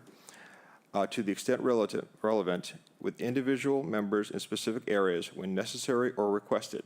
I believe she is a strong and effective partner with the board and a very reliable agent of board policy and direction. In all those interactions, she is timely and efficient. Jill, at our direction, has created working groups to initiate proposals, ideas, thoughts relevant to the community engagement. Jill has an excellent relation with the select board. She communicates issues and provides timely analysis. The town manager provides the select board with timely information and is easily available for and responsive to questions and concerns by individual board members. It would assist the select board more if she would be more direct and vocal with her own perspective, opinion, recommendations on the various proposals that come before the board. I continue to encourage the town manager to engage more in discussion of agenda items during weekly board meetings. Item 3, which is financial management. Ms. Goldsmith is fully in command of the overall structure, sensitivities, risk, and operational features of Chatham's finance. She is thoughtful, prudent, and anticipatory with respect to all issues which directly or indirectly involve affect town finances. It also appears to me, albeit with remote and limited visibility, that she is doing an excellent job of onboarding and orientating the new finance director into her duties and responsibilities. Ms. Goldsmith is appropriately conservative with respect to matters of town finance, although there are isolated occasions when I think the town could be more aggressive in responding to community needs and/or pursuing capital improvements. Our S&P Global Bond AAA rating affirmed in May 2023 reflects Chatham's strong economy, in parentheses, budget and performance, due to the evaluation of department heads through Jill's leadership. Superb job in financial management. Working and transitioning with the town's new finance director, the town manager maintains a stellar CF AAA bond rating, in parentheses, and transparent management of the town's finances. The town manager maintains a very strong rating in all aspects of the financial management category. Item 4, which is personnel management and organizational leadership. The past 2 to 3 years, and especially calendar year 2023, fiscal year 2024, have seen substantial change in departmental leadership, including natural resources, public works, community services, police, fire, and most recently, finance and harbor master. There is also a new executive assistant in the past year. My preliminary observations suggest 2 things. First, the town manager has had significant additional systematic stress generated by multiple leadership transitions, and that the concurrent need for support and guidance dedicated to those transitions. Second, early indications suggest some of those new leaders are exceeding expectations, while others are still at early stages of progress and development. Jill strives to recruit, select, and retain personnel in a challenging atmosphere of high cost of living and lack of inventory of housing. Team building with food for thought has had a huge success for staff, leadership, and community relationships. While acknowledging a difficult recruiting environment, the filling of new or replacement positions takes too long. Over this past year, the town manager has recruited a number of very promising new department heads, in parentheses, finance director, director of public works, natural resources, director of natural resources, human resource director, and other staff, and has continued efforts to better integrate and communicate with town employees in the staff's mission to serve the town well. The town manager has hired multiple qualified staff and a variety of departments to join, quote, Team Chatham. Item category number 5, community leadership and public relations. On virtually all fronts, Ms. Goldsmith is very much a positive face and representative of the town. She is very responsive to the squeaky wheels as if and where they appear, and as well as to the larger, deeper, more challenging needs of the community. With respect to the former, I do not think that her coverage and attention is stronger and more consistent in some areas than in others. On a somewhat different front, her reputation and stature in the larger Cape and state communities of municipal leadership and employees is nonpareil. Jill's engagement with the local business community, various municipal associations, including Massachusetts Municipal Association, which is the MMA, International City/County Management Association, the ICMA, reflect a positive image for Chatham. Jill's work to constantly improve communications with all facets of the Chatham community. She utilizes technology artfully in this arena. Her appointment to Shauna to lead has been a plus for the town and the board. The town manager maintains regular and ad hoc communication and outreach with the external government agencies at all levels, and has welcomed greater citizen involvement / access to town information, in parentheses, e.g., expanding the communications director's outreach role and data collection of Ask the Town Manager feature in the weekly main sheet. Town manager participates in a variety of town events. The monthly town manager report and main sheet provide valuable information to the public. And category number 6, Miss Goldsmith performs superbly well in respect to all these areas of responsibility. She is especially strong with regard to developing technology and command of all areas of town activity, infrastructure, and service. I think at the executive branch of town government, Ms. Goldsmith included, probably needs to spend more time on and give more attention to needed capital projects and mean for prudently funding the same. Jill has engaged in innovative and technical exercises to bring value to municipal services and delivery. Regarding technology, Jill has utilized social media, the website, the Chatham TV very well. She and her team balance multiple projects and priorities well. The town manager has provided capable technology support for effective management of town program and services, utilizing the best talents and resources of the town's IT department, including board and committee meeting support, and request support for long-range planning and funding of the town's future drinking water capital projects. In conclusion, the Select Board total performance score on the aggregate was a strong 3.78 out of a possible 4.00. Jill's performance, as reflected in the written comments by the Select Board above, was very strong and exemplified her professionalism and collaboration with all of the town stakeholders. The comments and the score reflect the overall excellent performance of Ms. Goldsmith as the Chatham's town manager. We extend our gratitude for her professionalism and leadership, which is continually and effectively provides for the town of Chatham. Respectfully submitted, Corey Metters, Chair of the Select Board. Thank you very much for your service this year. I will open up to the board if there's any comments that I've missed, misspelled, misstated, misspoke. We'll share a joke later about that. Mr. Chair, I would Yes, just like please. to thank the board. As seen by tonight, there's a lot of hard work and dedication that you put in, and your executive leadership is very much appreciated and valued. With this year of transition that we've had with department heads, retirements, new employees joining, I really wanted to make sure that the employees and all employees felt connected to me as the town manager, to each other, and especially to you as the board. You worked very hard to create a vision statement and on your goals and objectives. And as the chief elected officials, I think it's very important that we work to carry out your goals and objectives. And through our Food for Thought program, more than 75 employees have gone through. It's almost like a focus group, but it's very casual. They certainly understand your role and what you do, and they also very much appreciate the role that we do to, with only 155 employees, we do have a $60 million budget, and sometimes our focus is on dealing with people either at the start of a process or at the end of a very aggravating process. So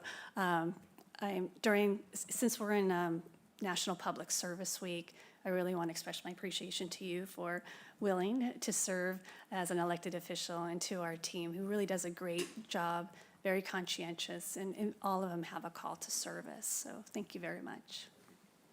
All right, thank you. All right, we have one more action this evening.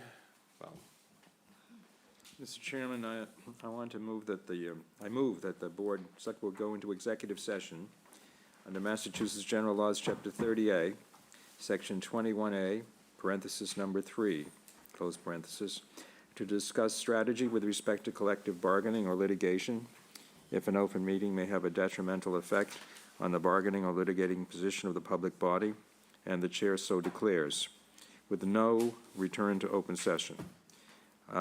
Hyphen Massachusetts Coalition of Police Officers, parenthesis MCOPS, close parenthesis, local number 294, Chatham Sergeant and Patrol Officers Union. Second. Second, okay. All those in favor, Select Board Member DeCastro. Aye. Select Board Member Davis. Aye. Select Board Member Dykens. Aye. Select Board Member Shell. Aye. And Select Board Member Metter says aye. We'll now go into executive session. Good night, everyone.